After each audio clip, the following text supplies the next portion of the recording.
Hey, it's author Dean M. Cole. Your audiobook will start in just a few seconds. Quick note, this is part 2 of 3 of the R.C. Bray version of Ambush. There's links to 1 and 3 in the description and at the end of the audio.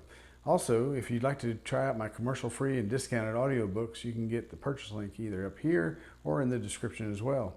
That's it. Enjoy. Thanks. Bye.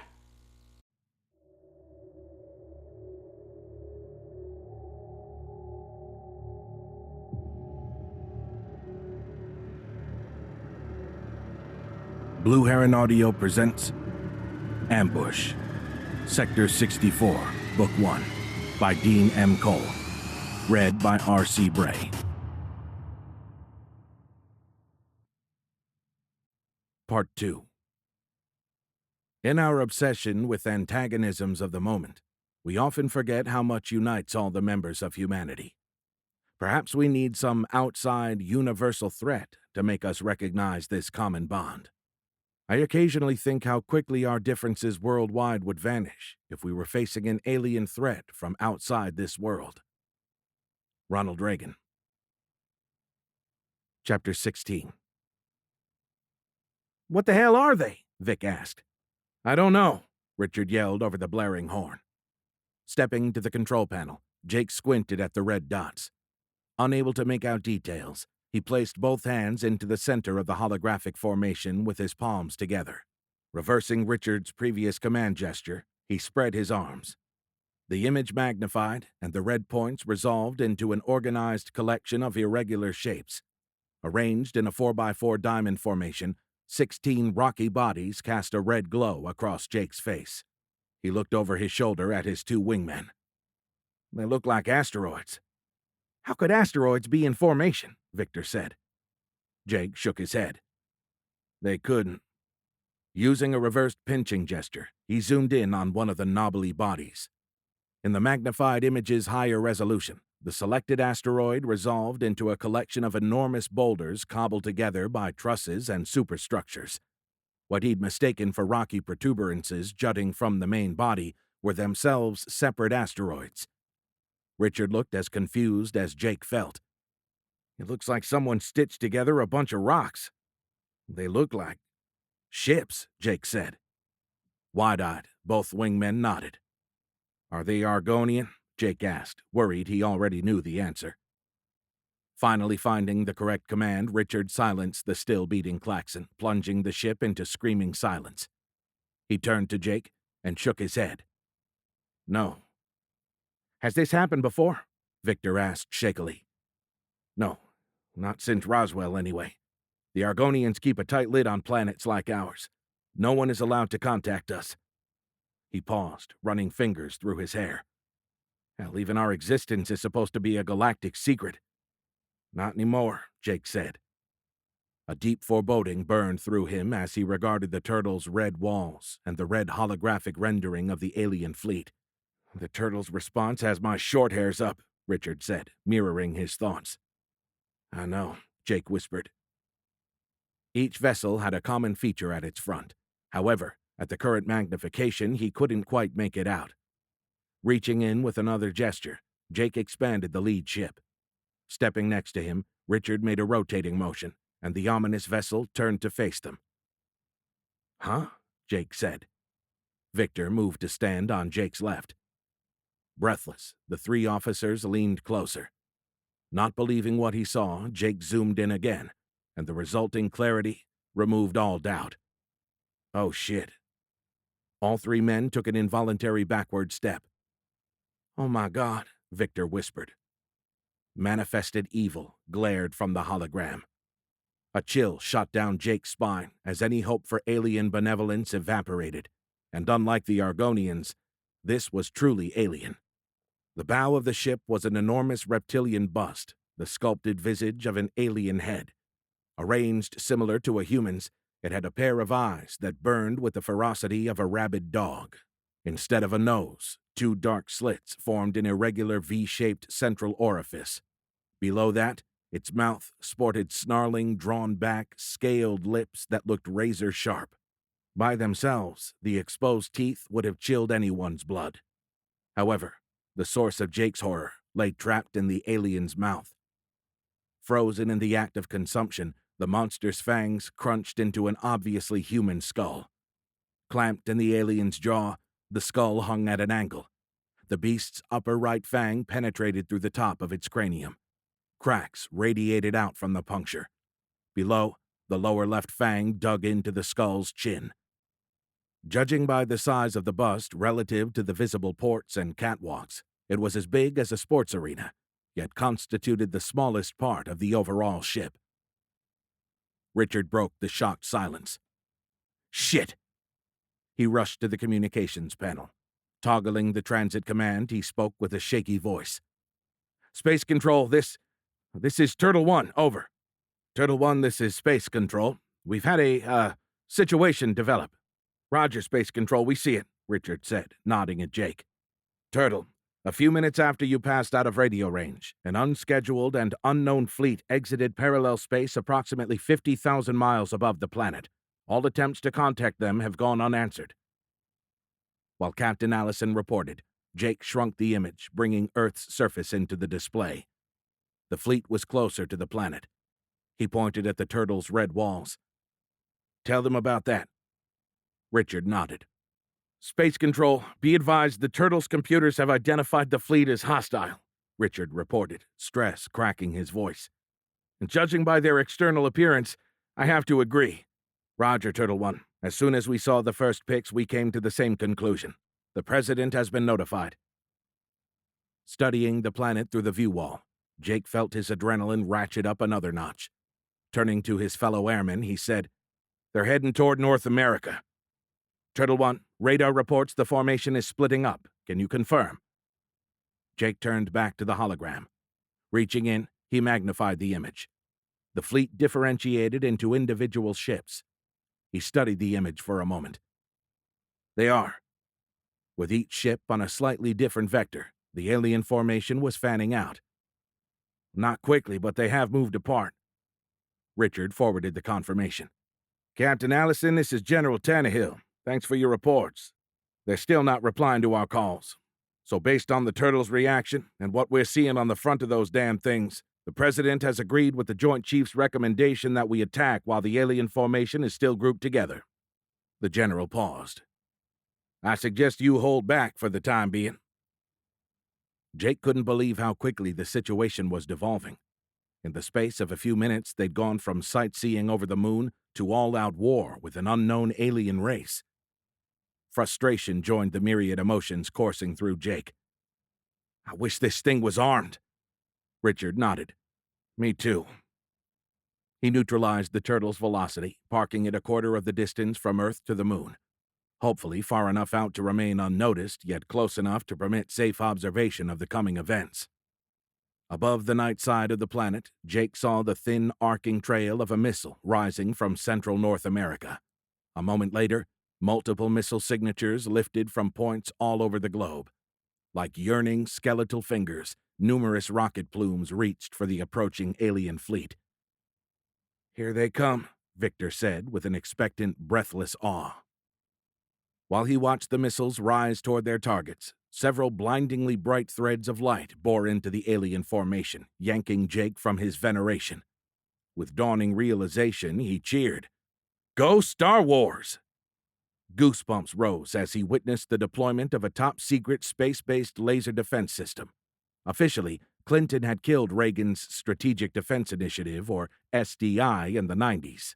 However, the blazing beams originating from numerous points in space and burning into the alien fleet proved that assertion false. I didn't know it had been deployed, Victor said. Me neither, Richard said. Jake returned his attention to the ballistic attack. He pumped his fist, willing the missiles toward their targets. Come on! As they neared, his elation faltered. Even from this distance, Jake could see the laser beams stopping short of the asteroids. Terminating against some kind of force field, each laser strike illuminated a sphere around the targeted ship. The asteroidal vessels sat unmolested within the bubbles. A brilliant light flooded the turtle's cabin. Shit! Jake screamed. He threw an arm across his face in a belated effort to block out the blinding nuclear blast.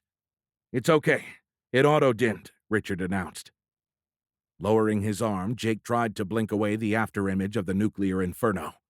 He helped Vic up from the floor. Several more flashes strobed through the darkened view wall as dozens of nuclear warheads slammed into their targets. Eerie silence belied the ferocity of the attack. "Thank God for auto-dimming. We'd be 3 blind mice without it," Jake said. "Should have anticipated that," he chastised himself. Not able to see much through the view wall, Jake turned to the holographic display. However, it had dissolved into a distorted storm of colors. Apparently, interference from the nuclear pulses rendered it useless. Looking for the fleet, Jake turned his attention outside. As the nuclear maelstrom's luminosity subsided, the view wall slowly reverted to its normal clarity.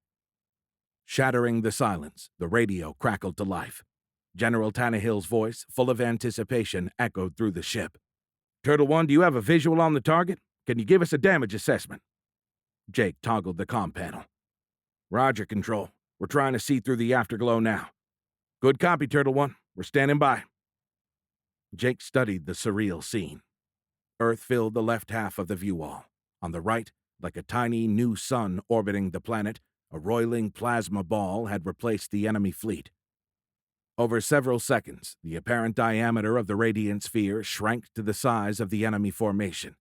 The 3 of them cheered, pumping their fists. It looked like all that was left of the alien fleet was a brightly glowing cloud of debris. Jake actuated the comm panel. Excitement raising his voice an octave, he shouted over Victor and Richard's cheers. "Control, it looks like—" He cut off mid-sentence as the dimming cloud resolved into individual glowing spheres. Within each sat an undamaged asteroidal ship. Each force field dimmed as the fleet continued unabated toward the planet. Now too far apart to be attacked en masse, the ships continued to fan out, heading to all corners of the globe. Deafening silence fell across the turtle's cabin. Jake shook his head. "Shit." He actuated the comm panel. "Control, the weapons were ineffective." Chapter 17. Sandy lay on the horn, narrowly avoiding the SUV that had pulled in front of her. The leaf-lined canyon walls formed by the tall, narrow trees that lined the approach to Nellis Air Force Base sped past in a green blur. The words blaring from the radio broke through Sandy's shock. "More reports are coming in." The announcer sounded as astounded as Sandy felt. "Amateur astronomers are reporting an incoming swarm of asteroids." He paused, and Sandy heard shuffling paper. "This is incredible. The reports claim the asteroids are in an organized formation." Sandy didn't know if that was true, although she had reason to believe it. In the early morning darkness, she pushed the vet up to 100 miles per hour. The street lights that illuminated the empty road flashed past. Her rapid progression through their glowing footprints created a rhythmic strobing effect inside the car. An early morning call had woken her. 2 seconds after her answering, she was wide awake. She would remember the duty officer's words for the rest of her life. "This is an emergency recall." Throwing the covers back, she had leapt from her bed. "Emergency recall." Instantly awake, she ran to her closet. Flipping on the light, she yanked down a flight suit. "Is it a terrorist attack?" "Aliens. And no, I am not joking. Just get your ass to the squadron ASAP." Apparently remembering she was talking to a superior officer, the lieutenant on the phone belatedly added, "Ma'am." Sandy froze. Mouth agape, she stared at the phone. A triple beep indicated the duty officer had hung up. She knew Lieutenant Janice well enough to rule out a prank. The woman had no sense of humor. Besides, a prank of that nature, utilizing official channels, would land her in extremely hot legal water. Shaking off the trance, Sandy dropped her iPhone on the closet's carpeted floor and jumped into her flight suit. 5 minutes later, she had the phone back in hand and was on the road. As she approached the Nellis gate, she heard more paper shuffling over the radio. "Are you sure?" the radio announcer said, apparently addressing someone in the studio. After a moment, she heard him whisper, "Holy shit." Without pausing to address the broadcasted expletive, he continued. "Folks, I've just been passed a report that some astronomers are reporting that the leading side of each asteroid has an alien face carved or Sculpted into the rocky body. Sandy activated her phone's voice dial feature. Call Jake's mobile. Without ringing, her call went directly to voicemail. Terminating the call, she pressed the button again. Call Asshole's mobile, using the name she had half-jokingly assigned to Richard's contact. It, too, went directly to voicemail. Shit! Where the hell are you guys? Chapter 18. Charge the main weapon, Commodore Saleth ordered. The shields surrounding the Forebearer's retribution flared as another directed energy beam reached out from an Argonian satellite. He turned an irritated eye toward the attacking weapon. Humans, Earthlings, whatever these creatures want to call themselves, they're still Argonians. Their pathetic nuclear weapons failed, yet they persist with these ineffective energy beams. He watched with annoyed satisfaction as the ship's return fire obliterated the offending machine. However, the quick, resolute way these humans responded to his obvious intentions impressed him.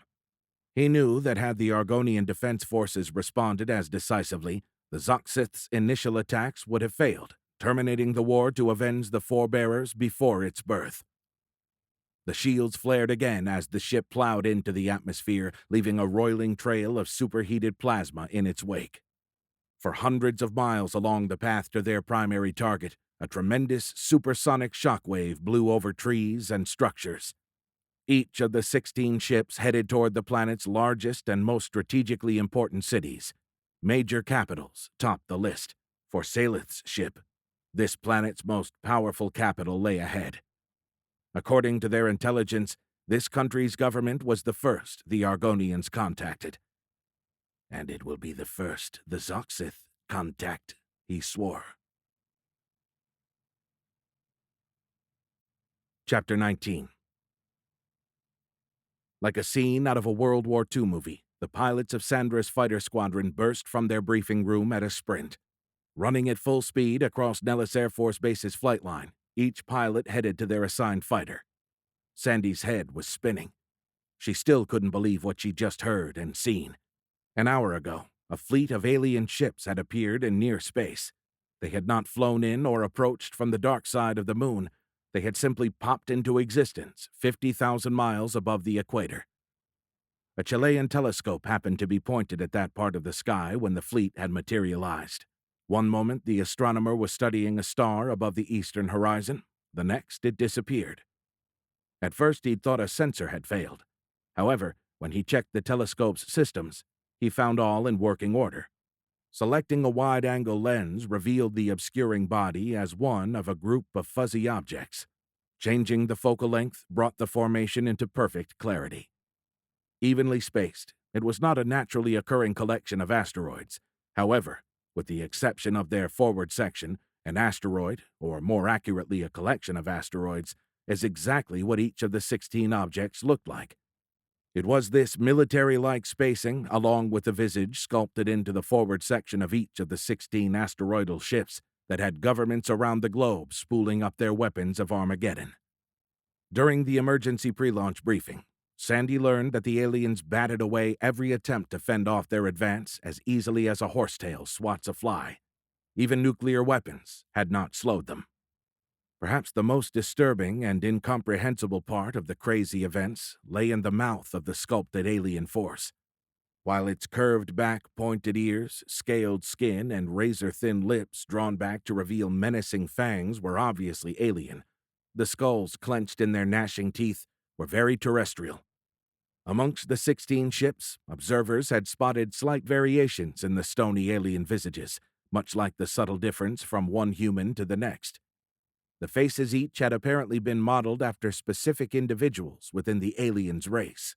However, the skulls occupying all 16 mouths were unmistakably human.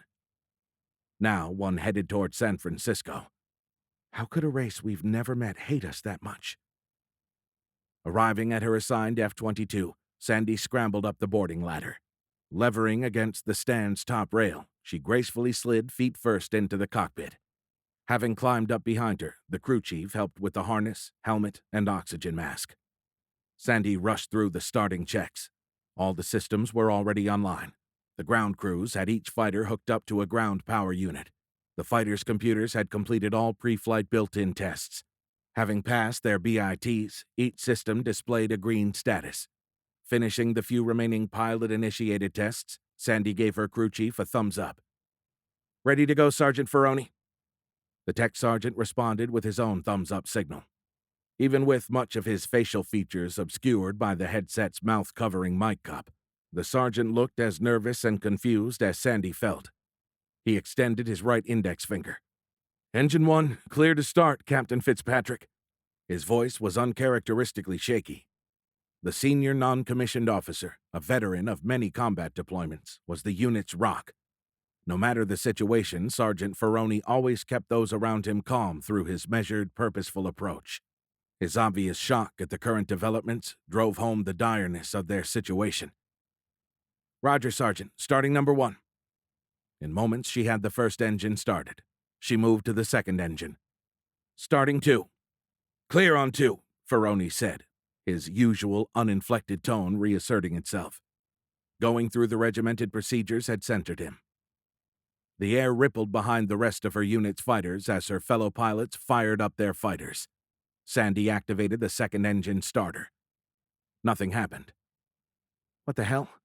She toggled the switch several more times. Still no response. "What happened, ma'am?" "Nothing. It's not responding." Sandy had a sinking feeling. Shit. Not now, please, not now. Then, as she'd feared it would, the number 2 engine's BIT status shifted from green to red. "Damn it!" "Let me guess. Full FADEC failure?" the sergeant said. Sandy nodded. "Shit," the sergeant said, mirroring her frustration. "You know what to do, ma'am." Sandy did. After selecting the tactical radio, she toggled the mic. "Dragonfly 6, this is 5. Number 2 won't start. I'm going to have to go black." As she spoke, she ran through the shutdown checks. Her fingers flashed across the fighter's panels, toggling switches, depressing soft keys, and turning dials. This sporadic problem had manifested after installation of a new piece of avionics for flight testing. Once the engine's computer latched the failure code, only a full reboot could reset it.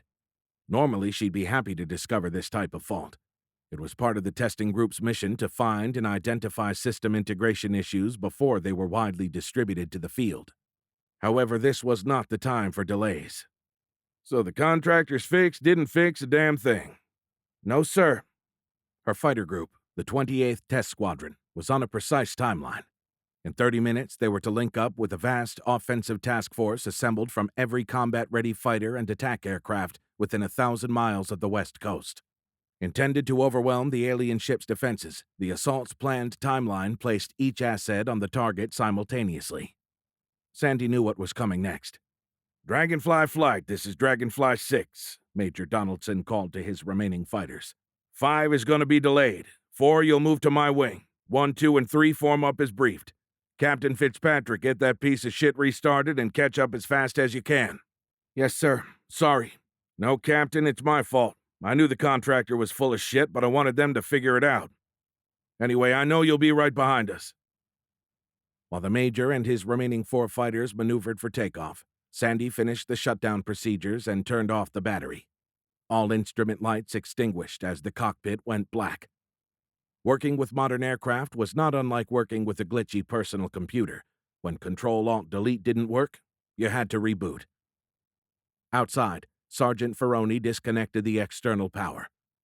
This particular glitch seemed to happen less frequently during self-starts when energized by the onboard auxiliary power unit. While the glitch was rare, it had only happened when the GPU supplied aircraft power. Unfortunately, the APU consumed the aircraft's onboard fuel supply.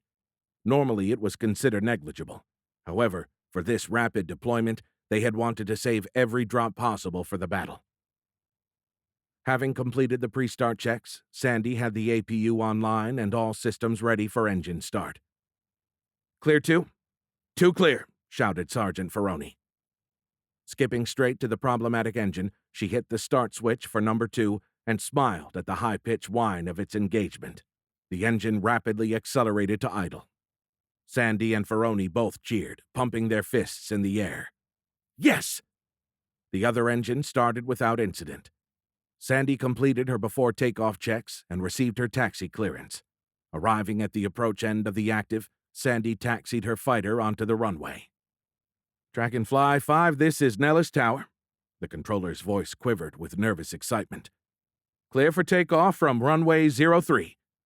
After a short pause, he added, "Good luck, ma'am."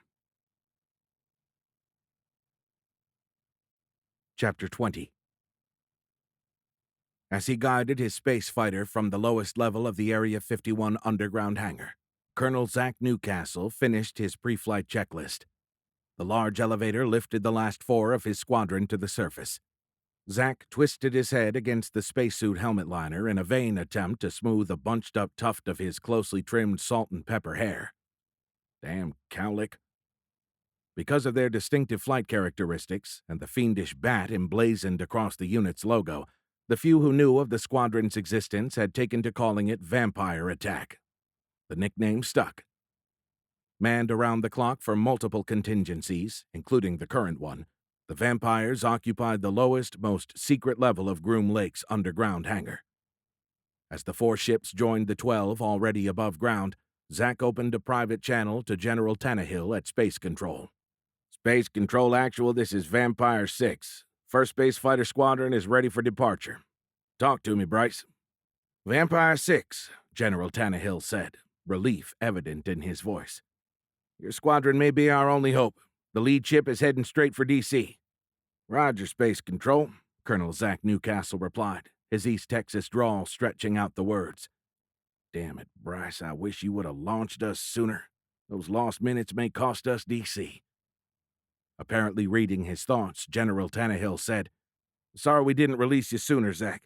The President didn't want to risk triggering an attack, and once the nukes were launched, well, you know." "Bryce, I think the human skull pretty much said it all," Colonel Newcastle replied. His weathered face leered through his spacesuit's visor. "Hell, we could have hit them long before they got within missile range." Anxious to get underway, he shook his head. "But I know your hands were tied. We'll make the best of it. Just hang in there, amigo. The cavalry is on the way."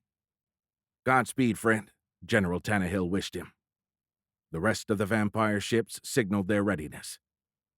"Commander Yakov," Zach said to the Russian commander of Bravo Wing's 8 ships, "take your flight and attack the ships approaching Europe and Asia. I'll take Alpha Wing, and we'll deal with the ships approaching this hemisphere." "Roger, comrade," replied the Russian commander with his thickly accented voice. "Good hunting, my friend." A moment later, Bravo Wing shot explosively westward, a quick blur the only clue to their departure vector. Alpha Wing's 8 fighters followed suit, launching east into almost certain death, Colonel Newcastle reckoned. "But not before we take a few of the bastards with us."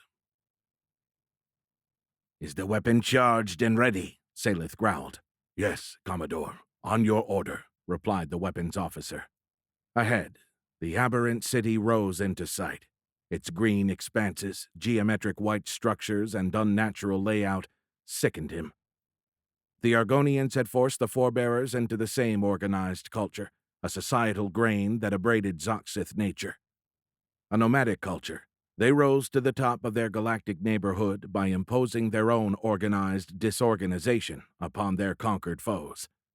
The organization and social equality espoused by the hated Argonians were the fodder of the peasant working class.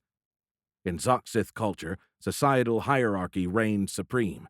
Just as genetic superiority had lofted him to this station, so should it lift Zoxia to the seat of galactic power. He raised a heavily muscled arm and extended a gleaming, steel-clad talon toward the weapons officer. "Activate the main weapon as soon as we reach the assigned coordinates and altitude." "What the hell is that?" Victor asked. Jake tore his eyes from the lead ship's meteoric atmospheric entry. Lieutenant Croft was pointing at several green holograms rising from the Nevada desert. Utilizing one of his macro zoom gestures, Richard magnified the formation. The hologram resolved into 16 small ships. 8 headed west, while the rest blazed east at an incredible rate of acceleration. The hologram's green color brought a glimmer of hope. Manipulating the display, Jake magnified the lead ship until it was the size of a basketball. Stunned silence filled the turtle. As he had with the enemy ship, Richard made a twisting gesture. He added a nudge, and the holographic rendering continued a slow rotation. After studying the full 360 degrees, they exchanged confused glances. "That looks like," Vic started. "Yup," Jake interrupted. "Please, God, let them be armed," Richard prayed. Groom Lake blurred as Alpha Wing lifted above the Nevada desert. Continuing their extreme acceleration, the ships climbed through the ever-thinning atmosphere. Like a time-lapsed sunrise, the rapid ascension changed the sky from black to violet and then orange and yellow to white. The transition from night to day passed in mere seconds. As Newcastle's fighters cleared the atmosphere, his ship's holographic display showed the alien vessel closing on DC. "Okay, gentlemen, implement attack scenario 3. We've been through it 1,000,000 times in the simulator. Now we'll find out if these things work as advertised." From the edge of space, somewhere over Colorado, he activated his comm panel. "Space Control, this is Vampire 6. ETA your location, 60 seconds. Washington, D.C. came into view. Zack no longer needed the hologram. Like a new mountain thrust from Earth's core, the alien ship hung over the city. Turning to investigate a line of smoke, he gasped, "Oh my God!" A burning trail of charred earth ran south, disappearing over the horizon. "Space Control, it looks like they've already attacked." "Negative," replied General Tannehill. "That's the trail their atmospheric entry left. The blast wave caused catastrophic damage. We've lost contact with a huge swath of the eastern seaboard. We're estimating casualties in the millions." Colonel Newcastle's morale plummeted. Casualty was a military euphemism for deaths. "They've settled over the city," General Tannehill reported. "The damn thing is only a few hundred feet over the Washington Monument, and it still won't respond to any of our calls." General Tannehill paused. When he spoke again, it was across Space Control's general frequency. His voice cracked with strain. "First Space Fighter Squadron, the President has authorized full weapon utilization. You are cleared to engage with nuclear bunker busters." The weight of the order slammed home. His weapons were never intended for use in the atmosphere, certainly not this close to the surface, much less over their capital. "Understood," Colonel Newcastle replied grimly. Hang on." Still depressing the transmit button, General Tannehill paused. Zack heard shouting in the background. After a moment, Bryce continued. "We're detecting an unusual energy signature coming from—" A brilliant flash of light exploded from the strange ship. Zack keyed the mic. "My God. Are you seeing this, General?" Only the static of a dead radio answered. With the alien ship at its center, a perfect sphere of light charged across the surface, its boundary racing inexorably across cityscape and countryside. As the bubble reached for his fighter, Newcastle doubled over, racked by a powerful wave of nausea. It wasn't an emotional reaction. Somehow, the light was affecting him. Through his grimace, he saw the other fighters waver as each pilot succumbed to the same effect. "Keep your pacing," Colonel Newcastle ordered through the torment. Then the brilliant sphere vaporized, its afterglow fading like a camera flash, taking the nausea with it. A powerful foreboding washed over him. "Space Control, this is Vampire 6, over." Nothing. "Space Control, come in," he tried again. Nothing. A new voice bleated into his helmet. "Vampire 6, this is Turtle 1, over."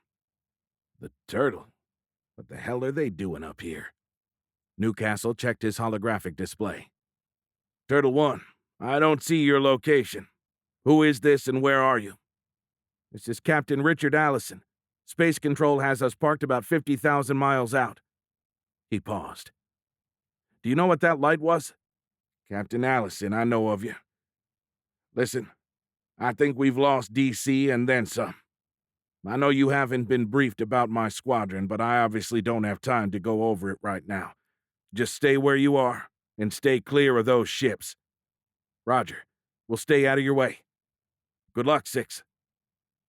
Returning to the squadron frequency, Newcastle addressed his team. "The enemy ship is moving off to the northeast. We'll hit it while it's over Chesapeake Bay. That should minimize ground casualties." He released the transmit key.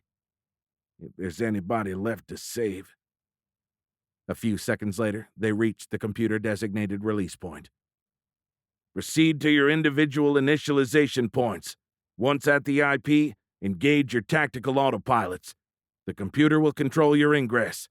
Just concentrate on getting your weapons on target. Good luck, gentlemen." Chapter 21. Glowing under the night's brilliant half-moon, the last of the snow-covered Sierra Nevada mountains glided serenely past Captain Fitzpatrick's right wing. With escalating impatience, Sandy watched the last peak's maddeningly slow passage. Having departed late due to engine difficulties, she pushed her fighter to its limit. Even on full afterburner, her progress felt glacial. From the radio traffic, she knew squadrons from all over the West Coast were already harrying the massive alien ship that hovered over San Francisco. The combat communication net was on fire.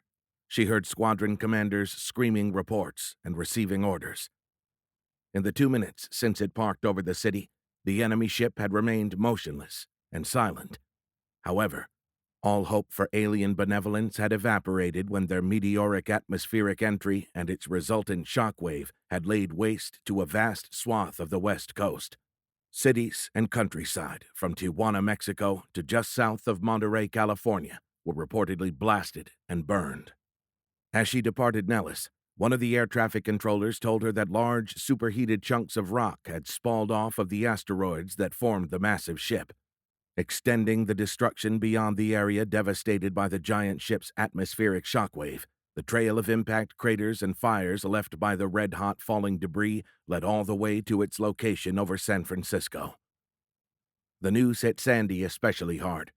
Her parents lived south of Monterey, near the boundary where the devastation of the atmospheric shockwave gave way to that of raining debris. The knowledge that they and millions of others might lie dead or dying in the hellish aftermath of the ship's passage crushed Sandy. Struggling to focus on her duties, she studied her tactical display. The external viewpoint generated by its three-dimensional exocentric image combined lateral and vertical tactical information into a single presentation. The computer rendered Sandy's fighter near the bottom of the image, as it would appear from the perspective of a camera looking down on her from behind and overhead. The display's over-the-shoulder point of view afforded F-22 pilots incredible situational awareness. The addition of pan and zoom functionality allowed her to see the position of every friendly asset within the theater of operations in real time. Each represented aircraft had a unique symbol or code. Units like fighter squadrons or bomber groups had discrete colors. Just east of the swarm of symbols over San Francisco, the 17 green icons representing the rest of the Nellis F-22s neared the battle. On the right side of the formation, the 5 fighters of the test squadron, designated as Dragonfly Flight, were a brighter version of the same color. Panning the display's point of view, she magnified the San Francisco area. Like angry bees swarming a hive-raiding bear, squadrons of fighters filled the skies around the enemy ship. Air Force, Marine, and Navy fighter squadrons from all over the West Coast were attacking en masse. To the east of the large symbol designating the alien ship, she noticed a group of nearly stationary icons. Those must be the choppers. A squadron from the Army's Texas-based 6th Cavalry Brigade in California on a training exercise maneuvered to engage the alien threat. As she watched, several blinked out of existence. Then she heard it over the tactical command net. They fired on the helicopters. She watched with mounting horror as symbols for the squadron's 18 AH-64D Apache attack helicopters blinked out in rapid succession. Stunned, and knowing those fading photons represented the deaths of 36 fellow aviators, Sandy stared at the display. "Oh my God." Another pilot screamed over the radio. "Holy shit! They vaporized the entire 6th Cav!" Then a fighter symbol, followed by a second and a third, disappeared. Grunting under extreme G-loading, a panicked pilot transmitted over the tactical net. "They're firing on—" With an electronic sound like a lightning discharge, his voice cut out mid-sentence. Devolving from organized mayhem to complete chaos, all semblance of tactical order disappeared. Before the enemy had fired, symbol colors showed a clear segregation of units along organizational lines.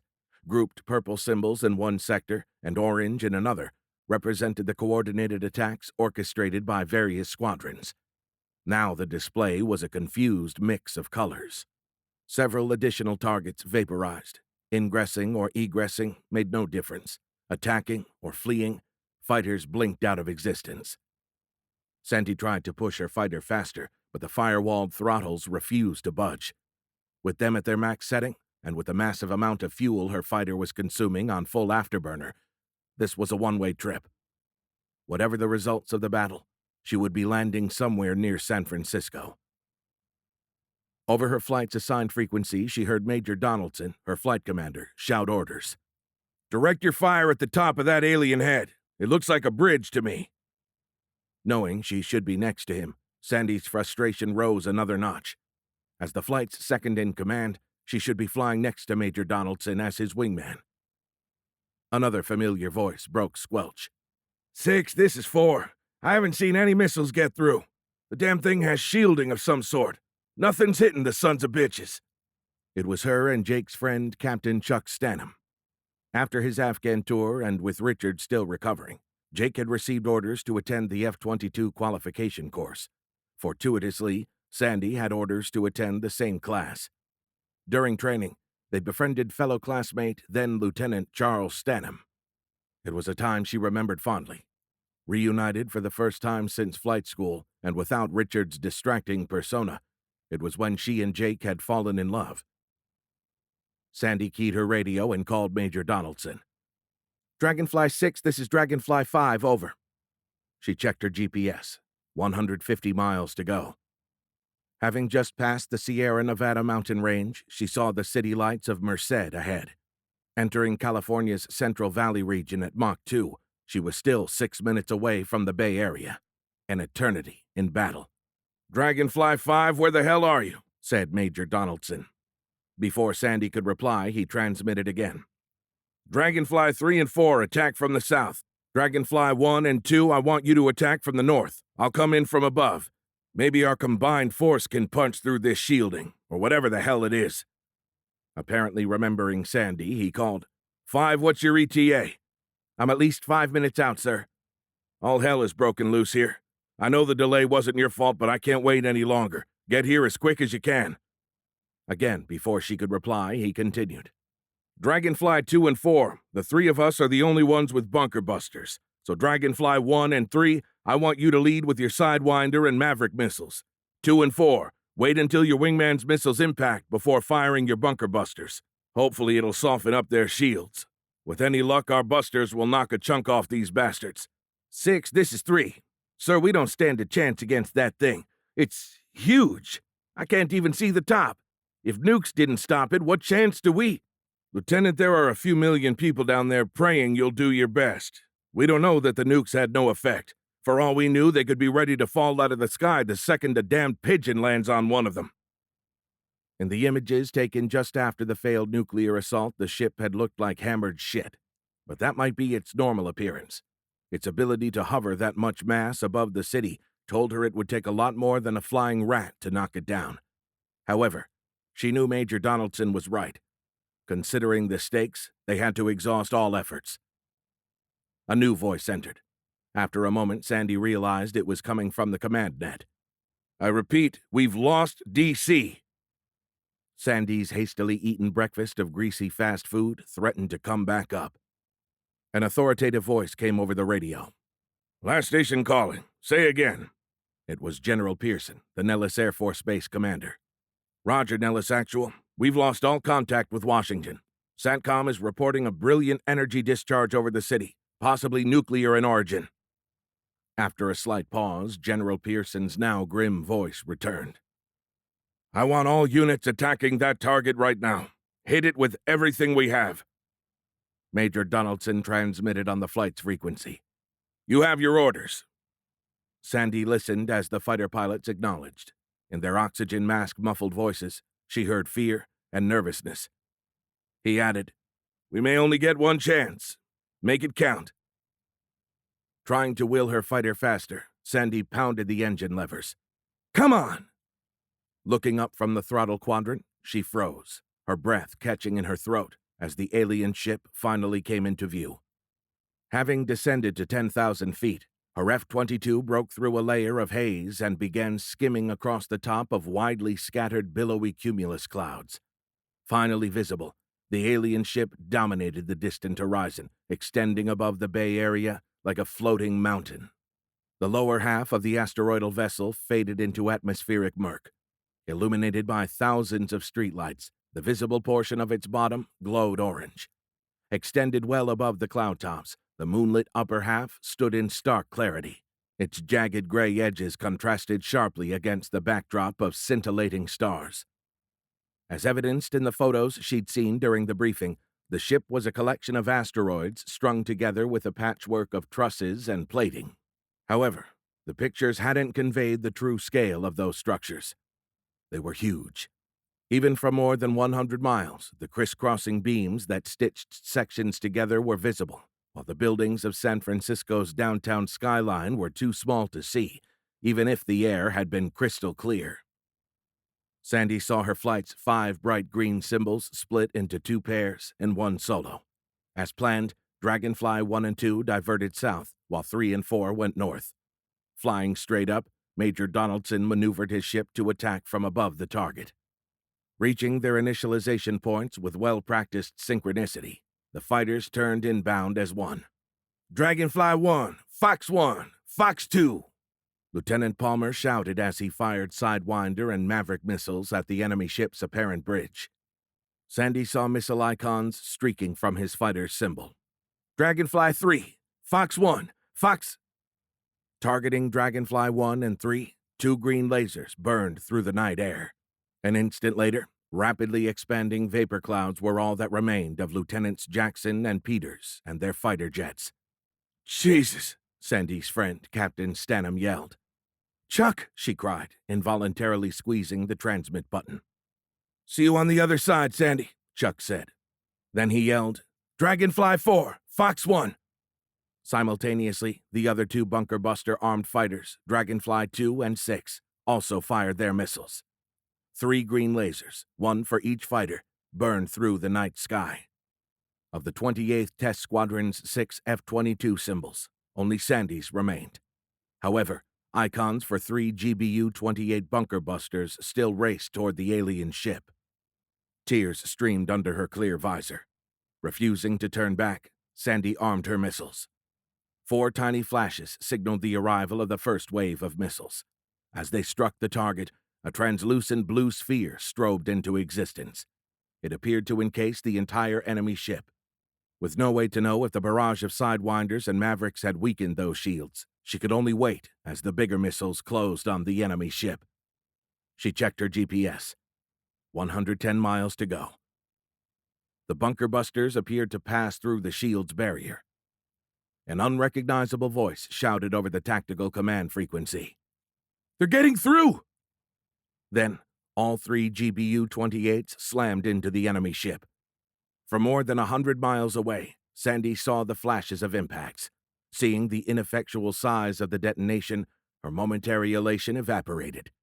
The alien ship's sheer magnitude made the powerful explosions look tiny. The blasts were bigger than those created by the smaller missiles, even considering that most of a bunker buster's destructive power manifested below the surface. The scale of the asteroid rendered the damage inconsequential. Sandy shook her head. "We may as well be the tiny people of Lilliput shooting arrows at giant Gulliver." Then the ship detonated. A bright sphere of light blossomed from its center. Watching the unexpected explosion radiate from the ship's heart, she wiped a tear and grinned. "You did it, guys." Studying the growing sphere, she realized it contained no fire. Also, it was spreading too symmetrically. Expanding at a consistent pace, the energy wave raced across the ground. Centered on the asteroidal ship, The blindingly bright bubble also grew vertically, reaching for space.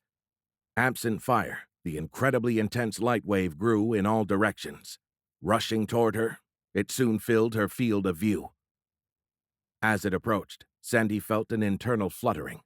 In 2 seconds, the flitting ramped up from an odd sensation to body-racking torment. She clutched her stomach against the mounting pain. Sandy rocked forward as an abdominal spasm threw her against the ejection seat's shoulder harness.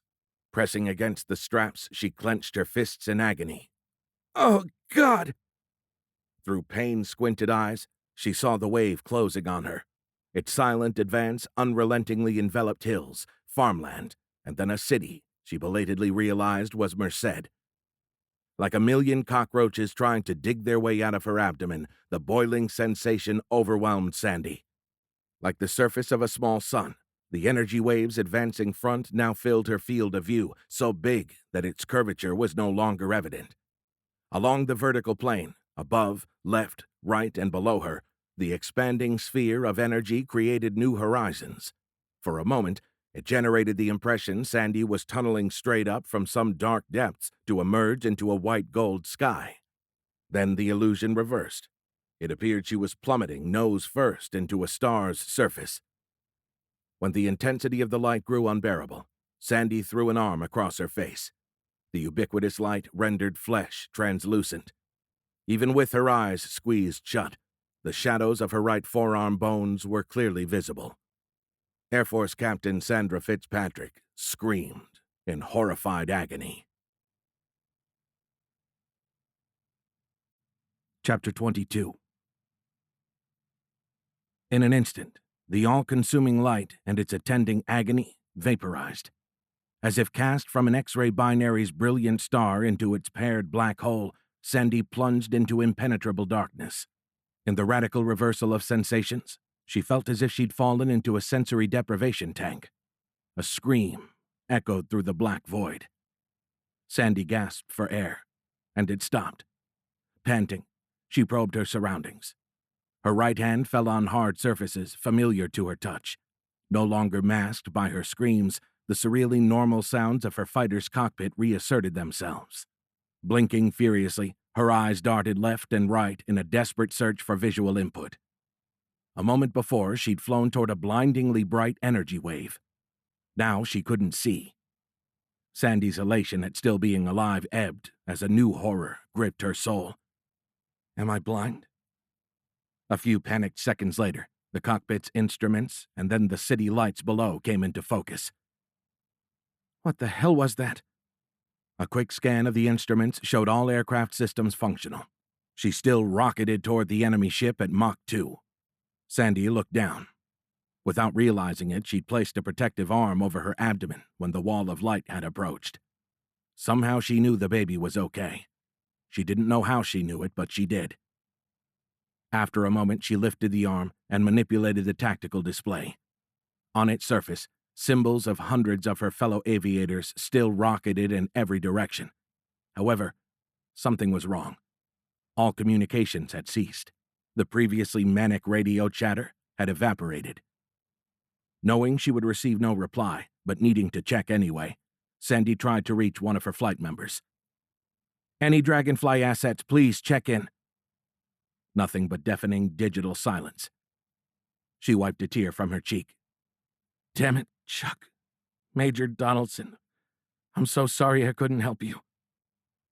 After a moment, she changed to the command network. This time, the snake of fear slithering up her spine worked its way into her words. To any aircraft in the vicinity of San Francisco, this is Dragonfly 5. Please come in. Over. Nothing. Silence. She swallowed, reining in her fear. After a calming breath, Sandy continued. TACCOM forward, this is Dragonfly 5. Come in. Over. Still nothing.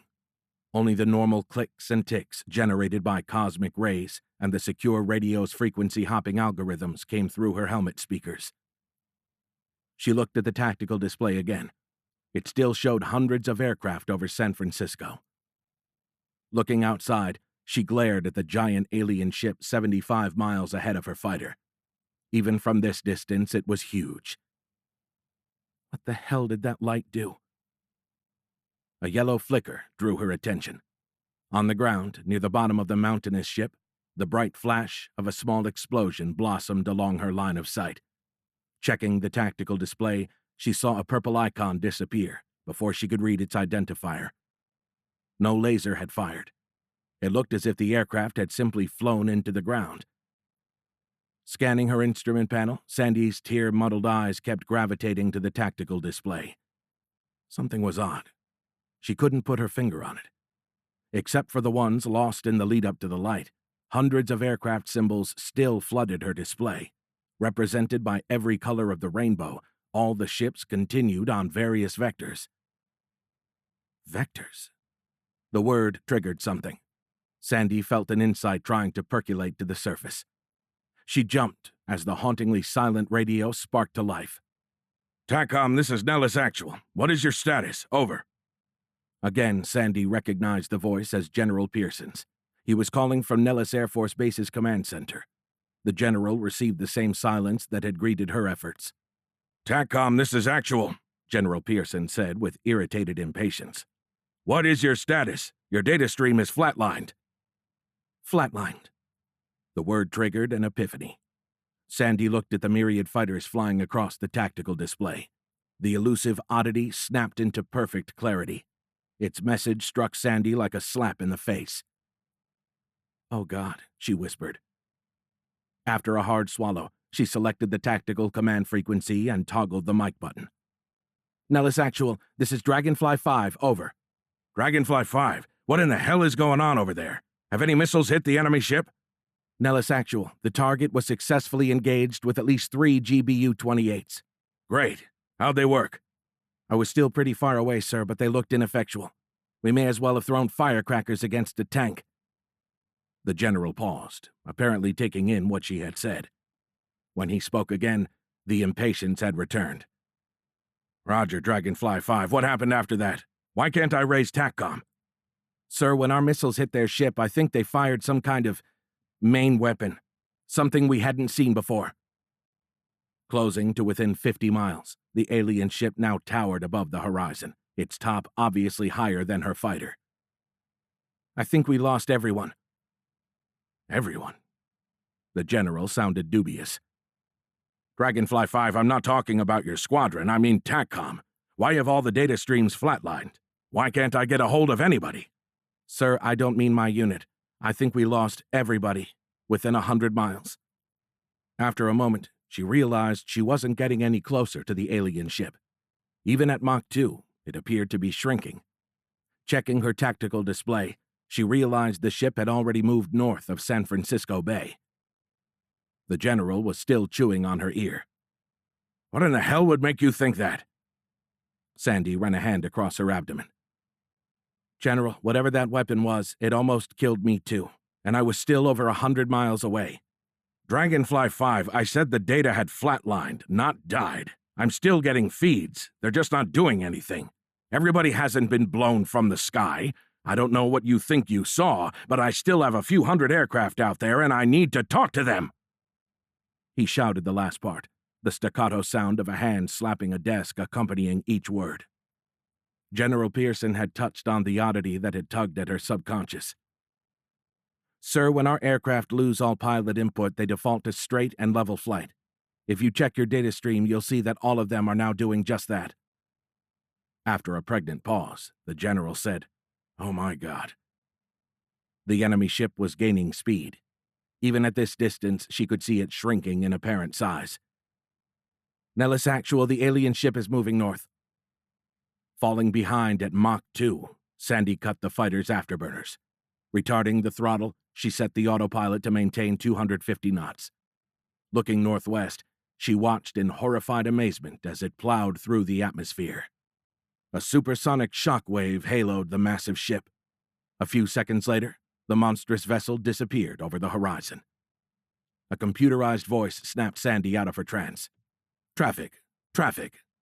On the tactical display, a blue symbol was dead ahead. The target's 600-knot airspeed combined with her own generated a closing speed in excess of 800 knots. Sandy had a split second to avoid a head-on mid-air collision. A flick of the wrist sent her flight into a 90-degree right bank. A metallic flash followed by a shockwave marked just how close the plane had passed. A quick scan of the tactical display showed that the other aircraft was a Navy F-18 single-seat fighter. Clicking on its icon, she discovered its call sign, Blackjack 22. Switching to guard, a frequency monitored by all military aircraft, Sandy transmitted. Blackjack 22, this is Dragonfly 5 on guard. Nothing. Blackjack 22, this is Dragonfly 5. Sandy's voice took on a desperate tone. Come in, please. Nothing. Only deafening silence. Banking hard to reverse course, she checked the display. Blackjack 22 still headed east, its altitude and heading apparently unperturbed by the near miss. While working to close the gap between the two fighters, she returned to the TACCOM frequency. Nellis Actual, this is Dragonfly 5. Still no contact on all frequencies, but be advised, the enemy ship disappeared over the northern horizon. Not waiting for a reply, she continued to transmit.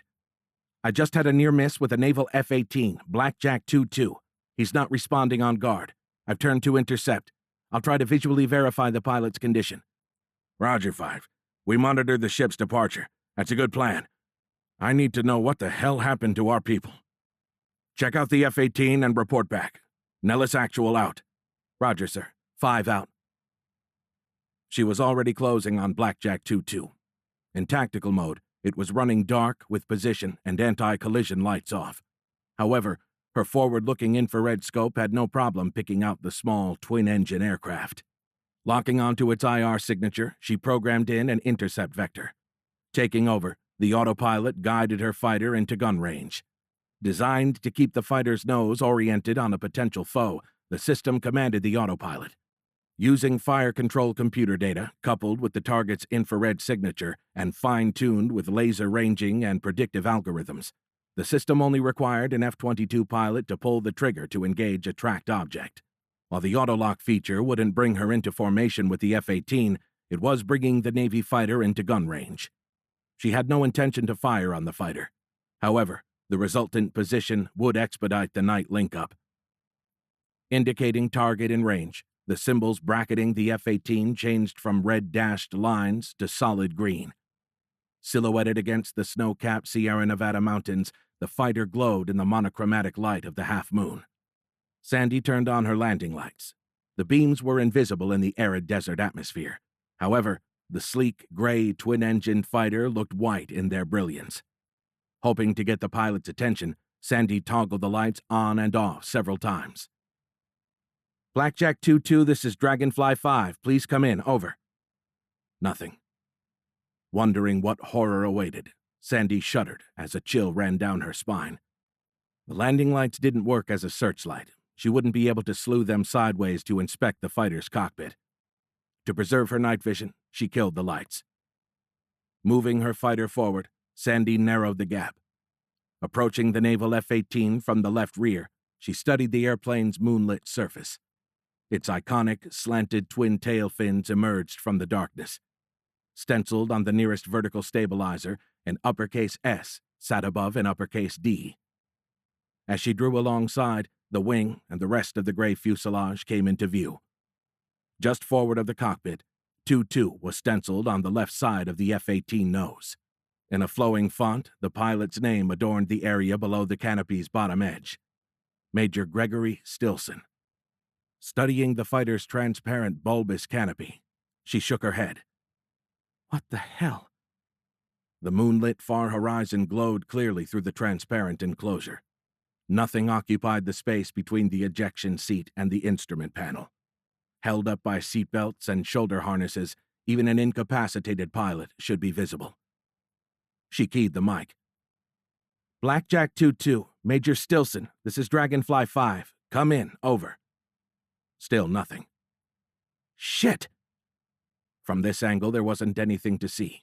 No helmet, body, blood, gore, grinning skeleton, or any of the myriad encounters she'd feared greeted her. It was clear she'd have to find another way to inspect the fighter's cockpit. After a moment's consideration, she pulled a flashlight from its bracket by her right leg and switched it on. Pulling off her oxygen mask, she stuck the back end of the flashlight in her mouth. To ensure she had all the light possible, she pre-positioned the map lights that sat over each shoulder. With a final glance at the moonlit F-18, Sandy grabbed the F-22's throttles with her left hand and the stick with her right. Making sure not to disturb the Navy fighter, she flipped her airplane over. A quick snap of her wrist, accompanied by an appropriate power adjustment, rolled her fighter on its back. Maneuvering cautiously, she positioned her jet over the F-18. Sandy's heart pounded. She'd never been this close to another aircraft. This is crazy. Panting around the flashlight, she stole a quick overhead glance. Crap, still too far. Partially obscuring the moonlight, her F-22 cast a wedge-shaped shadow across the gray fighter. The exposed portion of the F-18's wings glowed in stark contrast to the darkened fuselage. Concentrating on keeping her hands steady, she eased her fighter closer. Sandy glanced overhead again. The map lights only illuminated the top of the other fighter's instrument panel. She was too forward. Palms sweating through her flight gloves, drool running down the flashlight clamped in her teeth and hanging inverted from her ejection seat's restraints, Sandy struggled to rein in her body's physiological responses. She took in a deep breath. After holding it for a moment, she slowly released it as a long sigh. Retarding the throttles a shade while applying enough forward stick pressure to maintain their separation, she allowed the F-22 to drift aft. Finally, the ejection seat came into view. With the light still in her mouth, Sandy tilted her head back. "Oh my God," she gasped around the metal cylinder clamped in her teeth, almost dropping it. Its lower half, still encased in a G-suit. The pilot's empty flight suit sat on the seat. His upside-down helmet and oxygen mask rested on top of the piled garments. The helmet's inner liner, visible in the wan light, showed no sign of damage. Sandy saw nothing of Major Stilson. The garments and equipment formed the rough outline of the pilot. However, nothing else remained. No body or any part of it. Shattering her shocked trance, a computerized voice shouted with programmed urgency, "Terrain! Terrain! Pull up! Pull up!" This time, Sandy did drop the flashlight. Wide-eyed, she looked forward. An upside-down, snow-covered mountain was dead ahead. Still inverted, she jammed the stick forward, sending her fighter rocketing up. A split second later, a blinding explosion illuminated her cockpit as the F-18 slammed into the Sierra Nevada mountain range. Rocky outcroppings, followed by streaks of snow-covered surfaces, flashed past her inverted canopy. Under the extreme negative G-forces, every beat of Sandy's racing heart pumped more blood and pressure into her upper extremities. Threatening to rob her of consciousness, blood pooled in her head. There was no time to maneuver. It was all she could do to keep her fighter off the rocks. Unable to flip the plane, Sandy pushed the stick harder as a cliff came into view. Pinned to the canopy's underside, the dropped maglite danced like a trapped bumblebee. Grunting against the pain building in her head, she watched as the rocky surface passed a few short feet beyond the vibrating flashlight. Then the mountain was gone. Her fighter rocketed straight up, the whizzing rocks replaced by a disorientingly motionless backdrop of stars, the half-moon filling the front of her canopy. Chapter 23. Space Control, this is Turtle One, over. No reply. Come in, Space Control, Vic repeated, stress cracking his voice. Exchanging glances with Richard, Jake shared Lieutenant Croft's despair. Whatever it turned out to be, he was sure the alien energy sphere portended a dark evil. Wanting a closer view, Jake repositioned the turtle. Swinging in well behind the mysterious squadron, he brought it to a stationary hover 500 miles above central North America. On the hologram, he watched Colonel Newcastle's squadron bear down on the alien ship. Having wreaked its havoc over D.C., it now moved northeast. As Jake watched it slide over Chesapeake Bay, a crushing realization hit him. Oh my God. It's heading to New York. Shit, Richard and Vic replied, both as pale as Jake felt. He placed his right hand back into the flight controller. We need to find out what that ship did. Seeing a protest forming on Vic's lips, Jake held up a hand. I want to know what they plan for New York." Nodding, Richard panned the hologram, centering it on their current location. He brought his hands together in a macro zoom-out gesture.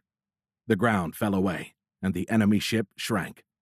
All of North America entered the field of view. The red pulsing holographic renderings of 2 additional enemy ships slid into view. One glided over Central America.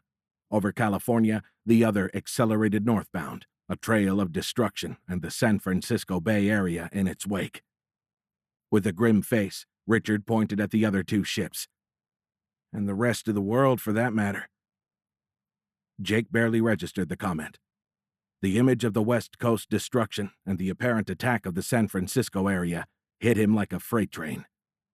All this time, he'd been too engrossed in the events over the East Coast to consider what Sandy might be doing. Now she was all he could think of. Had she and her squadron been thrown at that ship? No fighters had attacked the first ship, but that might have been a timing issue. He looked to the west. Was she still alive? Victor's anxious voice snapped Jake from his thoughts. "Are you sure that's a good idea?" Victor asked. "There could be radiation and God knows what else waiting for us down there." Jake's patience evaporated. "Damn it, Vic. That's a chance we'll have to take. Millions, screw that, billions of lives are at stake. Unless we know what we're dealing with, we don't stand a chance." Jake paused, casting a forlorn look at the ship plowing through the atmosphere over Chesapeake Bay. "Hell, even that probably won't be enough." He faced Victor again. "But, damn it, we have to try." Looking like a scolded dog, Vic backed off. "Sorry." "Jake is right. We need to get in there and find out what happened," Richard said. Not waiting for Vic's reply, Jake actuated the controls. The ship rocketed toward D.C. In less than a minute, they were blazing through the atmosphere over western Maryland. "Look, there's still traffic moving in this area," Richard said, pointing at an ant-like line of vehicles streaming along an unknown interstate. Jake slowed their approach. Progressing east, they continued to descend. In the course of a few miles, the traffic along the interstate tapered off, finally dropping to 0. "There are no cars here, moving or not," Richard said. Victor pointed farther up the highway. "Look up there." To the east, a huge traffic jam capped off the long expanse of an empty roadway. Smoke billowed from several points. Ominously, beyond that, all activity ceased. Cars, buses, trucks. Everything sat dead still. "Whatever it was, it ended there," Jake said, pointing at the leading edge of smoking cars. "Everyone outside of its influence kept driving." "That would explain the long stretch of empty interstate we're passing over," Richard said. Mute, Victor stared east through the view wall. Passing over the smoldering vehicles, Jake brought the ship to a high hover. Studying the orientation of them, he saw a pattern. The pileups congregated at curves and intersections, while straight-line sections of the road were relatively clear. A glint of movement caught his eye. Scanning for its source, Jake made a shocked double-take. "Hey, look there!" he screamed, pointing off to their left. Flying much lower than the Turtle, a large passenger jet was skimming across the ground at treetop level. It was north of them. Moving opposite their approach, it headed west. Vic followed his line of sight and froze. "Oh my God." Then he smiled. "It looks like some people made it through. That had to have come from D.C. Jake saw little puffs of smoke coming off the fuselage and wings as it started clipping treetops. "Oh no," Richard whispered. Vic's smile collapsed. "Why aren't they pulling up?" he screamed. The impacts accelerated its descent, slamming the passenger jet into the ground. The plane burst into a racing ball of flame. The conflagration consumed everything for the next half of a mile. They all stood in quiet shock. After a few moments, Richard broke the silence. "I don't think there was anyone still alive or conscious to control the plane." "Me neither," Jake said. "That can't be," Vic protested. Richard pointed through the view wall. "Vic, look at the cars and trucks. I don't see one person moving. Not a single car, truck, bus, or van is trying to get through the streets." Lieutenant Croft studied the surreal scene in silence and then dropped his head in capitulation. Jake realized his junior wingman was trembling. "That's why I didn't want to come here," he whispered. When Vic looked up, tears fell from his eyes. "My mom was visiting D.C. this week. I didn't want to know this. I didn't want to lose hope." Jake and Richard stood in shocked silence. Richard's face looked like Jake felt. "Oh, shit. I'm sorry," Richard started. "Don't worry about it," Vic snapped, shaking his head. As he stared through the view wall, a range of emotions paraded across the lieutenant's face. Jake was shocked to see a sardonic smile in the mix. After a moment, Victor seemed to collect himself. His voice took on a steadier tone. "Let's just go find out what the hell happened." Nodding, Jake turned back to the view wall. Seeing D.C. on the eastern horizon, he guided the turtle toward it. "We need to talk with Space Control. They'll have a better idea of what's going on. Hundreds of feet of earth and stone protected them. The weapon must have fried their above-ground radios. Since we can't reach them that way, we'll just have to go visit them." Moments later, they were on final approach to the Pentagon. Jake activated the landing gear and brought the ship to a high hover. As they descended vertically toward its expansive central courtyard, he had a flare of hope and optimism. He halted the turtle's descent and pointed northeast. "Look." Across the river from them, over the lake in front of the Jefferson Memorial, flocks of birds were coming in to land. As he scanned the surrounding area from their high hover, Jake's hopes faltered. No one walked within the marina to the northeast. The repeated lift and drop of a security gate was the only movement in the northwest parking lot. Hitting the hood of a stalled car, the gate lifted. A moment later, it dropped onto the hood again, repeating the cycle. Aside from the pattern of crashes he'd noticed earlier, there was no rhyme or reason to the placement of the various vehicles left strewn throughout the city streets. Some were in the middle of intersections, others had run up onto the curb. Jake rotated the turtle. Just south of the Pentagon, a huge collection of smoldering vehicles filled a curving section of I-395. Piled up on the outside corner of the turn, it appeared the drivers had forgotten to follow the curving white lines. He and Richard exchanged worried looks. "Let's go find out what the hell is going on," Jake said. Rotating the turtle to face north, he lowered it into the Pentagon's center courtyard.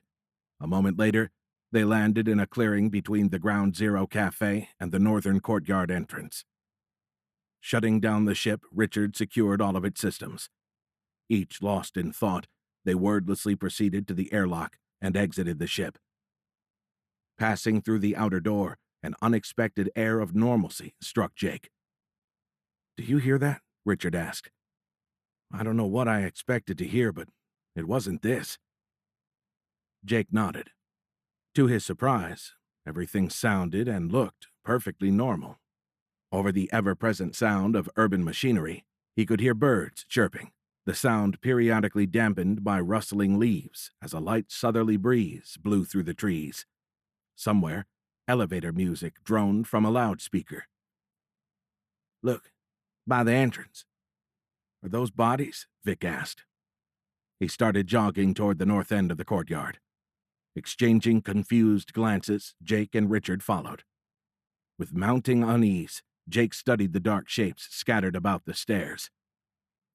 "Something doesn't look right." They arrived to find small piles of clothes, each grouping arranged as if the person wearing it had vaporized. The garments had dropped in place, socks still in shoes, ties still wrapped around collars. In a surreal moment of disconnected reality, a new tune, an orchestral waltz, blared from the overhead speaker as Victor searched through a pile at the top of the stairs.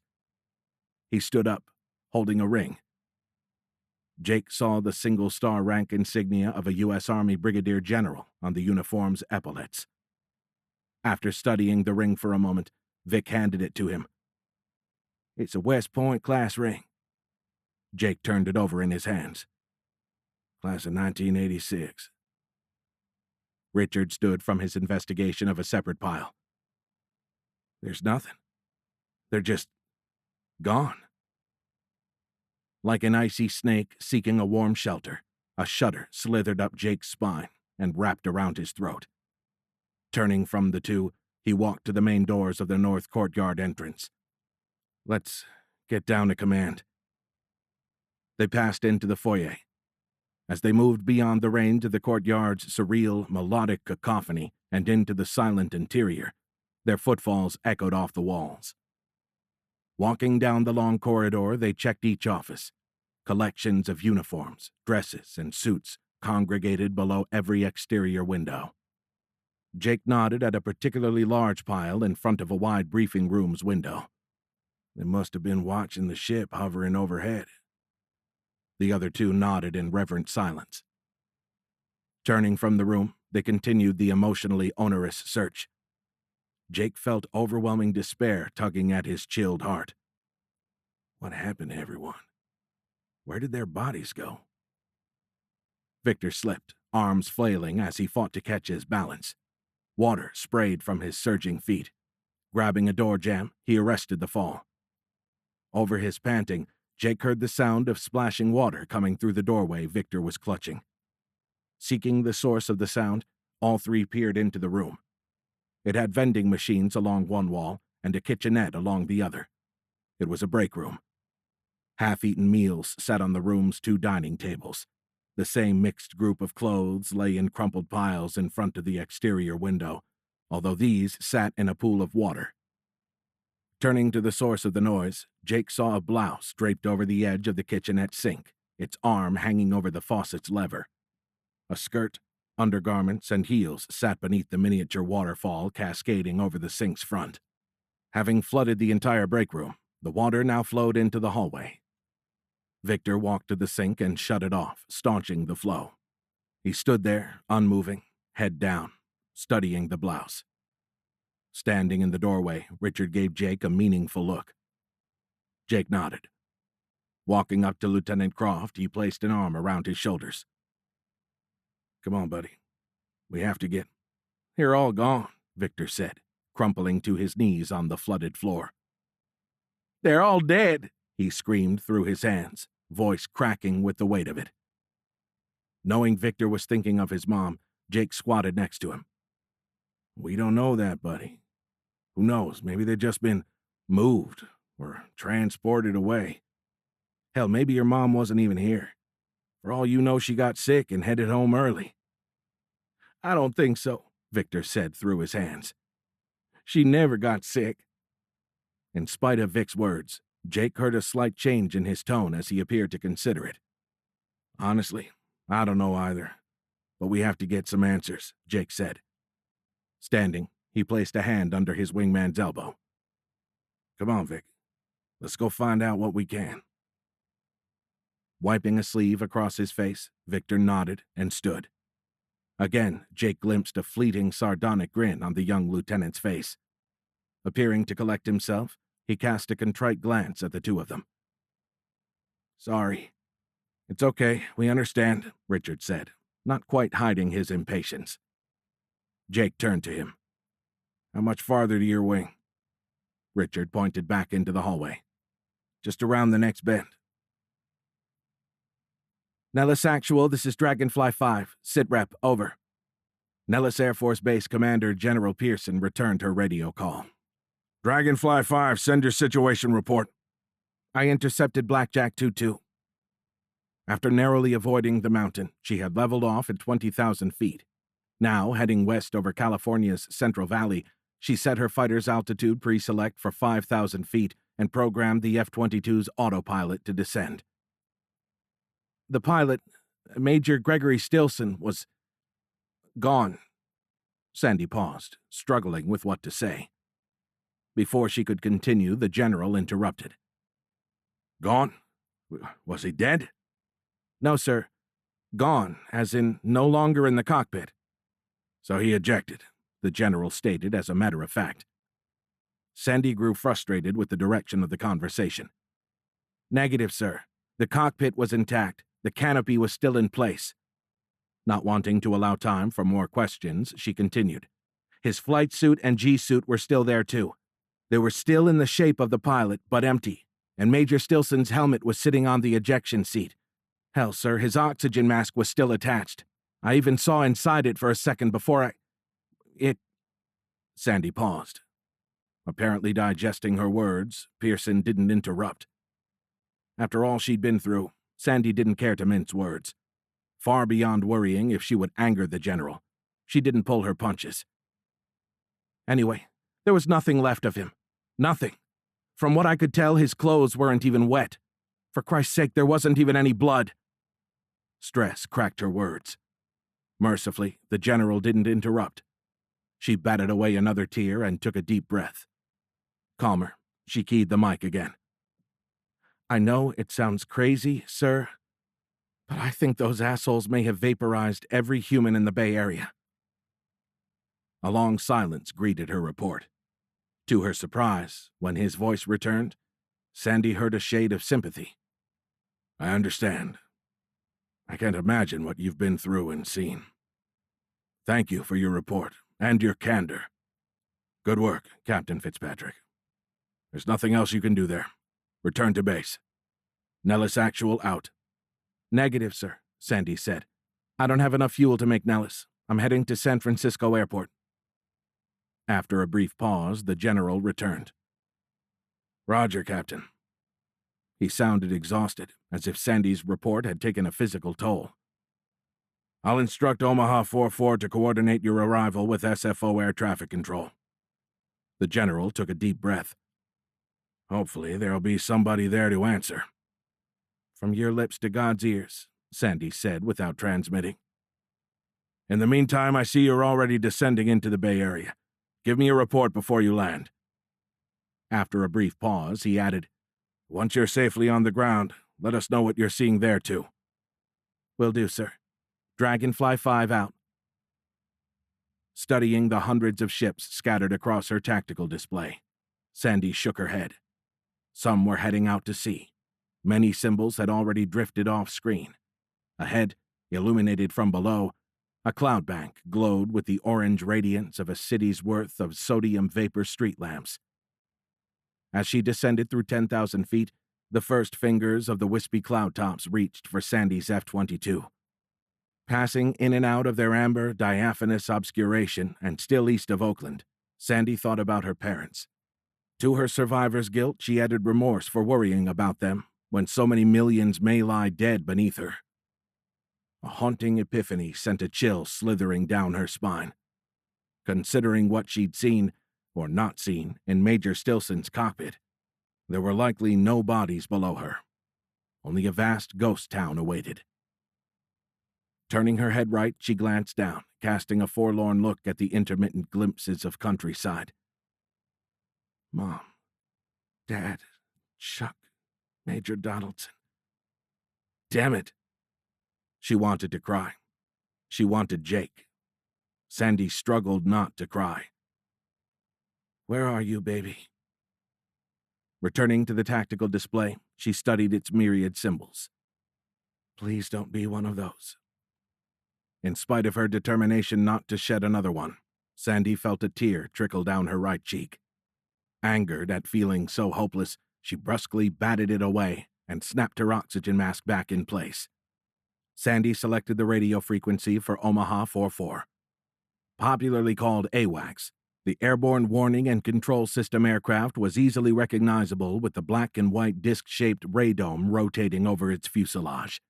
Having been in a high-altitude holding pattern between Nellis and SFO, it should be safe and operational. Omaha 44, Dragonfly 5, over. Apparently waiting for her call, the military air traffic controller answered immediately. Dragonfly 5, this is 44, go ahead. Roger, 44. Dragonfly 5 requesting clearance to SFO or handoff to San Fran Center. 5. The male controller sounded confused. We haven't been able to reach anyone at San Fran Center, approach control, or even the tower. Hell, ma'am, I can't even get the flight service station guy to pick up. I tried them on everything. Nobody's answering. Sandy felt a knot form in her throat. It matched the one taking up residence in her stomach. Her thoughts returned to her parents in Carmel Valley. Have you tried Monterey approach? The last word came out as a squeak. After a long silence, Sandy was about to ask again when the controller returned, sounding more confused. No joy on Monterey either, Captain. Her heart sank. Mom. Daddy. Another tear threatened to spill down her cheek. Sandy had been just over 100 miles out and had survived. She tried to picture how far Monterey was south of San Francisco. She thought it was about that far. However, she had no idea where the exact line fell. Sandy loved her mother, but she had always been a daddy's girl. She had grown up hanging around his hangar. Back then, he ran a small flight school at Carmel Valley Vintage Airfield south of Monterey.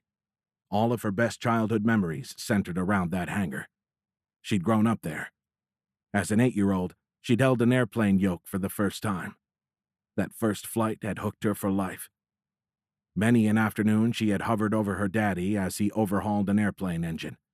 Remembering how he used to dab black grease on her button nose, she unconsciously raised a hand to touch it.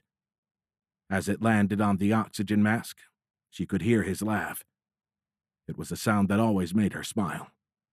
But now it only served to deepen her dread. Looking at the F-22's moving map display, she focused on the coastline south of SFO. Even though the airport had closed just as her daddy retired, about the same time Sandy had left for Stanford, they still lived on its abandoned perimeter. Not portrayed on her military map, the old airport fell within the represented area. She knew it was somewhere under the myriad symbols covering the area just south of Monterey.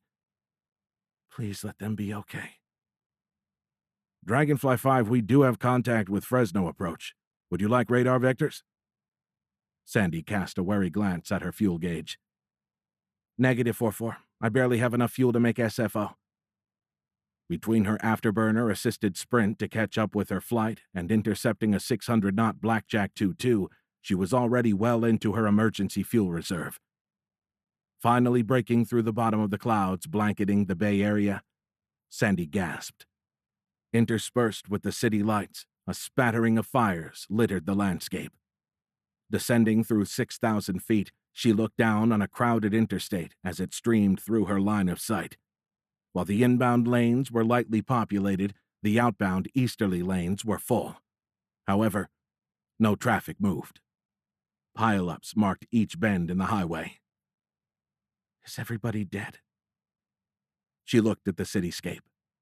The unending scenes of calamity scrolling beneath her fighter fit only one possibility.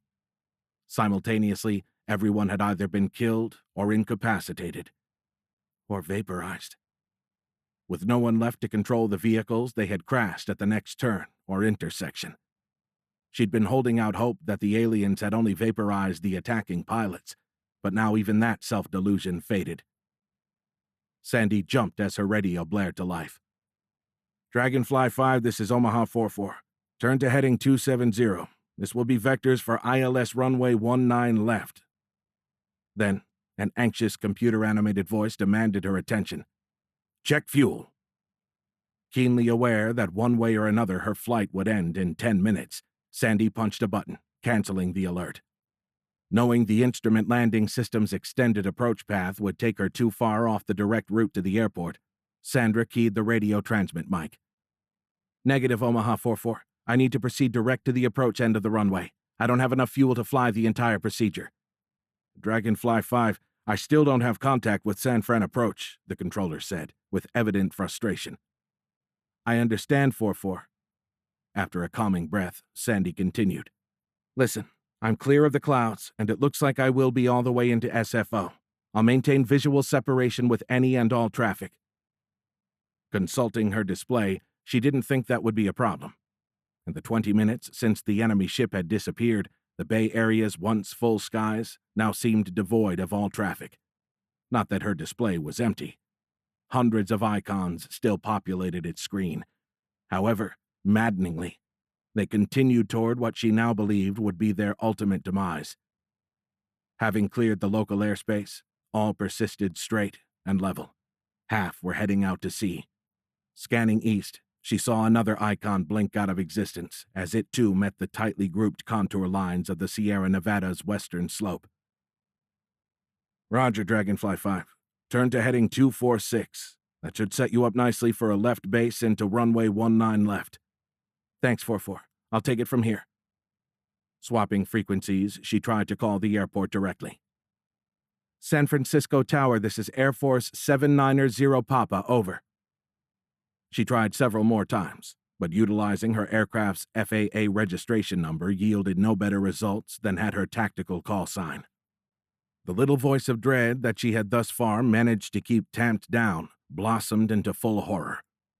Crossing Oakland and approaching the east side of the bay, the same scenes of carnage played out in every direction.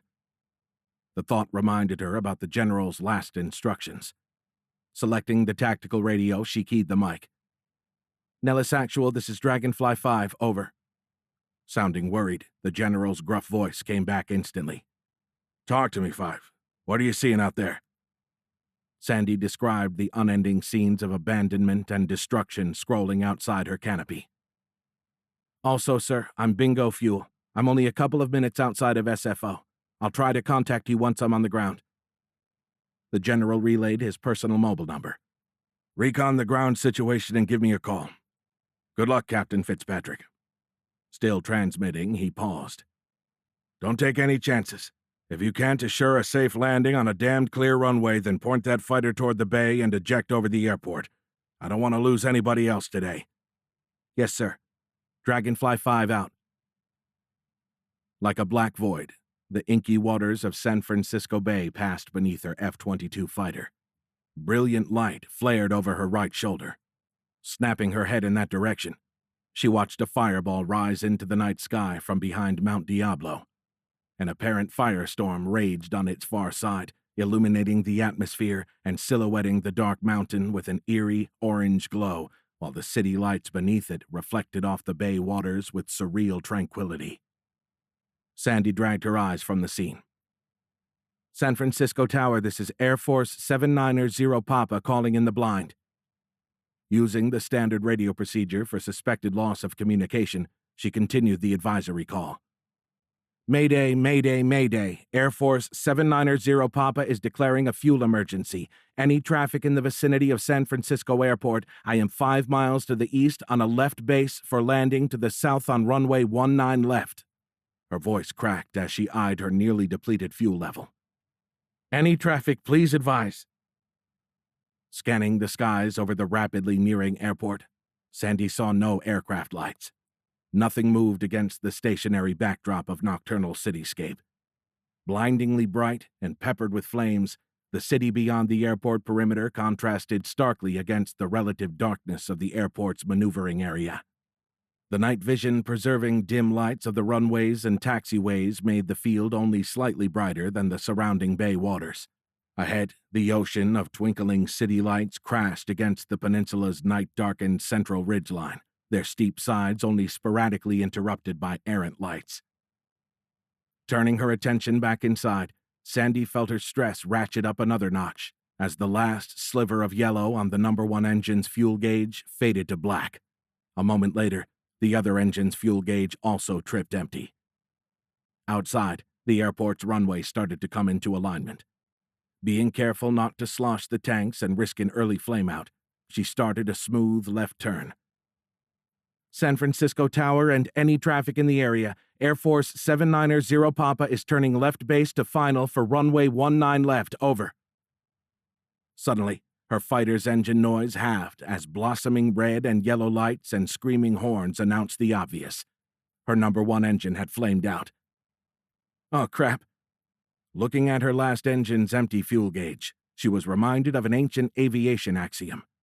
An airplane can fly over gross. It'll even fly out of center of gravity limits. But it can't fly without fuel.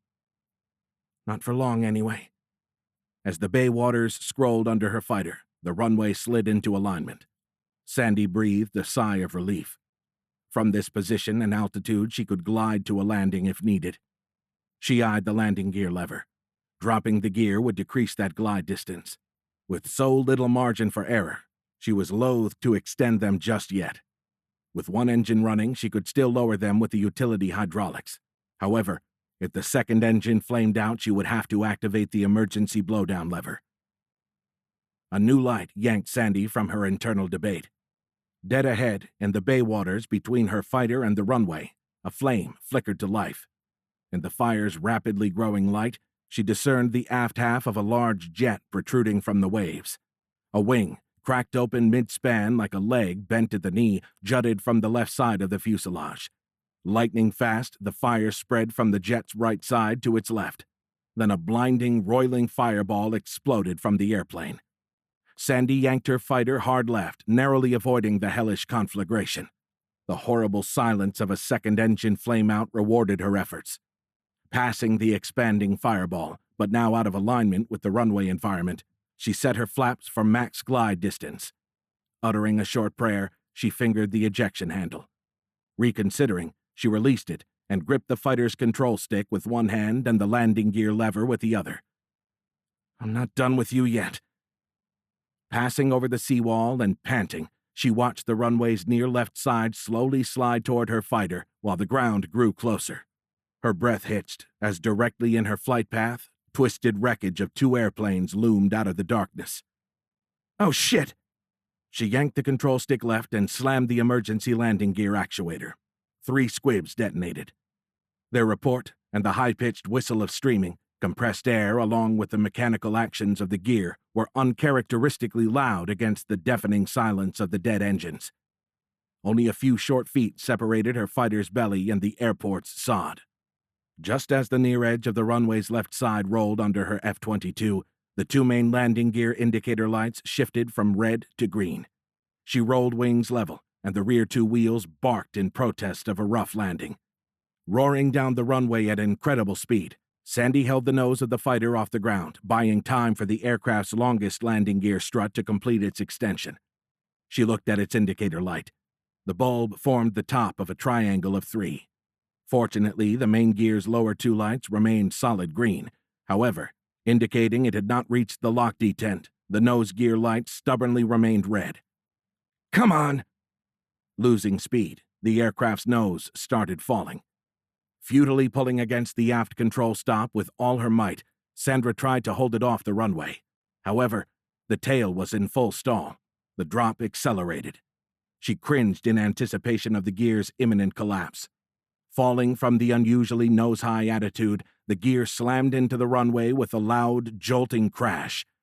To Sandy's amazement, it held, the indicator shifting to green. Miraculously, the fighter was directly over and in line with the runway's center-line lights. However, they were still flashing by too fast. Like a meth-fueled Pac-Man, the fighter's pointed nose gobbled up the streaming luminous dots. Sandy deployed the fighter's emergency drogue chute. The runway's edge lights were already red. Less than 2,000 feet remained. Looking ahead, she sought the 1,000-foot marker, the section where the alternating red and white centerline lights also shifted to solid red. However, they weren't there. The lights appeared to come to an abrupt end at a rapidly closing point. With renewed horror, she realized the background stars and clouds were being blotted out by the looming nose of a giant aircraft parked over the far end of the runway.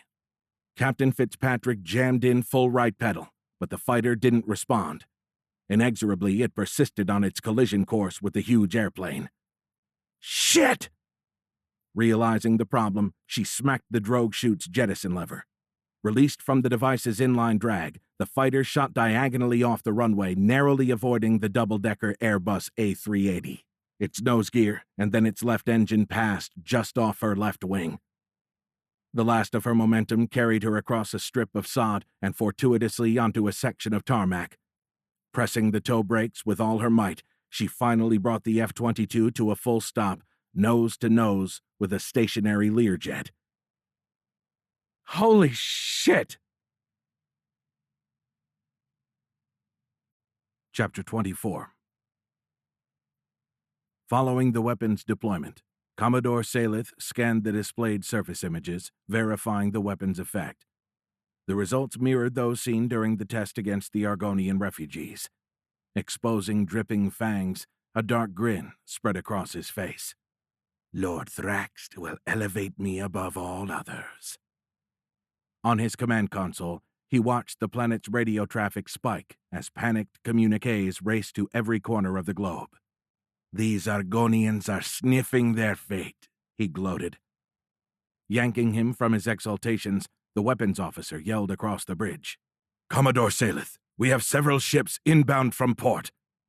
Don't bother me with trivial intelligence, idiot. Just destroy them. But Commodore, they have the maneuvering profile of Argonian ships. Cutting off the officer, Saleth gesticulated toward the main display. They're all Argonians. The weapons officer opened his mouth to speak. Saleth's temper flared. Blood boiling, he closed on the obstinate officer. Towering over the hatchling, he placed a razor-sharp forearm talon against his neck. To his surprise, the officer stood his ground. Slowly extending an arm, he pointed toward his display. Galactic Defense Force Argonian ships, Commodore. Saleth froze. The officer continued. Their trajectory originated from the surface. After a moment, Saleth allowed his talon to slide into its recess. With a final glare at the officer, he turned to face the front of the bridge. Put them on the main display. Without the Commodore's attention, the monitor had returned to its default. It now showed an image of the bay waters ahead of the ship. The weapons officer changed the feed, and it morphed into a formation of 8 fighters as they approached from the left side. Studying the unexpected ships, Saleth stepped closer to the display. There was nothing Argonian in their appearance. Those are not Galactic Defense Force ships, he growled at the officer. They're on straight-line trajectories. I see nothing to Saleth cut off mid-word. In an instant, all of the ships changed heading, shooting into 8 separate vectors. Battle stations! Saleth roared. He turned and ran to his command post. How long until the weapon is charged and ready to deploy? 38 Zixen, Commodore. We don't have time for that, he roared. Engage them now! Lord, the buildup of the weapon's quantum field can't be rushed. I can't fire it now. It won't— Curse the gods! Saleth roared. He blazed across the bridge. His steel-reinforced talons gripped the floor's stony surface, leaving a flurry of sparks in his wake. A ferocious blow sent his weapons officer flying across the room. A wet smack echoed through the cavernous bridge as his partially decapitated, lifeless body crumpled against the far wall. Standing over the weapons console, he activated the hull-mounted defense systems. 8 energy beams shot out, 1 for each ship. Saleth's dread grew tenfold. As he feared, each ship instantly repositioned out of the beam's path. Their movement was so fast, it looked like the small ships disappeared from one spot and reappeared in another, a ghostly blur the only evidence of the transition. The form of the ships confused him. They obviously weren't Argonian. But somehow, these humans had mastered the same inertial control that had eluded Zoxith for untold millennia. These devolved Argonians will not block my ascension, he growled. Activating all weapons, Saleth sent a barrage of beams at the enemy ships. Chapter 25. Feeling the pressure of their rapid descent, Jake pinched his nose and popped his ears. The elevator chimed and slowed. With a final lurch, it came to a stop at the bottom of the deep shaft. The doors slid open and revealed the familiar stainless steel-trimmed onyx walls decorating Space Control's deep underground entrance. Jake felt his last shred of hope evaporate. A pile of clothes and a discarded weapon lay where the guard should have been. Checking Victor, he was thankful to see the young lieutenant successfully fending off the dread hovering just behind his eyes. Reaching the vacated guard station, Richard activated the security panel. It still worked just as the one above ground had. Once they passed the computer's security checks, the door opened, affording them their first glimpse into Space Control. They silently walked into the large room. Jake wished everyone would pop out of their hiding places and shout surprise. Instead, he saw a broken coffee cup in the middle of the floor next to another pile of clothes. An unfinished email was visible on a computer near them. Empty shirt sleeves lay strewn across its keyboard. "Oh shit," Vic said, looking at the far wall's large monitors. A separate monstrous alien ship filled each display. "They must have set the satellites up to track them automatically," Richard said. Jake nodded. He counted 6 unique enemy ships. 4 of them hovered over major cities, while the other 2 glided across the surface, one over water, while the other traversed a mountainous area. With compounding dread, he wondered what the other 10 ships were up to. Richard pointed at the alien ship on the top right monitor. "That looks like Paris." "Yeah, that's the Arc de Triomphe on the right," Jake said. "Look," Victor said excitedly. "Cars are still moving." He broke off with a choked scream as a sphere of light blossomed from the hideous ship. Racing across the surface, it quickly filled the satellite's field of view. "Oh, God," Richard said. Jake felt his heart sink. As if trying to hold himself together, Vic wrapped his arms around his own shoulders. His eyes unfocused, he kept repeating the same words. "Oh, God. Oh, God."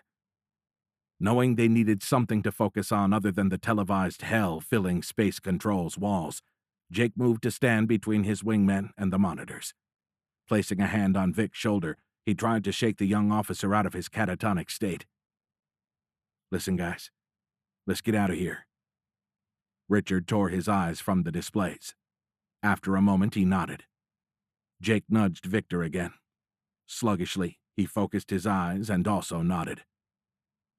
"We have to figure out the weapon's range. Whoever's left in charge will need to know where to send aid. We need to know how far it went and what happened to the victims not at the epicenter. Maybe people were just incapacitated farther out." Jake pointed around the room. "This weapon isn't stopped by soil or rock, but we don't know what happens to it over distances." Something on one of the displays drew Richard's attention. Jake turned to see what had distracted him. Richard pointed at the top left monitor. "Look at the ship over the water. It must be the one that attacked DC. You can see those small ships closing on it." "You're right," Jake said.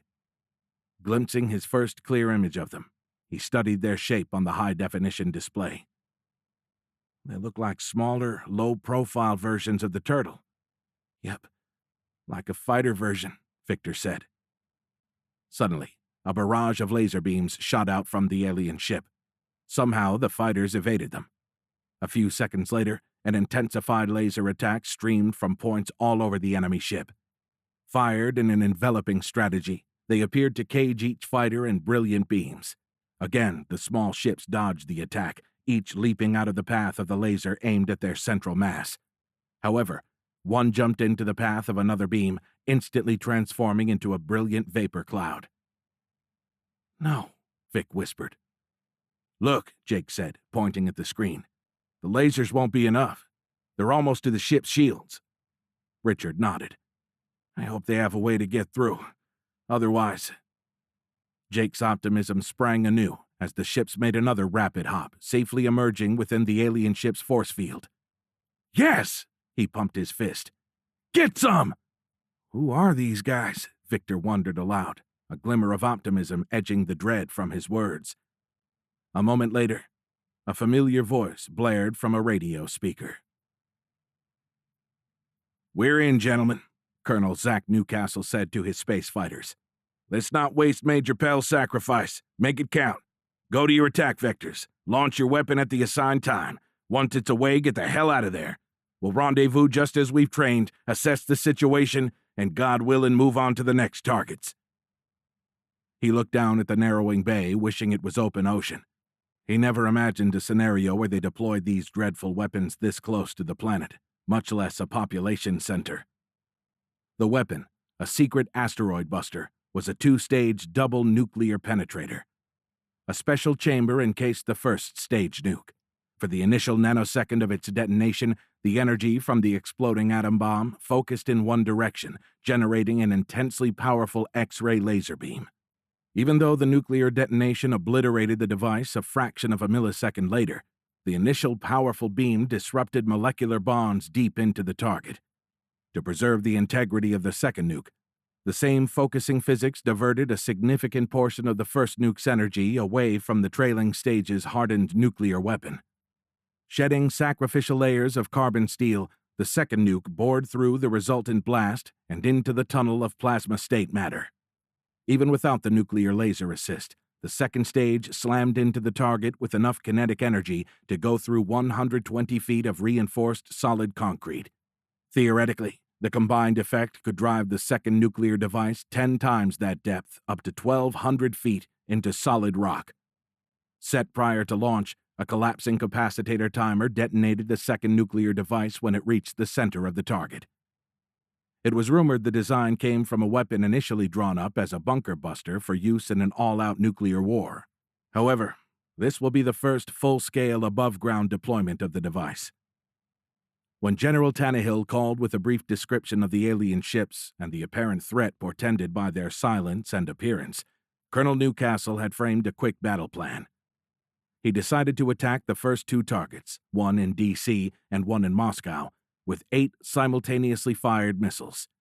Depending on their success, he would further divide their forces, attacking the rest of the alien fleet before more cities were lost. Each ship only carried 4 missiles, so they had to maximize their effectiveness. Colonel Newcastle's fighter raced along its assigned vector. In less than 2 seconds, all 7 of the remaining fighters reached their designated initialization points and turned inbound on their attack trajectories. "It looks like they're spreading out, surrounding the entire ship," Richard said, as they watched the scene develop. Jake studied the evil-looking alien visage. "I see some structures on top of the head. I hadn't noticed them before. It almost looks like a bridge." "That thing is huge," Victor said. "Those fighters look like gnats. They don't stand a chance." "Obviously they think they do, and considering they're apparently our last hope, we better." Suddenly, brilliant light haloed the enemy ship. In an instant, its intensity grew too bright for the camera. The satellite's video feed washed out. The ship's huge size amazed Colonel Newcastle. They were inside its shields, but they were still a mile from their target. Even at this distance, the ship filled his forward screen. Thank God our theories on how the drive would penetrate a force field were right. Otherwise, this would have been the shortest counterattack in the history of warfare. What happened next was so quick, the human eye could not truly appreciate or capture it. If you filmed the event with a high-speed camera and slowed the playback, you would see the ships simultaneously dart at the alien ship from 7 discrete attack angles. In a millisecond, they reached the desired speed and released their missiles. Then the ships instantaneously changed course 90 degrees. Shooting straight up, they rocketed out of the area with enough speed to outrun the ensuing nuclear shockwave. Colonel Newcastle's helmet visor auto-darkened as a brilliant light enveloped the wing's 7 remaining fighters. Reaching the relative safety of space, he turned to observe the effectiveness of the attack. Chapter 26. "Oh God, we lost them," Vic cried. His plaintive words echoed in the control room's cemeterial silence. As the brilliance faded and the video feed resumed, a second explosion ripped through the giant ship. Glowing with dazzling internal brilliance, hundreds of fissures spread across the ship's component asteroids. Then it blew apart. Huge pieces of various sizes plunged into Chesapeake Bay. They stared at the screen in shocked silence. Then all 3 men screamed with joy. Richard wrapped Victor in a bear hug. The small lieutenant's feet left the ground. Jake laughed. Then he heard the radio crackle to life. "Wait, listen. Wing, this is Vampire 6, over." Richard set Victor down. "It's Colonel Newcastle." "They made it," Vic whispered. "This is Bravo, Wing," replied a voice with a thick Russian accent. "We're 3 minutes from engaging the bastards that just hit Moscow." The news slammed Jake. "Oh, shit. Damn it. I'm sorry, Vlad." Jake heard his shock mirrored in the colonel's voice. "They hit D.C. too," Colonel Newcastle said, his East Texas drawl heavy with the news. "We don't know what the weapon did, but I'm pretty sure it ain't good." The colonel's voice took on an urgent tone. "Anyway, we don't have much time, so I'll make this quick. We hit them en route to New York. The tactic worked. The enemy ship was destroyed. As briefed, divide your wing into 4 pairs. Attack the remaining ships in teams of 2. I'll split up Alpha Wing, and we'll do the same. Comrade, I know we discussed this, but are you sure a pair of ships can handle one of these things? It is huge. Believe me, friend, 2 will be enough. We hit it with 7. The colonel paused, chuckling menacingly. Sharing Newcastle's apparently vengeful elation, Jake imagined him staring down into the steaming, partially submerged remnants of the shattered enemy ship. It was destroyed. Completely serious overkill. Da, Vampire 6. My wingman and I will attack this one. Thank you for the news, comrade. Make 'em pay, Vlad. Oh, I will, the Russian commander said with an ominous tone. Bravo wing out. Jake dug a headset from the uniform piled in front of the radio. Sliding it over his head, he detected the faint scent of the previous user's aftershave. Looking down, he saw a name tag. Tannehill. Oh shit, he said. Seeing the same thing, Richard bowed his head. After a silent moment, he lifted an angry glare to the enemy ships on the large monitors. He was a good man. Undoubtedly thinking of his parents, Vic had a sickened expression. Jake placed a reassuring hand on his shoulder. They may have been out of town. Shaking his head, Victor's gaze shifted from wall to floor. His expression transitioned from glare to lost stare. Frustrated, Jake shook his head. There's nothing we can do for anyone here. Let's focus on what we can do for those left. He keyed the mic. Vampire 6, this is Turtle 1 calling from Space Control, over. Roger, Turtle 1, said Colonel Newcastle with evident confusion. You're in Space Control? Yes, sir. I wanted to find out what happened. Is this Captain Giard? Jake paused, looking at the mic. This guy's well informed. Yes, sir, it is. Okay, good job, Captain. What is our situation on the ground? Jake swallowed hard. Sir, DC appears to be a complete loss. A long silence followed Jake's words. Thanks for your report, Captain. I'm sure he's on the horn with the President, but I need to speak with General Tannehill. Please call him to the radio. Jake cast a forlorn glance at the General's name tag. I'm sorry, sir. It reached here, too. Another pause. That deep underground? Yes, sir. General Tannehill? Gone, sir. Silent, Jake stared at the radio, giving the colonel a moment to digest the news. When the pause started to feel too long, he reached for the mic, then stopped as the speaker crackled to life. What happened? He looked from Vic to Richard. Honestly, sir, I don't know. Structurally, everything is intact. Buildings, trees, and equipment are all still standing. Even machines and electronics still work. But all the people are gone. Gone? Yes, sir. It looks like they vanished. All we found is piles of clothes left where they dropped. We haven't found any bodies, even down here. Deafening silence streamed through the radio speaker. Gentlemen, I need to know the range of that weapon. Jake gave Richard a meaningful glance. Yes, sir. We were already working on a plan to do just that. Good. This thing must have a recharge time. I can't imagine they would have let us within its range if they could have simply attacked the weapon and vaporized us. So if my fighters are going to be successful, we need to know how far to stand off when they're about to activate it. Jake hadn't thought of that. He was impressed with how fast the colonel accepted the disastrous news and shifted back into strategizing. Newcastle continued. We'll work out the timeline, but I need your team to find its range. Roger, Vampire 6, Jake said. We saw some activity in western Maryland. We'll head that way. I'll report back to you on this frequency. Good copy, Turtle 1. I've split my wing into 3 groups. We're heading to our next targets, so get me that data ASAP. Roger, 6. Turtle 1 out, Jake said, pulling off the headset. He turned to see Captain Allison and Lieutenant Croft already heading for the door. After a quick glance back at the alien ships on the monitors, he turned and followed. Captain Sandra Fitzpatrick's steady rhythmic breathing, a technique born through years of cardio training, belied the horror gripping her soul. The teddy bear. Oh God, the teddy bear. An image she couldn't shake. The vision would haunt her for the rest of her days. Earlier, while jogging toward the distant terminal building, Sandy came across a still idling airport transfer bus. Hoping to use it to expedite the crossing, she peered into its closed glass doors. In spite of the eastern glow of the coming sunrise, she couldn't discern details through its dirty windows. However, the bus looked empty. Jamming her fingers into the rubber gap between the panels, Sandy tried to pry the split glass doors apart.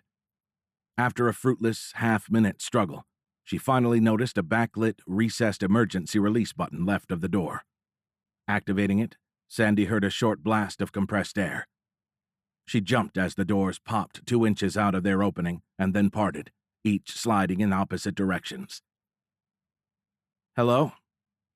No reply rose above the bus's droning diesel engine. She took a tentative step into the opening. Is anybody in here? Standing half in the doorway, Sandy screamed as 2 strong hands, squeezing from both sides, grasped her shoulders. Another blast of compressed air burped from under the bus, and the door trying to close on her retracted. Shit! Sandy kicked the right panel of the retreating glass door and shook her head. Keep it together, Captain Fitzpatrick. She stepped all the way into the bus, and its doors slid closed. Air conditioner blower noise replaced the engines. Getting over her skittishness, she stepped into the driver's compartment. In the dawn's wan light, the seat looked empty. Groping in the darkness, Sandy worked her way closer. A few awkward seconds later, she finally dropped into it. Something was wrong with the seat. It felt like someone had left a towel or cloth on it. Running her fingers across the material's loose, rippled surface, Sandy froze, remembering what she saw while peering down into the empty F-18's cockpit. An uncomfortable, hard object dug into her right thigh. Wide-eyed in the dark, she leaned left and pulled it out from under her leg. Breathlessly holding the object up, she studied its angular silhouette against the deep turquoise hue of the early morning light. A round ball on one end and a long rod on the other, it felt metallic. With her opposite hand, she blindly searched the instrument panel for a light switch. A huge windshield wiper arm sparked to life, its dry rubber blade chattering against the dirty glass. Another switch later, the bus's cabin lit up like an exam room. Sandy blinked and squinted as the sudden blast of light burned her dark, adapted eyes. Finally able to see, she squinted at the device in her hand. Struggling not to scream, Sandy dropped the artificial hip. Jumping to her feet, she looked down to see a bus driver's uniform strewn across the compartment. While the driver's shirt was on the floor, the pants, belt still buckled, lay in the seat. She saw several shiny objects littering the interior of the pants. Bending, she looked closer. In a sudden epiphany, she recognized the parts as titanium screws. What the hell could do that? She looked from the strewn articles to the screws, and finally to the artificial hip where it had landed next to her right foot. Why isn't there any blood? Backing away in shocked dismay, Sandy stumbled. Regaining her footing in the bus's central corridor, she looked aft and froze. Visible in the cabin's stark white light, emptied articles of clothing littered the entire bus. A glint of light drew her attention to one of the front left seats. A teddy bear's half-open, glass-bead eyes peered from under a vacated toddler's outfit. On the narrow bench, a little girl's tiny white and yellow dress sat between piled clothes of an apparent mother and father. Worn in anticipation of an early morning departure to some exciting destination, the tiny girl's yellow ribbons and pink bows now lay strewn about her emptied clothes. Sandy had a mental image of the parents casting horrified glances at the monstrosity hovering overhead while they tried to calm their frightened little girl. But in Sandy's vision, she and Jake were the anxious people. The child between them was the little girl with golden locks that she'd often imagined would grace their future. Unconsciously, her hand drifted to the point where the baby bump would soon show. As a tear threatened to breach the levee of her lower eyelid, Sandy extended a trembling hand toward the stuffed animal. After a short hesitation, she caressed its furry belly. The teddy bear's lifeless, doll-like eyes snapped wide open. Are you my mommy? That was several minutes ago. She couldn't remember leaving the bus. The next thing Sandy knew, she'd been running across the tarmac with tears flowing down her cheeks, an agonized wail streaming from her throat. Further investigation wasn't necessary. The scene in the bus told her all she needed to know about what had happened to San Francisco. She didn't think a search of the terminal or the city beyond would reveal anything new. Besides, she had no desire to subject herself to more of that imagery. The same scenes of sudden abandon were evident in every direction. Here, a truck's rear end protruded from a ditch. On her right, a tug towed a train of baggage trailers in a large, perpetual loop. She imagined the operator's empty shoe must be wedged in the accelerator pedal. Sandy ran faster toward Gate 21. Focusing on the object drawing her in its direction helped stifle the shock. Winded in spite of her extensive cardio training, Captain Fitzpatrick finally arrived at her destination. Unable to hear anything over the scream of a nearby jet, Sandy placed a hand against the vehicle's thick, metallic skin. She was relieved to feel rhythmic vibrations pulsing through its chassis. Left in park, with all of its lights on and flashing, the large fuel truck was still running.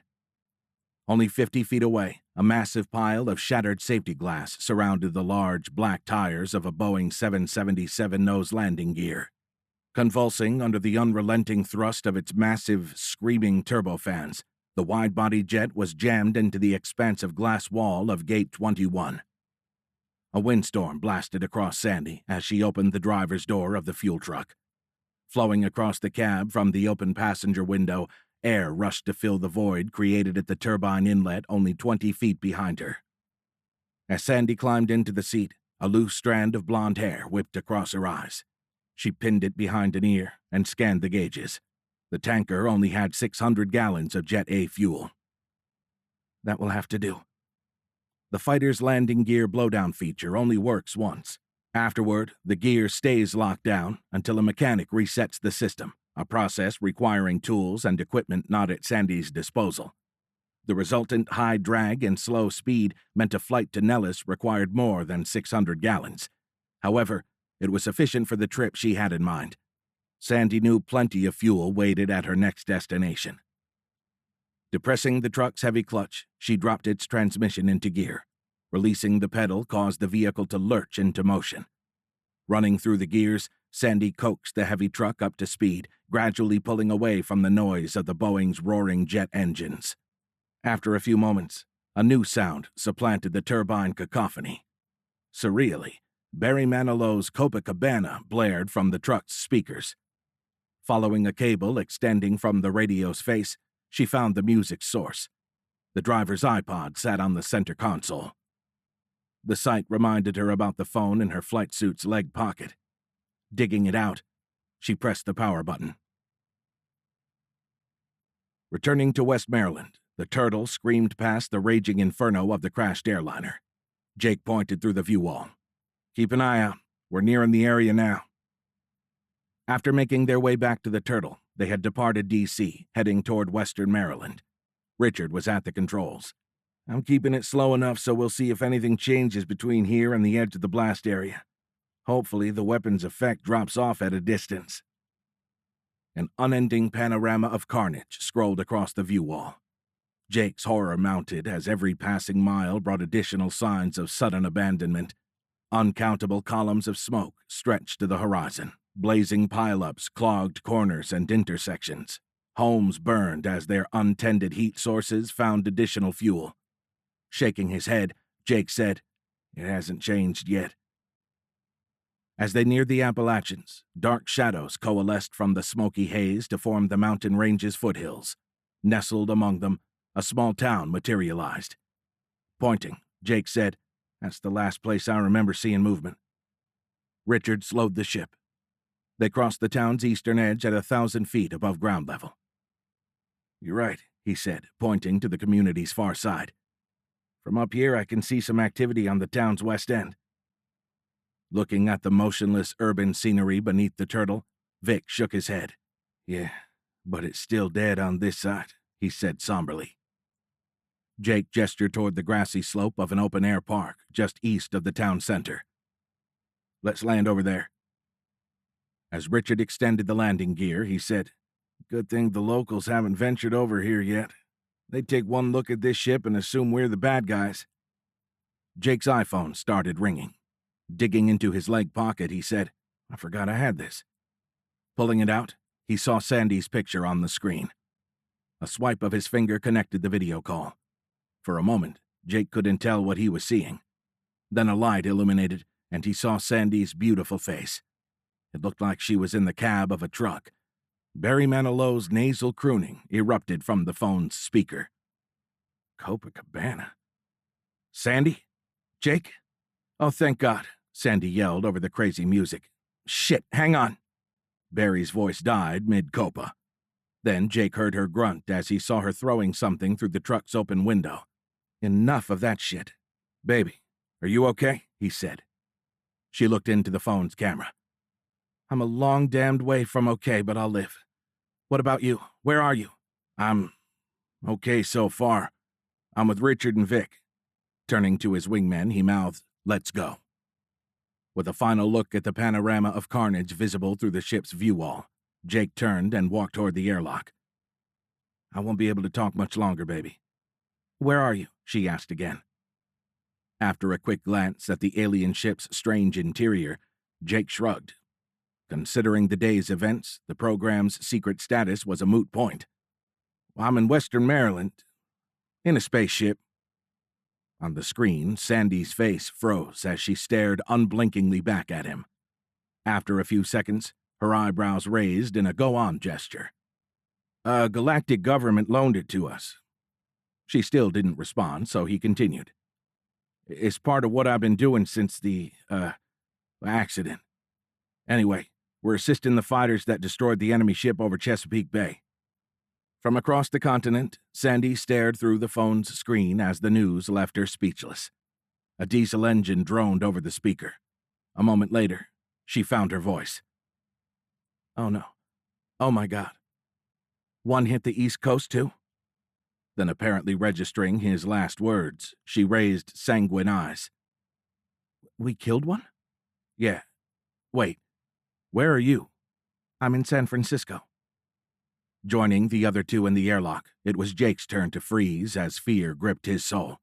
"Get out of there, Sandy." Richard and Victor swapped concerned glances. All three of them had seen one of the alien ships peel off the main formation and head toward the west coast. When Sandy's voice returned, Jake heard tremendous emotions straining her words. "It already hit here." She paused, looking down. When she looked up, Jake heard and saw the tears. "Everybody's gone." Over the next couple of minutes, they exchanged stories. Sandy relayed a brief synopsis of her experiences, both in the air and on the ground. Jake told her what they'd seen over Maryland and inside the Pentagon. The news that they'd also lost a huge swath of the West Coast hit Jake hard. On the video, he watched the same gut-wrenching emotions march across Sandy's face. Then her expression morphed into anger. "What galactic government? Is that who is attacking us? Is this—" "No," Jake interrupted. "I promise these aren't the same aliens." "But—" She paused, apparently searching for the right words. "Why are they attacking us? What could we have done to them?" "We can't figure that out either, baby. But thank God you had that engine problem. As far as we can tell, their weapon has some effect out to about 100 miles. If you'd been any closer, I probably would have lost you too." Holding the phone with one hand, she grabbed the fuel truck's single-point refueling nozzle. "Hang on." Sandy set the phone on the tarmac under her F-22's wing. Looking up from the camera's grounded point of view, Jake watched as she wrestled the heavy fuel hose to the fighter's refueling socket. Grabbing the nozzle's two handles, she slammed it home. Throwing her whole body into the movement, Sandy wrenched it 90 degrees to the right, locking it into place. Watching the nozzle, she picked up the phone and pointed at the tanker behind her. "There's enough fuel in this truck to get me to Monterey Regional." Sandy's gaze turned from her aircraft to stare into Jake's eyes with a meaningful look. "That's about 100 miles south of here. I gotta check on my parents." "Oh, shit," Jake whispered. "Yeah, they live a few miles southeast of the city." A tear ran down her face. Jake stared into her beautiful eyes. Picturing the desolation spanning the 100 miles between D.C. and his current location, he looked into the iPhone's camera and lied to the love of his life. "I'm sure they're okay, baby." "I can't lose them, Jake." She paused, shaking her head. Then her lower lip trembled. "I can't lose my daddy." Before Jake could say anything, Sandy's expression hardened, banishing the scared little girl who had momentarily cracked through her brash facade. She cast a look at the fuel truck. "All right, Captain Giard, this thing is almost done. I have to get back in the air and report to General Pearson." "Yeah, we have to get going, too. Colonel Newcastle is waiting for our report." Sandy brusquely swiped a tear from her cheek. Then she pointed at him. "Come back to me in one piece, Captain Giard." "You too, Captain Fitzpatrick." As her finger approached the screen, she mouthed, "I love you." Jake mouthed, "I love you more." The call ended. He stared at the blank screen for a moment, then nodded to his wingmen. They proceeded through the airlock, emerging into western Maryland's cool, crisp air. Standing outside the Turtle, they studied the surreal scene of rising smoke columns littering the eastern horizon. "We've seen this. Let's keep moving," Jake said. Turning to head toward downtown, he found himself staring into the cavernous muzzle of a very large double-barreled shotgun. "Freeze, you sons of bitches!" Chapter 27. Angered by her displayed weakness, Sandy batted away another tear. "I can't believe I let Jake see that." Wrenching the empty fuel truck's nozzle free, she resisted the temptation to toss it on the ground. Sandy rolled it back into the truck and turned off the pump. Climbing into the vehicle, she stared at the western hills. Retrieving her phone and selecting her parents' home number, Sandy placed the call. After the 5th ring, it went to voicemail. Turning a desperate glance south in the direction of Monterey, Sandy ended the call and closed her eyes. "Please be okay." After a moment, she punched in the general's number, took a deep breath, and placed the call. General Pearson answered on the first ring. "Talk to me, Captain Fitzpatrick." Taken aback, Sandy hesitated. Finally, she said, "It's bad, sir. Really bad." She described the scene in the bus, leaving out the teddy bear. Also, she told him about her conversation with Jake. None of the news seemed to surprise him, including the downing of an enemy ship. After a brief pause, she told him of her Monterey plans. "Okay, Captain.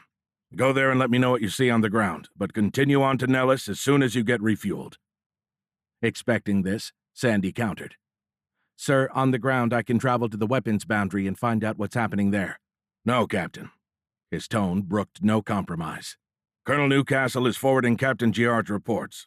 I won't discuss our plans on a non-secure phone line, but I need you and your aircraft back here." Sandy's heart sank. Stunned, she was speechless. Taking her silence as consent, the general continued. "Thanks for your report, Captain. Come see me when you get back to Nellis." "Yes, sir," she said weakly. The call disconnected, and Sandy mutely stared at the phone. After a moment, she dialed her parents again. This time, she tried each of their mobile phones as well. Maddeningly, each went to voicemail. With their cell phones, she'd expected as much. At night, they always turned them off. Hoping they might wake and receive them while she was airborne, Sandy left messages on each. She took a deep breath and let it out in a long sigh. "Okay, Captain. Time to get to work." After looking at the two jets still sitting nose to nose, Sandy dropped the truck into gear. Intending to inch it forward until the front grille contacted the leading edge of the Lear's left wing, she tried to slip the clutch. However, it refused to cooperate. The truck lunged forward. Sandy winced at the sound of metal scraping metal. Fortunately, the jet's brakes weren't set. Bouncing off the front of the truck, the aircraft rolled back a few feet.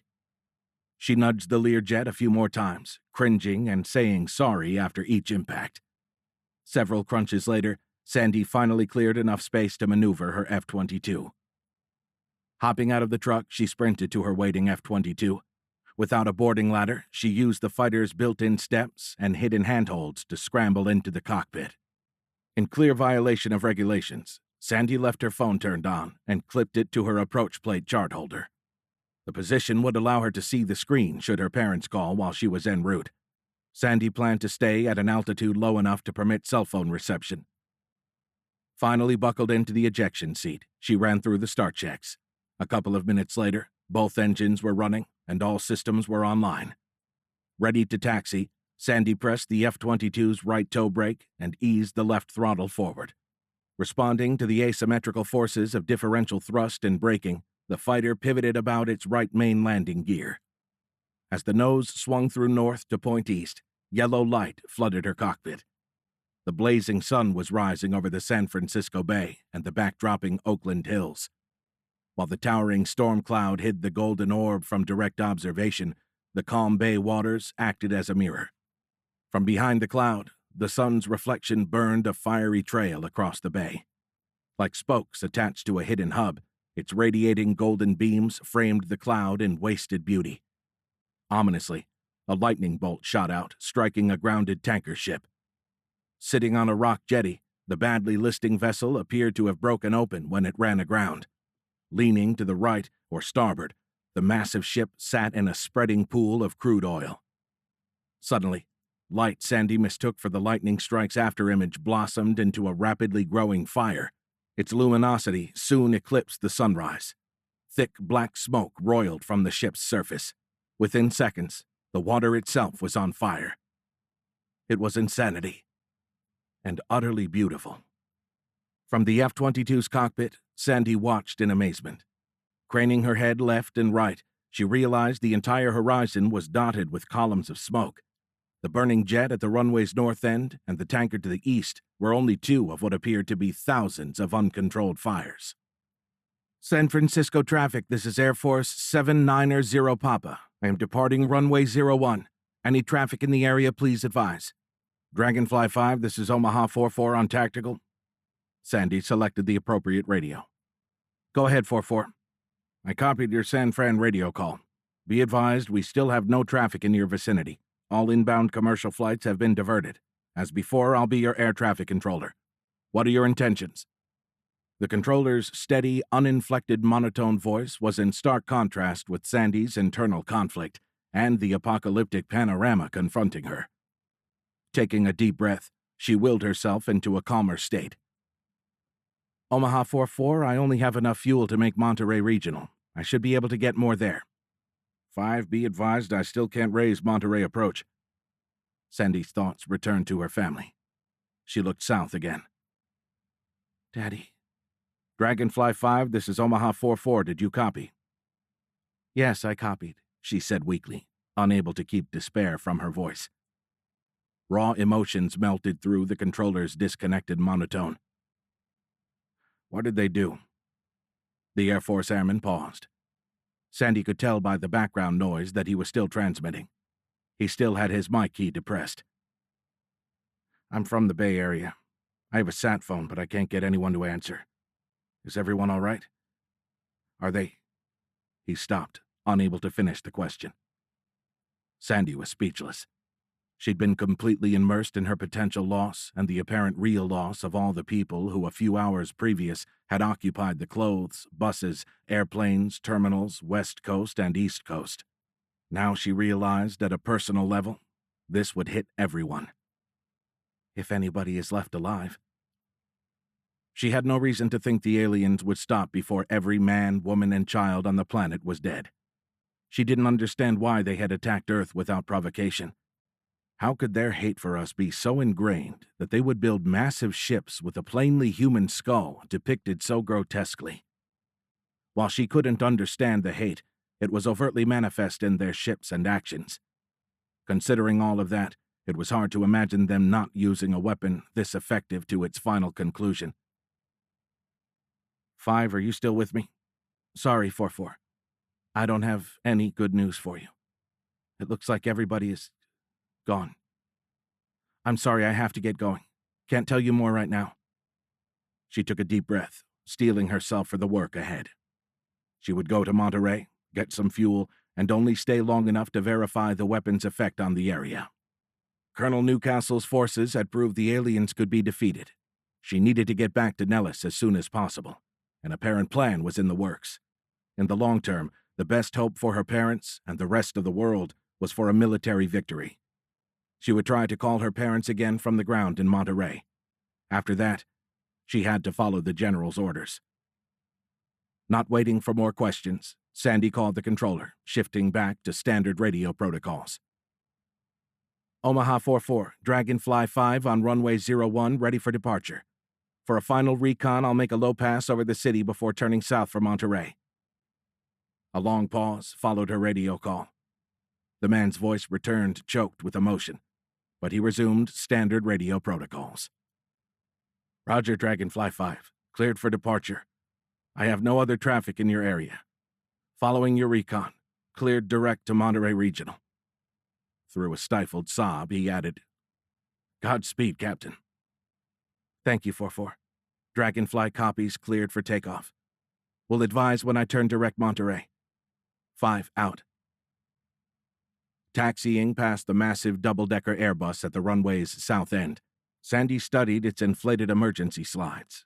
Encircling their bases, piles of clothes and bags marked the spot where each person had succumbed to the weapon's effect.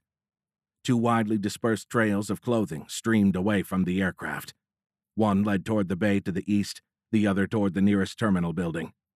It looked like some people ran toward the nearest shelter. Others appeared to have simply run away from the monstrous alien ship hovering overhead. Sandy's eyes returned to the slides. She saw a civilian pilot uniform stuck on the nearest slide's yellow surface. Knowing the captain would have been the last to depart, Sandy realized the crew had shut down all systems and abandoned the plane with the passengers. That's why I didn't see it sooner.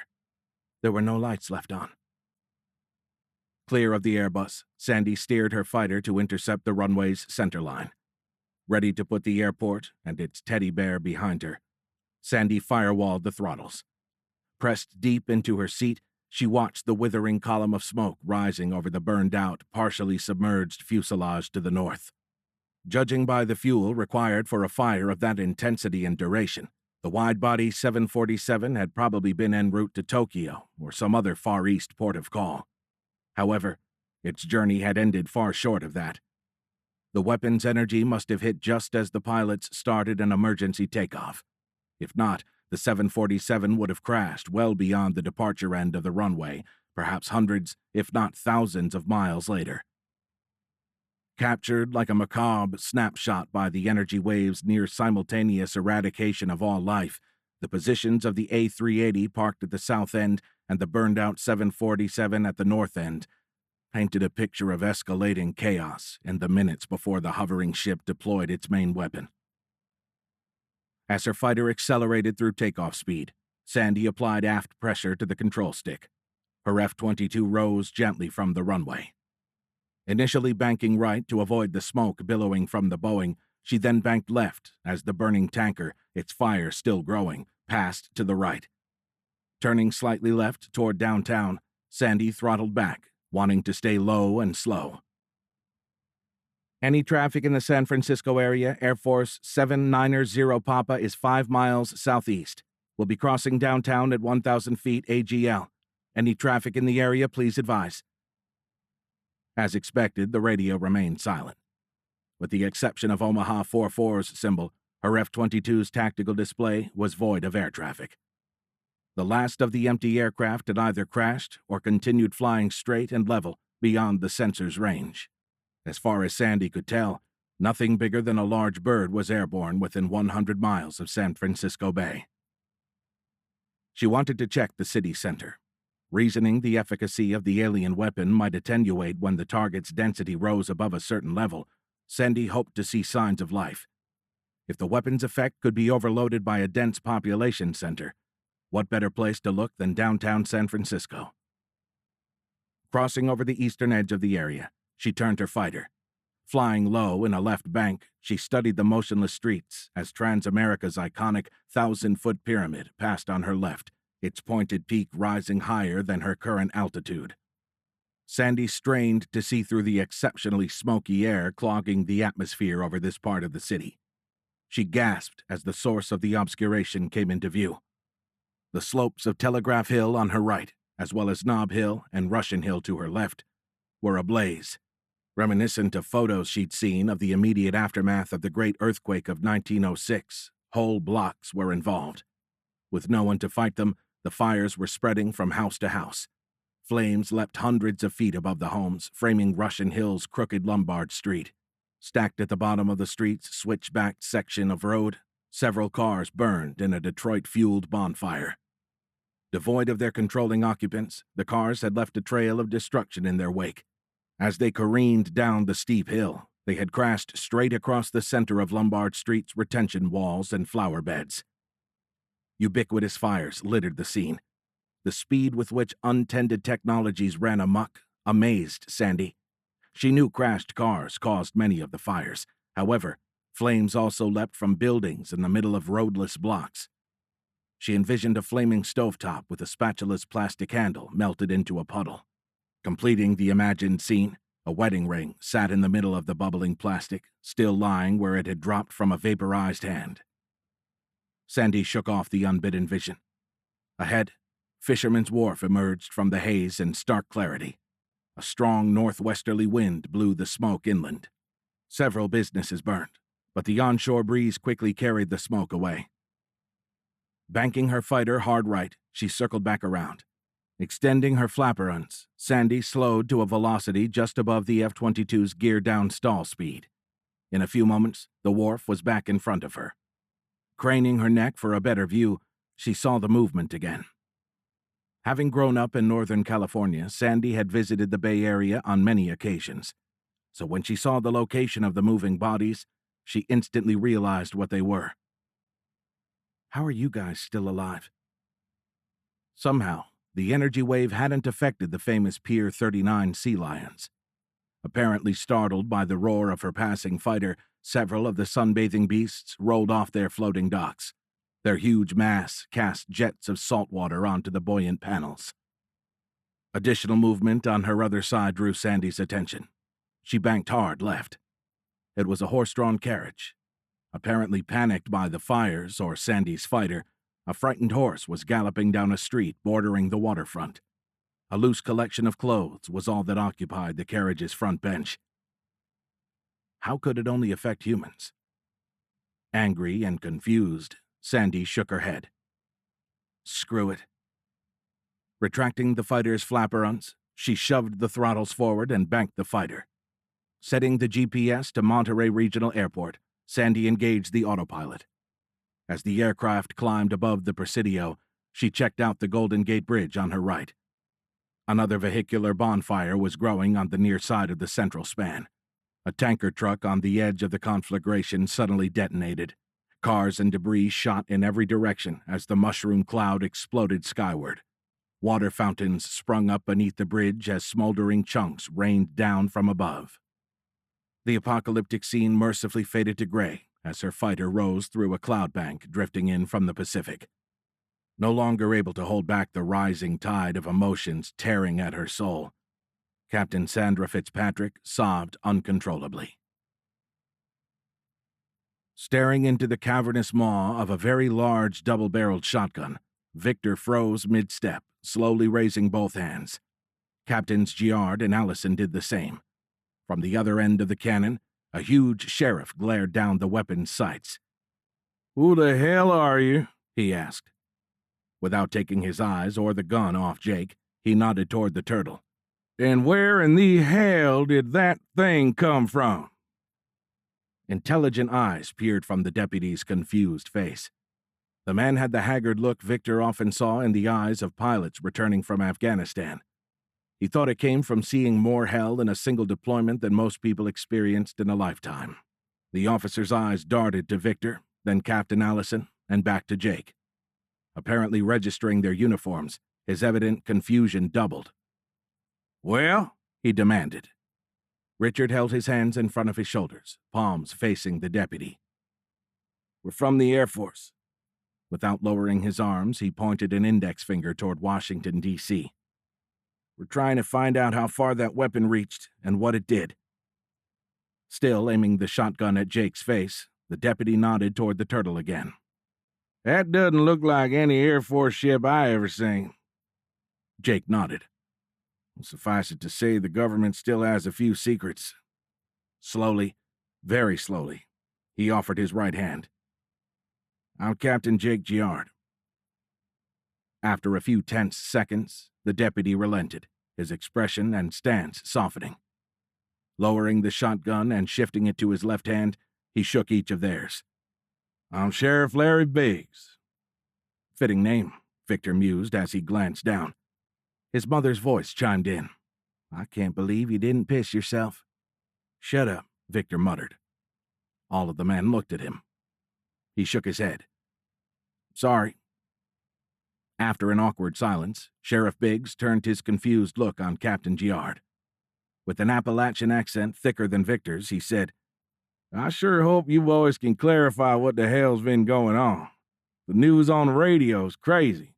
Stories of giant alien ships appearing over cities worldwide, and suddenly they lose all contact with those cities." Captain Giard shook his head and pointed southeast. "I wish I could tell you it was just the one, but the radio reports are right," he said. "There is some good news, though. Our fighters destroyed the ship that attacked D.C., and they've gone after the rest of them." The deputy seemed to breathe for the first time. "Oh, thank God." Jake nodded. "It's a start, but we need more information. Our fighters need to know how far the weapon reaches and what happens there." The sheriff's face darkened. "I can show you what you're looking for. Ain't no use trying to describe it, though. Follow me," he said. Turning and breaking into a run, he shouted over his shoulder, "It's an old downtown." After exchanging glances, all three pilots followed at a jog. A quick block and a half later, they rounded a corner onto a long street and found themselves in the crosshairs of a squad of the sheriff's deputies. Almost falling, Victor slid clumsily to a stop. "Oh, crap," he whispered. Slowing to a brisk walk, and still loosely holding the shotgun in his left hand, Sheriff Biggs raised his right and shouted, "All clear." Up the street, the obviously edgy officers lowered their weapons. 50 yards northwest of Victor, and therefore 50 yards farther from the weapon's epicenter, the sheriff's men stood in front of a large group of nervous-looking civilians. An apparent historical district, old downtown looked like a tourist haven. Blocking automobiles while permitting pedestrian traffic, large, evenly spaced, ornate stanchions guarded each end of the main thoroughfare. 19th-century gas lamps decorated both sides of the cobblestone roadway, and antique awnings adorned the red brick shop fronts. This morning, many of the tourists had apparently started their shopping early. Deposited by vaporized shoppers on a busy morning, empty articles of clothing littered the scene. Looking around, Victor realized they were everywhere. He pointed at the scattered piles. "Holy shit." Mounds of clothes lined both walkways, some propping open shop doors. Others had dropped as their occupants vanished while crossing the street. Having spilled from dropped bags, their early morning purchases lay strewn amongst the scattered articles. Scanning the street while proceeding northwest toward the group, Vic did a double-take and stopped mid-step. Seeing him, the sheriff nodded. "Yeah, that's what you're looking for." "Is that?" Vic started, then froze. No, oh my God." Breaking from his paralyzed epiphany, he ran to the corner of a nearby storefront, retching the whole way. "Pussy," his mother's disembodied voice chided. "I didn't expect this," Richard said between his own nauseated chokes. Victor stared at the gory panorama. Unable to accept the reality streaming into his eyes, he shook his head. "I never even imagined this." Approaching the edge of the weapon's effect, Jake studied a collection of lumpy piles. Standing unsteadily, Victor ignored his mother's unending rant and walked to Captain Giard's side, almost tripping on the way. Apparently, the energy wave struck a large group of shoppers standing in the middle of the road. In a day full of horrors, this was the worst. It was also the first blood he'd seen, although Victor feared it wouldn't be the last. Of varying thickness, blood-soaked piles of clothes formed a clearly delineated boundary. Immediately outside that line, partial bodies still occupied sleeves, pant legs, and skirts. Based on the missing parts, you could discern the walking direction of each victim. Seeping from cleaved body parts, vermilion rivulets flowed down the street. Adding to the calamitous milieu, the jagged red stripes that covered the scene looked like the work of a demented artist loosed on a blood bank. A pale Captain Giard shook his head. Gesturing to the bloody streaks, he said, "I recognize this pattern. I saw the same thing after a terrorist attack in an open-air market outside Bagram Airfield. The arterial spray released by the suicide bomber's shrapnel painted the same design." "Oh my God," Richard gasped as he dropped to his knees next to a woman's emaciated remains. Apparently facing southeast, it looked like she had been walking toward Ground Zero. The weapon took the front half of her head, neck, and torso. Her right leg and left arm were missing as well. Soaked in blood, the woman's clothes were too flat in those areas. Except for the intact garments, it looked like a giant butcher's cleaver had bisected her mid-stride.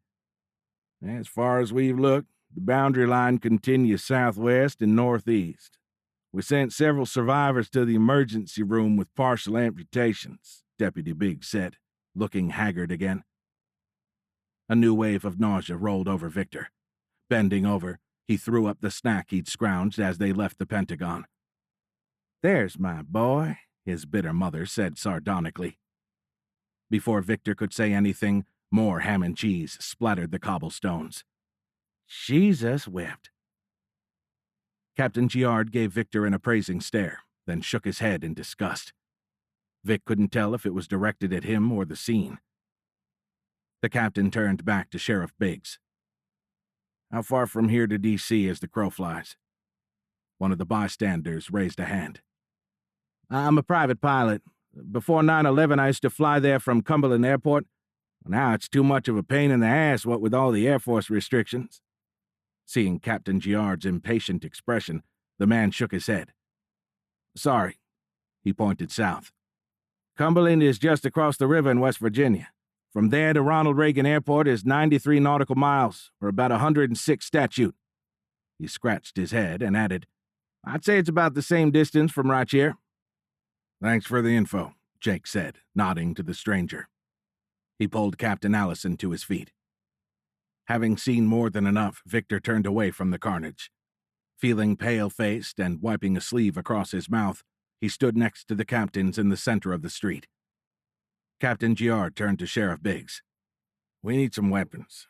The ship we're flying is unarmed, and I feel totally naked in combat without my sidearm. I doubt we'll be in a position to need them, but I'd rather have them and not need them than vice versa." Without hesitation, Biggs offered the captain his shotgun and 9mm. He gestured to two of the other deputies who responded in kind after a slight hesitation, handing both Victor and Richard a pistol and shotgun as well. "Thanks, gentlemen," Jake said, nodding to each. With a final look at the carnage strewn across the otherwise peaceful city street, Jake turned and trotted back toward the Turtle. Victor looked nervously at the pistol, then tucked it into a flight suit pocket. His sweaty palms had already stained both weapons. He shifted the shotgun to his trembling left hand. As he turned to follow Captain Giard, Victor heard a female's high-pitched cackle behind him. It took all his will not to look back. "Pussy!" Chapter 28. "Oh, shit," Sandy whispered. Ahead of her fighter, a massive cloud she had mistaken for a huge thunderstorm resolved into a roiling smoke cloud. The churning black column extended tens of thousands of feet above the airport. At its bottom, the furnaces of hell appeared to be consuming the entire Monterey Regional Airport. The sight brought a new fear. Approaching from the north and short of fuel again, Sandy saw no place to land. It appeared that flames completely engulfed both the general aviation ramp to the north of the main runway complex and the commercial terminal on the south side. she decided to do a low-pass recon along the airport's west side. As in San Francisco, the onshore breeze fed comparatively clear oceanic air into the western portion of the airfield. However, smoke from the multitudinous smaller fires dotting the city drifted across the field. So, clear was a relative term. The airport's inferno was passing on Sandy's left. As she crossed the departure end of the east-west-oriented runway 28 left, a gap in the smoke clouds came into view. Forming an atmospheric canyon, the onshore breeze was driving a river of clear air between the boiling black clouds. That was when the source of the spreading fires came into view. It appeared that tank farms on either side of the east-west runway had ruptured and breached their retaining walls. The unrestrained, spreading fuel had flooded the area. Everything was burning from the inside out. While the chasm of clear air was in no way an optimal landing area, Sandy was out of fuel and options. As she'd expected, the flight from San Francisco had taken every bit of fuel she'd been able to scavenge from the chaos of SFO. She had to land here now, or risk an ejection somewhere else later, and not much later at that. Ejections were a dangerous option. A not insignificant percentage ended in serious injury or even death. Considering the current situation, even something as simple as a broken leg could be fatal. Emergency medical attention wouldn't be available. Sandy quickly realized her refueling plan was also going up in smoke. In a hellish, cascading calamity, the conflagration had spread to every aircraft, fuel truck, and fuel system on the flight line. The fighter's computer had already warned her several times about its low fuel status. Sandy needed to land, now. Unfortunately, the scene here was worse than what she'd experienced at San Francisco Airport. While it was daylight here, spreading smoke and fire cast dark shadows and faltering light. The onshore breeze wasn't enough to deflect the main fire's superheated smoke column from its heavenly aspirations. It shot vertically for thousands of feet to form the clouds Sandy had initially mistaken for a cumulonimbus thunderstorm. However, coupled with the smoke drifting in from the city, there were more than enough satellite fires of lesser intensity to spread smoke across the runways and city east of the terminal area. Sandy's heart raced as she considered her options. She looked again at the relatively clear air streaming between the two blazing halves of the airport. Land in that sucker hole or punch out? Shit! Omaha 4-4, this is Dragonfly 5. It's bad here. The whole damned airport is on fire. Apparently waiting for her call, 4-4 responded immediately. Roger 5, what are your intentions? I'm out of options. I have to land here or eject. I think there's enough room on one of the runways. Sandy banked her fighter to circle around the airport's south side. To take advantage of the slower touchdown speed the onshore winds would afford, she needed to land to the west. I'm circling to land on runway 28 left. I'll give you a call when I'm safely on the ground. Roger 5, I'll be standing by. Omaha 4-4 out. Finishing her long, looping turn, Sandy flew through the smoke drifting east from the southern fire. Emerging back into her chasm of clearer air and facing west, Sandy aligned her fighter with the runway. Day seemed to shift to night as her fighter passed into the space between the two conflagrations. It was almost claustrophobic as the walls seemed to be closing in on her. On Sandy's right, a new massive explosion burst from the center of the black cloud. In the moisture-laden coastal air, a rapidly expanding vapor shield of a supersonic compression wave shot out from the smoky chasm wall. Sandy's aircraft and body shook with its passing. For a moment, her fighter rocked sideways. A quick reaction leveled it just as she planted the F-22 on the runway. The jet decelerated hard as Sandy activated maximum braking. From the direction of the new explosion, the roiling black cloud to her right bulged as if reaching out for her fighter. As the cloud shifted from charcoal black to brilliant gold, a 40-foot flaming object materialized. Rolling like a burning tire, one of Monterey Regional's massive fuel tanks, apparently blown from its foundation and set rolling on its side by the latest explosion, bounced out of the fire and into her path. It was too big and moving too fast to avoid. There was no time to react. Her fighter was on a collision course. Sandy grabbed the ejection handles and yanked. In adrenaline-filled time dilation, She heard and felt each of the sequenced explosive charges fire in slow motion. As her fighter rushed to its doom, Sandy heard the canopy jettison. The leg arrester's squib fired, reeling her boots from under the instrument panel. Like a flat-sided bowl rolling on its edge, the approaching tank loomed, its top forming the bottom of the bowl. Too fast, it grew to blot out the sky ahead. Sandy recoiled, throwing her arms over her face as a protective shield as her fighter was drawn into the waiting monster's open maw. Finally, the ejection seat's rocket motor hammered her spine. Sandy narrowly escaped being bisected by the tank's rigid lip.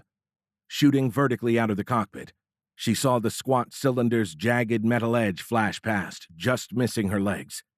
Had the ejection motor kicked in 1,000th of a second later, she would have caught the tank's upper edge in the middle of her body.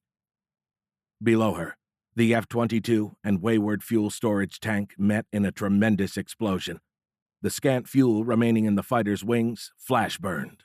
The tank rocketed forward, shooting ahead of Sandy and her still-rising ejection seat.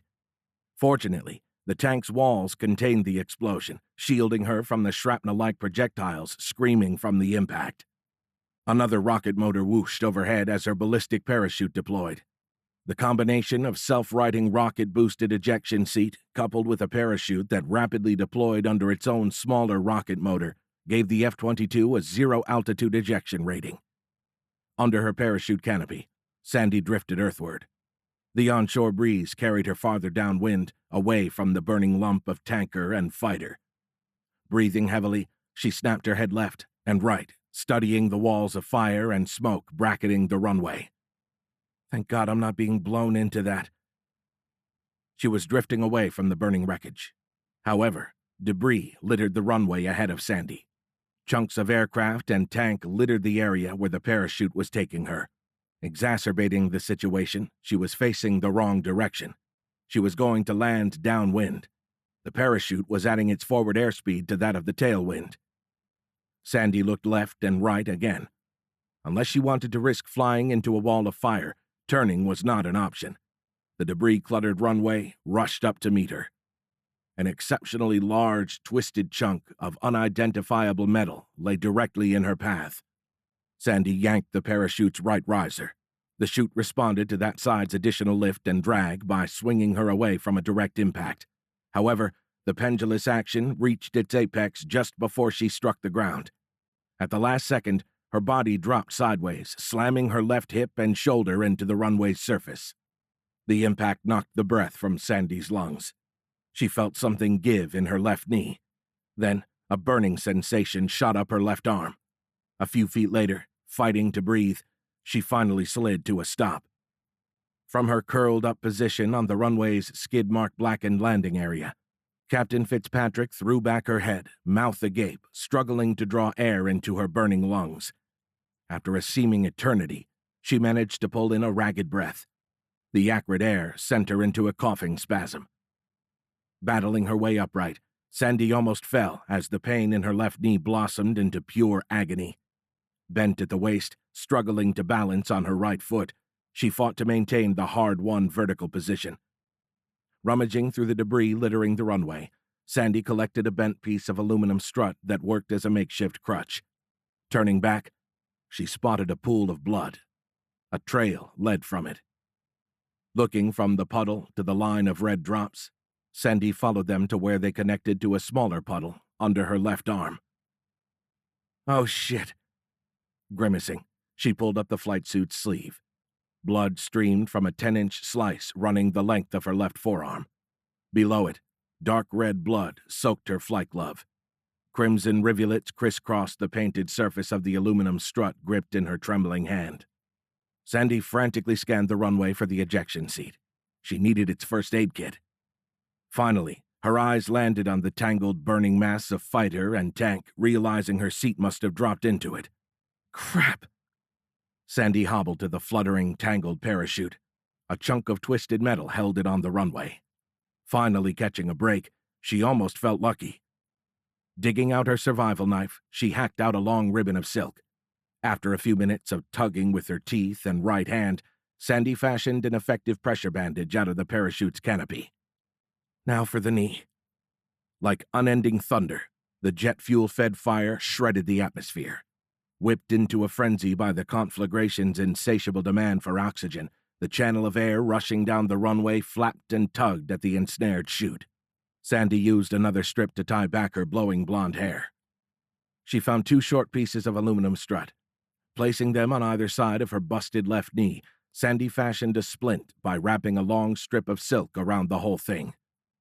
Scrambling back to her feet, she made a quick assessment. While significant blood had soaked her forearm's pressure bandage, it appeared the bleeding had slowed to a trickle. Tentatively, Sandy transferred some weight to the bad leg. Fresh pain erupted, but it was manageable. She inventoried her equipment. In addition to the survival knife, her Beretta 9mm pistol still hung in its shoulder harness. Patting her leg, searching for the iPhone, she came up empty. Standing, Sandy looked at the burning wreckage of her F-22. Shit. Left on the chart holder, it had gone up with the fighter. Pulling the emergency radio out of her survival vest, she studied its boxy form. At least you're all right. Sandy started coughing again as more smoke drifted over the runway. I have to get out of here. The wind had blown her closer to the east end of the field. While she was still between the 2 raging infernos, she was at their eastern edge. The airport's boundary fence lay beyond the end of the runway. Sandy saw something embedded in it. Leaning heavily on the makeshift crutch, she limped eastward. As she emerged from between the fires, the oppressive heat finally relented. Sandy allowed a little hope to creep in as she identified the object she'd spotted. It was an airport maintenance pickup. A few minutes later, she hobbled to the truck's side. Inaudible over the din of burning airport, its engine was still running. Nosed into the chain-link fence, its body panels vibrated as the still-engaged motors struggled against the restraining perimeter barricade. A man's empty coveralls and work shirt lay in a heap under the steering wheel. The driver had locked the door, but fortunately he had left the window rolled halfway down. Standing on her tiptoes and reaching through the opening, Sandy pulled the inner handle. The door popped open. A startled scream slipped past her lips as a hard hat fell out, landing on her right boot. Resisting the angry urge to sweep the pile onto the dusty ground, Sandy folded the clothes and respectfully placed them into a neat stack on the edge of the road, topping it with the boots and hard hat. The collection looked like an odd memorial. She supposed it was. Sandy climbed into the truck. As she suspected, it was still in drive. Selecting reverse, she backed the truck away from the fence. Initially, it snagged the truck's front bumper. She pumped the accelerator, but the fence wouldn't let go. On the 3rd attempt, it finally broke free. Being careful not to run over the airport workers' memorial, Sandy guided the truck back onto the perimeter road. Ahead, paralleling the airport boundary, the road disappeared into the northern fire. Behind her, to the south, the other conflagration obscured that end of the road. Hammering the truck's accelerator, Sandy spun the truck 180 degrees. Following the perimeter road south, she crossed the runway's east end. Here, the road disappeared into the southern fire. Shit! Sandy looked west. The runway was still a narrow canyon between 2 churning walls of fire and smoke. Screw that. Looking left, she studied the fence and the down-sloping terrain beyond. She knew Highway 68 lay at the bottom of the scrub-covered hillside that formed the airport's eastern boundary. The road's southeast trajectory would take her farther from the weapon's epicenter. And she still needed to find its range. Sandy would take that route. Also, it led to her parents' home. She could only hope they were outside of its reach. Along with a pang of worry, an epiphany blossomed, and a plan took root. That's it. With her aircraft destroyed, along with apparently every airplane at the airport, Sandy realized she now had a good excuse to check on her parents. Utilizing her handheld emergency radio, Sandy contacted Omaha 44 and appraised him of her situation. Shocked to hear she had ejected, the controller kept asking if she was okay. Glancing at her leg, she said, "I'm a little banged up, but nothing I can't handle." Since the iPhone likely was a melted, bubbling lump, Sandy had the controller relay her plan to General Pearson. A few minutes later, the base commander's response came through. "Sorry to hear about your fighter, but glad you're okay. I like your plan, Captain. I'll see you back here when you're done." Smiling for the first time that day, Sandy tucked the radio into its holster. The truck rolled to a stop pointing due east, aimed straight at the field's perimeter fence. Sandy buckled her seatbelt. After a few deep breaths and a short prayer, she floored the truck's accelerator. The airport maintenance truck crashed through the fence. With the inertia of its 30 miles an hour velocity, the vehicle shredded the wire mesh. Now outside of the airport's perimeter, Sandy struggled to rein in the truck as it sped down the sharply sloping terrain. Braking, Sandy felt the tires slide across the hill's gravelly surface. Unsuccessfully, she tried to steer away from a doomed scrub brush. The impact sent leafless brown branches flying. The plant's root mound launched the truck, its tires momentarily leaving the ground. Sandy braced her hand against the cab ceiling, glad she'd put on the seatbelt. Letting off the brakes, Sandy finally gained a measure of control. As long as she kept the tires rotating and didn't turn the steering wheel too sharply, she could maneuver around the biggest obstacles. A horrifying minute later, the truck crashed through a wood rail and passed from the steep limestone onto the gently sloping grass of a small municipal park. Rolling to a stop, Sandy leaned against the headrest. Staring at the sagging dust-covered headliner, she slowed her breathing, willing herself to calm down. Another bout of coughing racked her body. She killed the pickup's engine. Grasping its handle, Sandy threw open the door.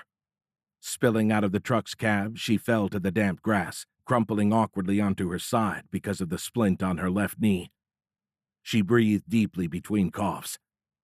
While she was able to purge the airport's smoky air from her lungs, she knew she'd never purged the horrific visions of the last few hours. Looking around, Sandy rolled onto her butt. Intermixed with the sweet aroma of freshly mown sod, the bitter smell of damp bird guano wafted from under a nearby tree. An asphalt jogging trail ringed the park. Scattered piles were all that remained of the early morning joggers present when the alien's energy wave struck. While the majority of the people in San Francisco had known of the menacing alien presence hovering over their city, many here had likely not been aware of their otherworldly presence. When the ship approached from the south, its catastrophic atmospheric entry had reportedly laid waste to a huge swath of Southern California. However, the ship had passed this area slowly enough to go unnoticed by most. They may have heard distant sonic booms, but many had likely written it off as something with a terrestrial origin and gone back to sleep. Sandy saw plenty of evidence the Montereyans had been going about their normal morning rituals. A collection of 3 bicycles painted a tragic scene. 2 lay on their side, while a third, smaller bike stood in the middle, its training wheels still holding it upright. Lying on its right side, Mom's pink-trimmed mountain bike led the way, while Dad's black bike brought up the rear. His black biking gear and safety helmet, as well as Mom's pink gear and helmet, sat strewn around the bikes. The toddler's pink and lime green shirt had fallen across her pink bike's handlebars. White hand grips, their red, white, and blue tassels fluttering in the wind, protruded from either side of the tiny shirt. Buffeted by the onshore breeze, the little girl's safety helmet rocked like an upside-down turtle in front of the small bike. Sandy imagined the threesome pedaling in formation, the parents assuming their normal protective stations front and rear. In her mind's eye, Sandy saw herself on the front bike, looking back at Jake, and then to a beautiful blonde girl with the same curly golden hair she'd had as a toddler. Then, night turned to day as the onrushing energy wave filled the sky. All 3 froze in horror. As it neared, they screamed in agony. Deafening silence fell over the scene as the weapon's life-stealing wall of light passed. As if in slow motion, their empty clothes and unsupported bicycles drifted earthward. Shaking her head, Sandy banished the disturbing imagery. To her left lay another tiny outfit, this one trimmed in blue. The bird-shit tarnished odor of toddler-trampled sod still hung in the park's air. However, all that remained of the little boy was the small, turf-stained shoes and clothes that had hopped, rolled and tumbled with him through sandboxes, over climbing timbers, and down slides. Sandy looked down. Unbidden, her hand had gone to her abdomen again. She hadn't told Jake about the baby yet. She'd thought about it during their video call, but she wanted to tell him in person. Standing, Sandy turned back to the truck with mounting anger. The park's scenery was too much. Everywhere she looked, signs of lost life screamed for recognition. Her hormonal state turned every loss personal. She couldn't help but see every tragic waste of human life from a first-person perspective. Sandy placed both hands on her stomach, her maternal instinct kicking in. She'd never felt so protective. Glaring at the northern horizon and the direction the aliens had departed, she screamed. It was primal. It felt good. Ready to put the scene behind her and get on with the mission, she turned and stepped toward the truck. An advertising flyer tumbled across the grass. It came to rest against Sandy's right calf. As she climbed into the truck, she grabbed the yellow sheet. Across the top, it read Bucks Sport and Fish. Under a long-handled fishnet graphic, it said, "Open till 9 p.m. Saturday and all day Sunday for last-minute Father's Day shoppers." Forlornly, she looked southeast. "Please be okay, Daddy." With reverence, Sandy set the damp sheet on the seat next to her right leg. Wiping another tear from her wet cheek, she started the old truck's engine. Placing it in drive, she guided the vehicle across the park, turning to avoid running over any of the small piles of clothes or bicycles. As the truck dropped across the curb onto Salinas Highway, Sandy turned it southeast. The tires squealed as she floored the accelerator. Slowly, it rattled up to 60 miles per hour. She pressed the pedal harder, but the pickup refused to go faster. Behind Sandy, the park's disturbing milieu shrank. Dwarfing it, the airport's inferno painted a hellish panorama across the truck's rear and side view mirrors. She spent the next few minutes negotiating the highway's post-apocalyptic obstacle course. Several times, Sandy had to veer to the shoulder and even off the road to maneuver around pileups. As she'd seen from the air, the wrecks were concentrated at intersections and bends in the road. Finally, she approached the crossing highway that would take her over the ridge separating Salinas Valley from her parents' Carmel Valley. A burning heap of cars, SUVs, and tractor-trailers blocked the entire intersection. She bounced on the seat as the airport truck rode over the curb and into a bank's tree-lined parking lot. Picking her way around and through the confused mass of vehicles, she worked her way across the lot. Passing between a burned-out Hulk she recognized as a Toyota Highlander and a still-running late-model red Camaro, Sandy gasped and locked the truck's brakes. Something about the car made her do a double-take. It was running, and the doors were open. Something she'd already seen numerous times. However, in its ashtray, a wispy trail of smoke rose from a half-burned cigarette. Sandy leaned across the cab and cranked the truck's right window halfway down. "Hello? Is anybody there?" For a moment, there was no response. Then she heard a commotion inside the bank. It was hard to tell over the combined noise of the truck and Camaro engines, but it sounded like someone was arguing. Unbuckling her seatbelt, she slid across the bench seat. Sandy reached for the door handle, but before she could open it, a sallow face peeked out from inside the bank. The hollow-cheeked man was sporting a 3-day beard, partially obscured by the long, greasy hair dangling in his face. A look of anger and hate banished the nervous curiosity. Apparently, seeing the roof-mounted lights and the airport logo on the door, the man mistook the truck for a police vehicle. "It's the pigs!" From nowhere, he produced a huge shotgun. Before Sandy realized what was happening, the truck's right mirror and half-open window exploded in a cloud of flying glass and metal. Sandy screamed. Sliding back in her seat and ducking, she floored the accelerator. The truck lurched and died. Cursing, she put the transmission in park and fumbled with the keys. 2 excruciating seconds later, the engine fired up. Glass shards rained down into her hair as another shotgun blast took out the rearview mirror and driver's side window. Sandy couldn't believe this white trash asshole was trying to kill her. "I'm not a cop, jackass!" The click-clack sound of the idiot pumping another round into the shotgun's chamber rewarded her communication efforts. Not willing to wait for improved discourse, she dropped the transmission into drive and hammered the truck forward, tires squealing as it raced away. Sandy hazarded a peek over the truck's steering wheel, just in time to avoid plowing into one of the trees lining the parking lot. Yanking the wheel to the right, she guided the pickup across the landscaping and onto the intersecting Laurellis-grade highway. She knew the road well, as it had been the route her parents used to cross from Carmel Valley to Salinas Valley on their regular trips to and from Monterey. Panting through gritted teeth, Sandy stared ahead.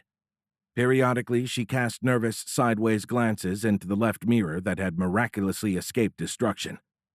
The truck lumbered its way back up to the agonizingly slow 60 miles per hour governed limit. The rising, winding road cut back and forth several times. Finally, it straightened for a mile. Reaching the far end, she allowed herself to relax as the red Camaro failed to manifest. Sandy hoped the road was well enough off the beaten path to dissuade the looters from veering too far away from the chain of gold mines that the Salinas Highway represented. Slowly prying her white-knuckled fingers away from the steering wheel, she flexed the blood back into them. Sandy willed her respiration rate down, fighting to rein in her emotions. Now anger had rejoined the party.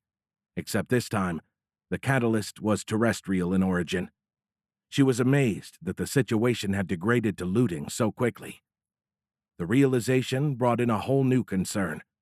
With her parents at the periphery of the weapon's effective range, she now realized they were also at the advancing forefront of human society's darker side. Sandra pressed the accelerator harder. Stubbornly, the pickup refused to break 60. 5 minutes later, she crested the ridge and passed into Carmel Valley.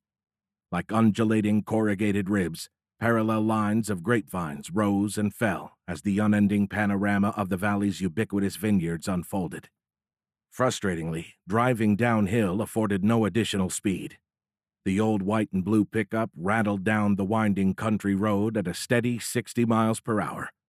On both sides, purple-accented, lush green vinery slid past at a glacial pace. The scenery brought mixed feelings. As memories of her parents competed with worry for their safety, nostalgia and dread sat side by side in her heart. Cool, dry air whipped an unrestrained strand of blonde hair across Sandy's eyes. Annoyed, she tucked the wayward lock behind her left ear, then pounded the truck's steering wheel. "Come on, you piece of shit, move!" Ahead, where organized lines of vines gave way to open cow pasture, the road made a sharp turn. The rural highway swept left, but fresh wheel tracks continued straight, leading to a new hole in the pasture's barbed wire fence. Beyond the breach, the rear bumper and spare tire cover of a black H2 Hummer protruded from a ditch. Slowing for the curve, Sandy studied the scene. The rocky soil showed little sign of the vehicle's passage. A couple of scrub brushes had fresh damage. Dragged from their original upright positions, several fence posts on either side of the break in the barbed wire leaned away from the road. As the pickup rounded the corner, the scene moved into the truck's right window. Taut as a guitar string, a single strand of wire stretched from the last upright post on the left side. Running through a broken post laying on the ground, the wire appeared to be tangled in the Hummer's undercarriage. Something moved in Sandy's peripheral vision. Snapping her head left, she slammed on the brakes. Shit! A black and white cow stood in the middle of the road. The truck slowed to 30 miles per hour, but it was still too fast. The surging anti-lock brakes wouldn't stop the pickup in time. Sandy yanked the wheel right. With the road still curving left, the truck shot off the paved surface. She missed the beast, but the left mirror ran out of luck. Striking the bovine's left hip, it shattered and fell off the pickup. Crossing the gravel on the road's right shoulder, Sandy spun the steering wheel left. It didn't respond. Blasting through the barbed wire fence, the truck created another exit for any additional cows remaining within the field's confines. As if hitting a surface covered with ball bearings, The old pickup seemed to accelerate as the pastor's gravelly hardpan afforded the tires no purchase. To Sandy's horror, the Hummer-eating ditch passed under the sliding truck's front right fender. Then the vehicle's slow left spin threw the right rear tire into what Sandy now realized was a small washout. The truck fell sideways into the gully, striking the wash's dusty floor with a bone-jarring impact. The collision threw Sandy across the cab, slamming her into the right door as the truck finally stopped on its right side, wedged between the narrow walls of the arroyo. The impact knocked the wind out of her. After a few hard-fought, ragged breaths, she lifted her head from the dirt floor, filling the blown-out right window. "Holy shit," she growled through clenched teeth.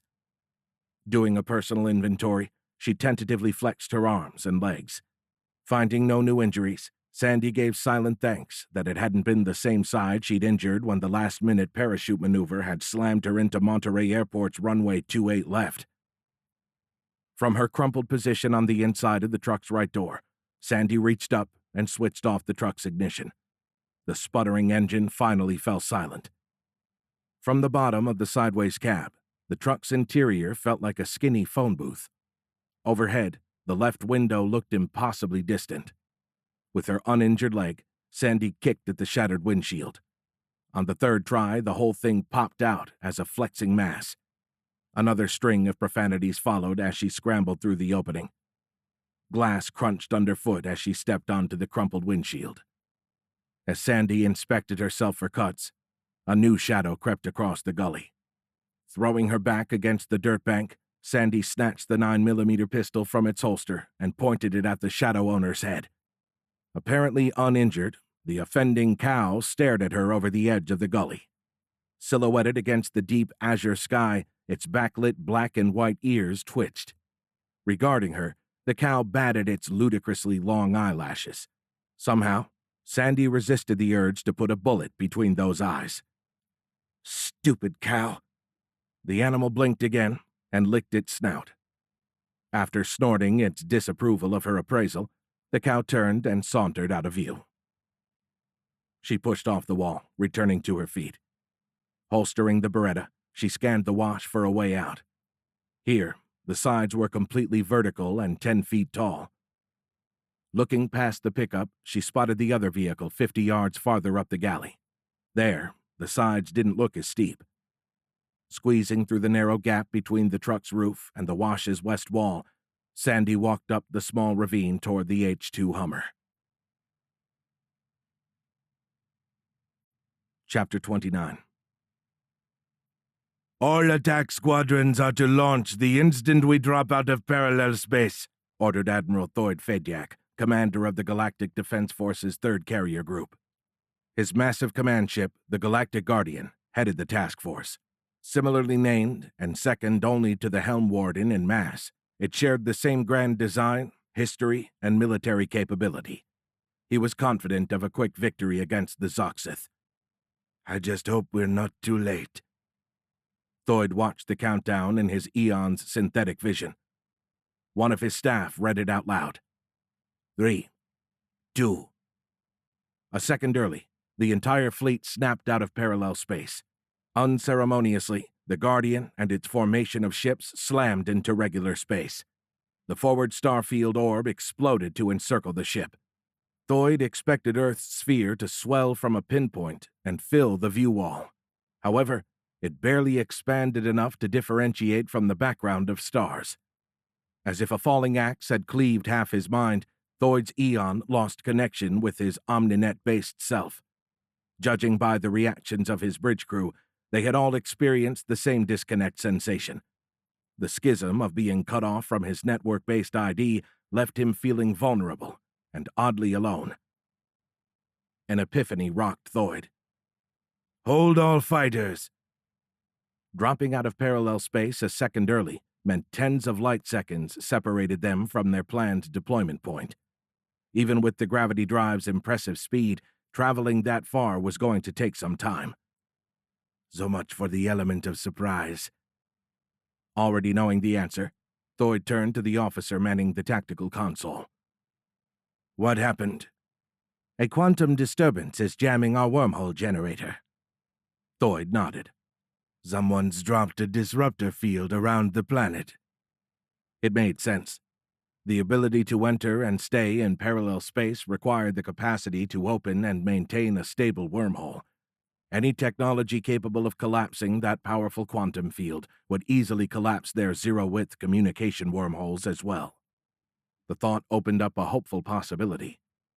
To slow the Zoxith approach, Admiral Takama may have dropped a disruptor in Earth space. Are you detecting any GDF transponder codes in system? Looking for other Galactic Defense Force ships, the tactical officer ran another sweep. After a few seconds, he looked at the Admiral and shook his head.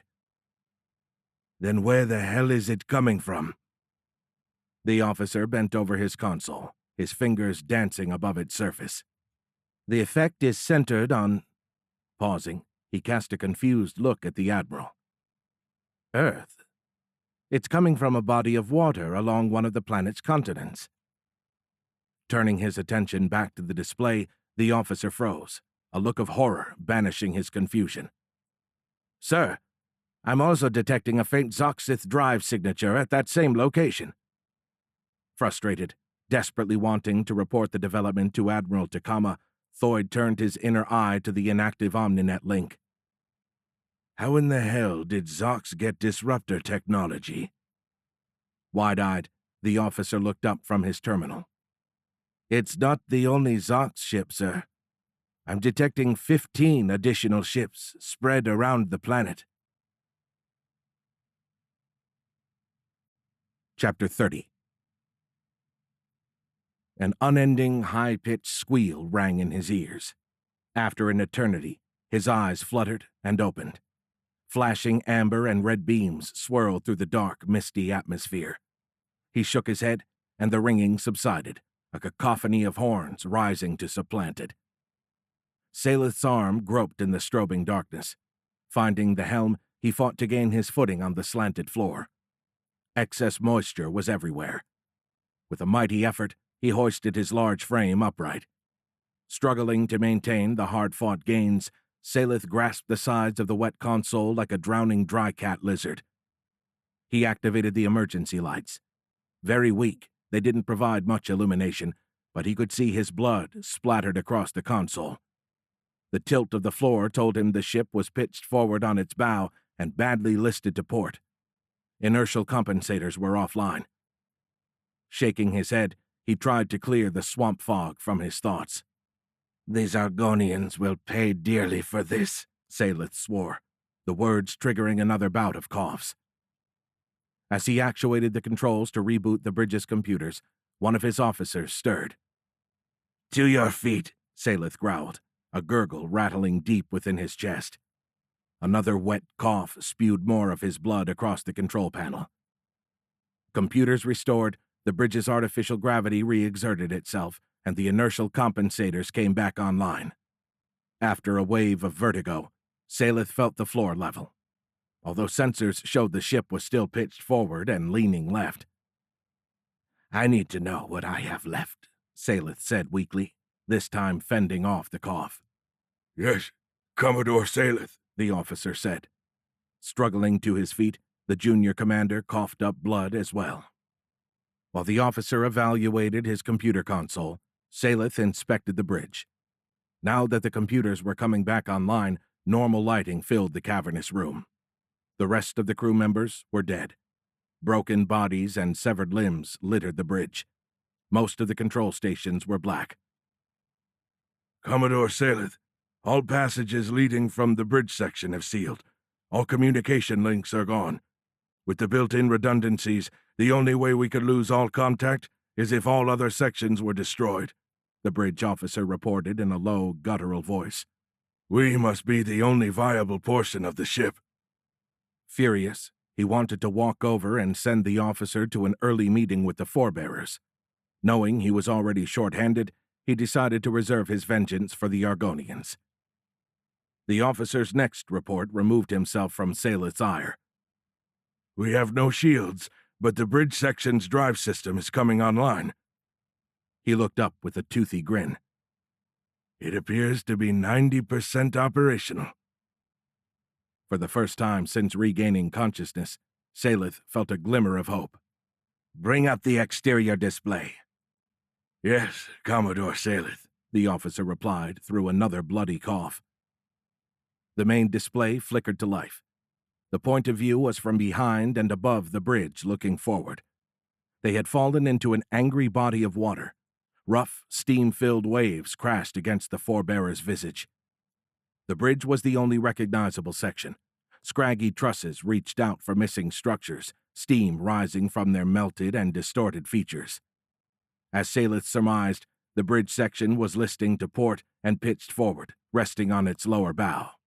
The image of the forebearer's face, buried in this alien estuary's muddy bottom, enraged him. "Get my ship off this filthy planet. I want to know the progress of my fleet."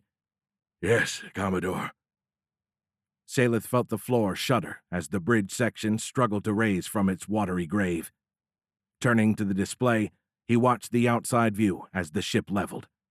It stopped for a moment, the muddy bed unwilling to release its prey. Then it broke free with a final shudder. Clear of the sea, it accelerated toward space.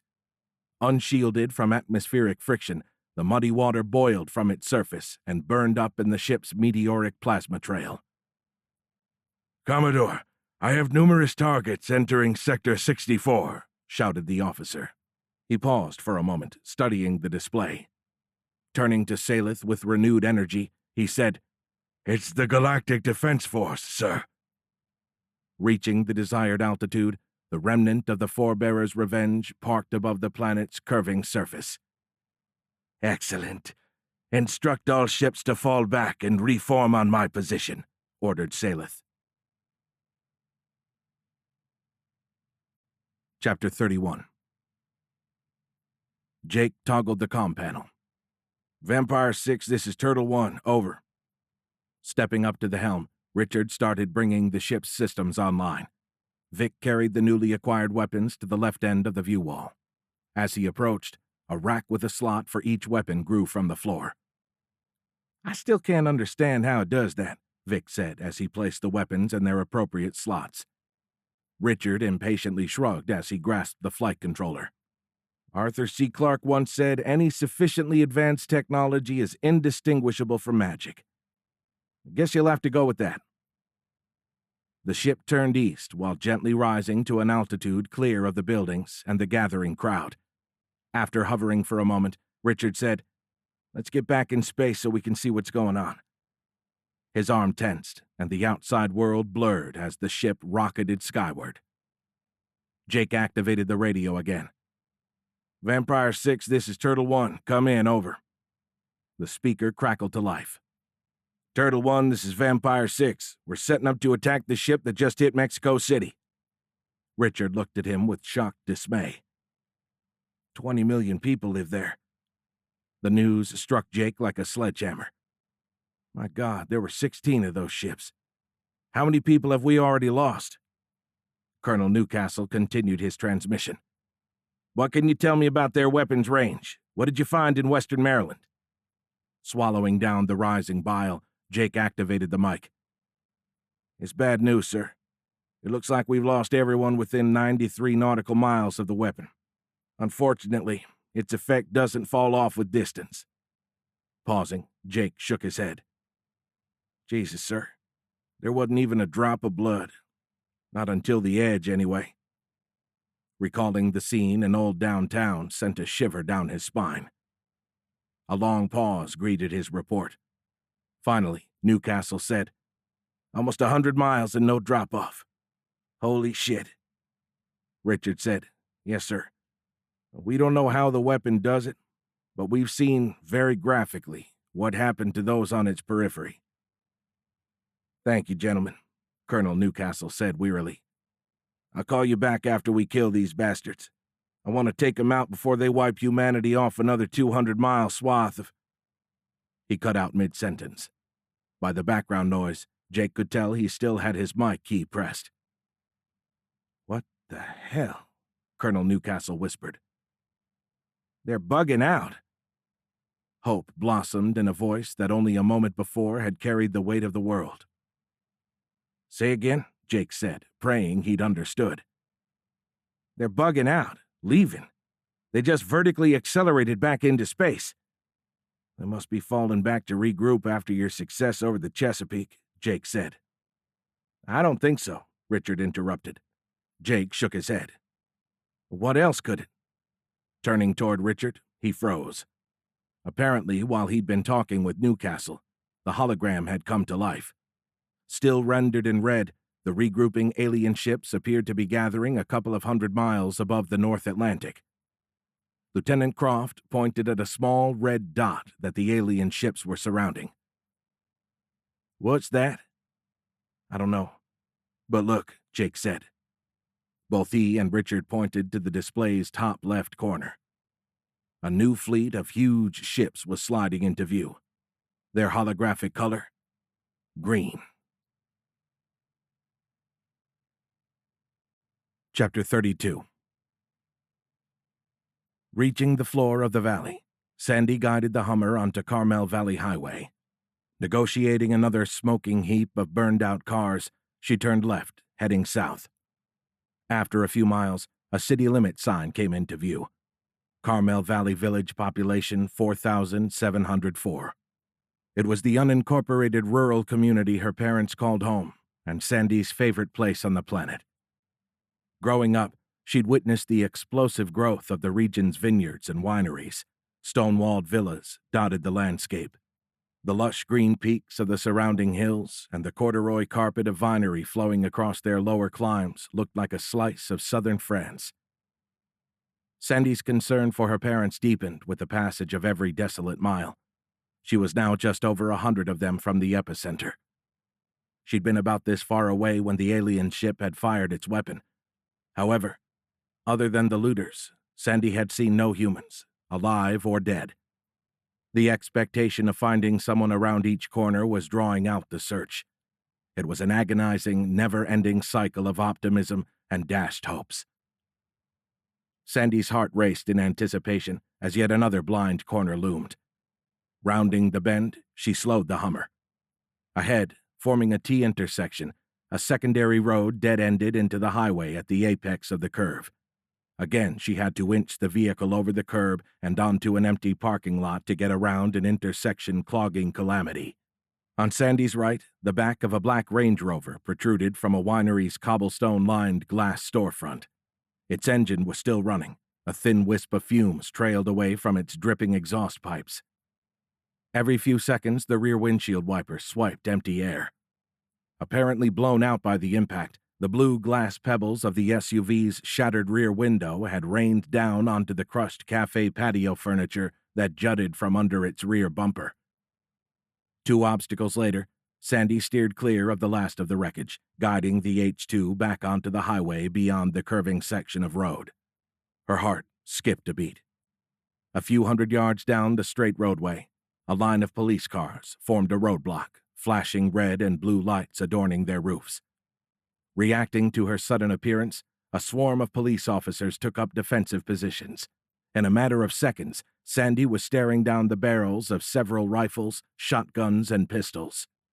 Careful not to make any sudden movements, she allowed the Hummer to roll to a stop.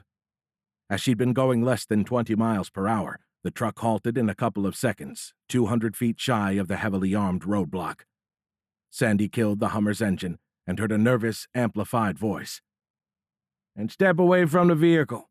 If you do not turn off the vehicle and show us your hands, we will be forced to open fire." Sandy realized she was probably the first thing they'd seen emerge from the affected area. Shouting loud enough to be heard across the distance, she said, "Don't shoot! I'm an Air Force pilot!" Even from a couple of 100 feet away, she saw some of the officers visibly relax, the aim of their weapons shifting away from her. Sandy wondered what they'd been expecting to encounter. Looters, assuredly. Aliens, possibly. Although Hummer-driving little green men with blonde hair seemed slightly less likely. Many of the weapons still pointed at her. Belatedly, Sandy realized she was likely invisible behind the glare of the mid-morning sun reflecting off the vehicle's windshield. The loudspeaker crackled back to life. "Show us your hands and step out of the vehicle." Not wanting to tempt a trigger-happy deputy into firing, Sandy slowly slid both arms through the open driver's window. Grasping the exterior lever, she unlatched the door and eased it open. Swinging her legs out, she placed both boots onto the road's asphalt surface. With her arms still protruding through the driver's side window, Captain Fitzpatrick leveraged her forearms against the top of the door and pulled herself to a standing position behind it. A few more weapons lowered. However, having shifted from the vehicle to point at her, several still aimed at Sandy. Evaporating her patience, the grainy red flicker of a laser sight's light filled her vision. "Lower your damn weapons, for Christ's sake! I'm one of the good guys!" A portly, balding officer rose from his crouched position behind a police cruiser's front fender. "Sandy?" Sandy squinted at the man, and then smiled. "Uncle Bobby?" "Holy shit!"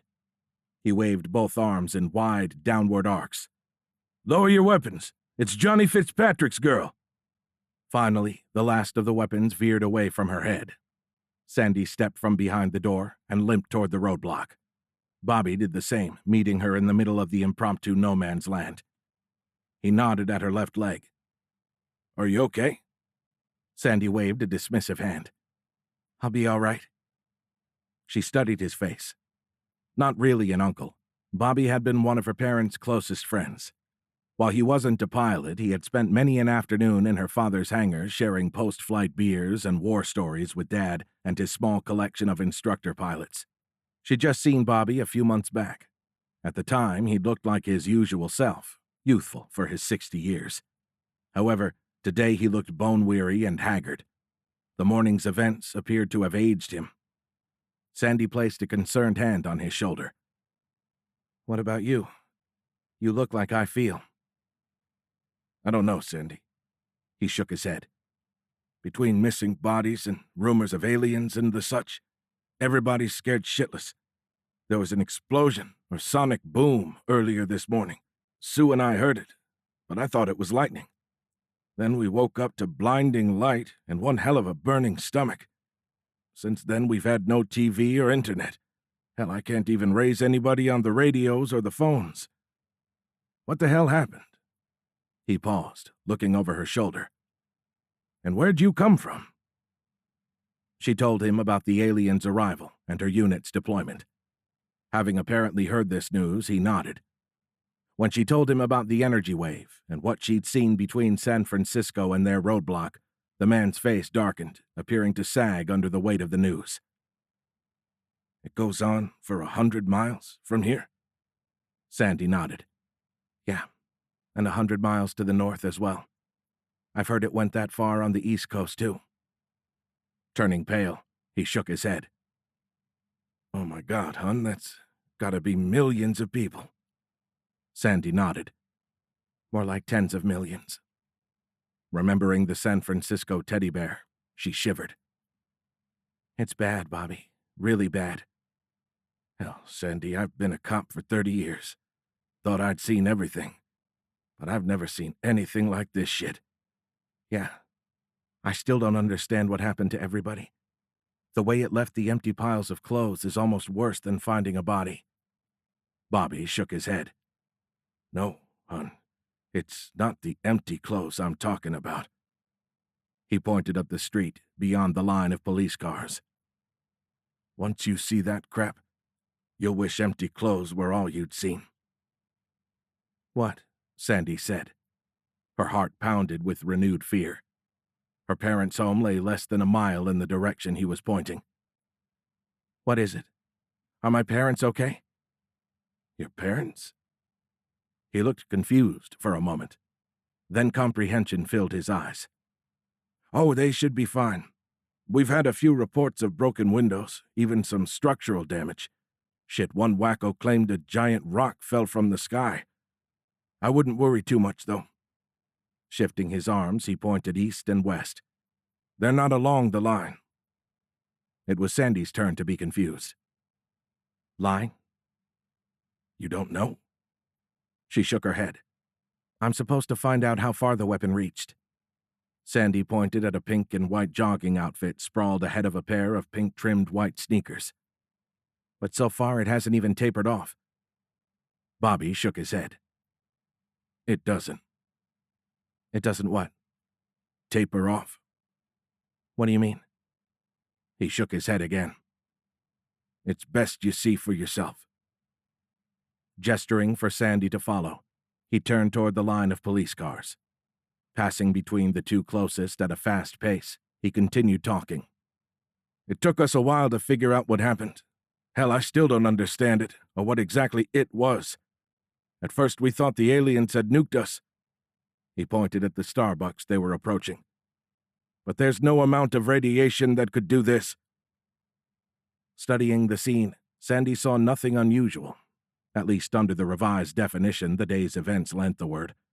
Like misplaced dirty laundry, a man's suit, draped half in the doorway, lay in a drying latte puddle. Lying where the vaporized hand had dropped it, an empty paper cup rolled back and forth in the morning breeze. Being careful not to step on the articles, Bobby opened the coffee shop's front door and waved for Sandy to enter. She stepped over the black suit. I agree. It can't be radiation, not the kind nukes put out anyway. Looking at the suit's yellow tie, she pointed down.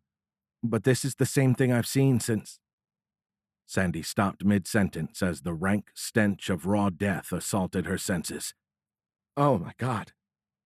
It was a smell she hadn't encountered since a particularly bad day in Afghanistan. Holding a hand over her nose and mouth, she retched involuntarily. Wide-eyed, Sandy looked around the shop's interior. A local artist's flowery offerings hung on one wall. An easel near the door held a small blackboard. A rainbow of chalks spelled out the day's specials. In colors forming a sickening parody of those adorning the chalkboard, intestines and various other spilled organs traced lines across the floor where they'd run from the middle of a line of bisected bodies. It appeared the weapon had maintained full strength up to its periphery. Unfortunately, the line to wait for service paralleled the weapon effect's outer circumference. A mix of suits, both athletic and business, formed a 15-foot line from east to west. Still partially filled with half-vaporized remains, they lay in uneven mounds. No longer contained by abdominal walls, the innards of many victims had spilled across the coffee shop's floor. Lying on the tiles behind an empty dress suit, the front half of a head was all that remained of one customer. Like a swimmer emerging from the depths, a woman's agony-contorted face sat in a crimson halo of blood. Her glazed-over dead eyes glared at the ceiling. The lady apparently kept her dark brown hair pulled back in a ponytail.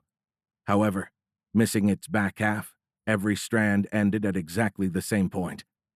No longer held tight to the skull, the blood-tipped hair blossomed like an inverted flower, ringing the face in a mane-like mushroom cap. Sandy looked at Bobby. This continues east and west? As far as we've checked, anybody that was clear of the line lived. He pointed to her side and shook his head. On or inside it, not so much. Chewing on her lower lip, Sandy nodded. Silently, she scanned the scene. Relief granted by the knowledge that her parents' home lay outside the line brought its own guilt. Wondering if this was what Jake had found in Maryland, she multiplied pi times the 200-mile diameter of the weapon's effective range. A quick estimate told her its boundary cut a 300-mile arc of carnage across the state. Crossing the beach just south of where Carmel Valley met the ocean, she envisioned the curving line running 100 miles inland before bending back to rejoin the coast the same distance north of San Francisco, probably around Anchor Bay. A detail she'd missed earlier drew Sandy out of her thoughts. Conspicuous against the ubiquitous arterial blood streaks littering the scene, one trail led from a gap in the customer queue and out the adjacent exit. Sandy pointed at it. It looks like there's a missing body. Grimacing, Bobby pointed through the side door. That was Hank Stewart. Told me he'd been grabbing a sandwich out of the cooler when it hit. It's a sad day when you count a man lucky for only losing a left hand and part of his ass. Where is he? He's headed to the hospital. Farther down the line, we found a couple of people with similar injuries. I packed all three of them into an ambulance. We were going to send them into Monterey, but couldn't raise anybody on the phone. I was worried they'd been hit too. Guess we know for sure now. Anyway, they went south to the ER over in Templeton. How many more did you find like this?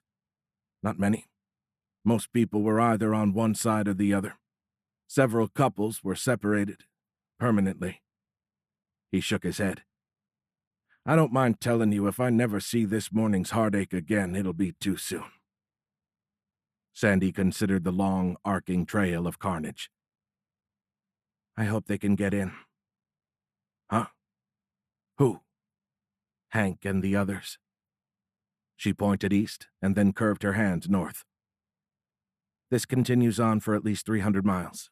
You might as well write off all the hospitals in there.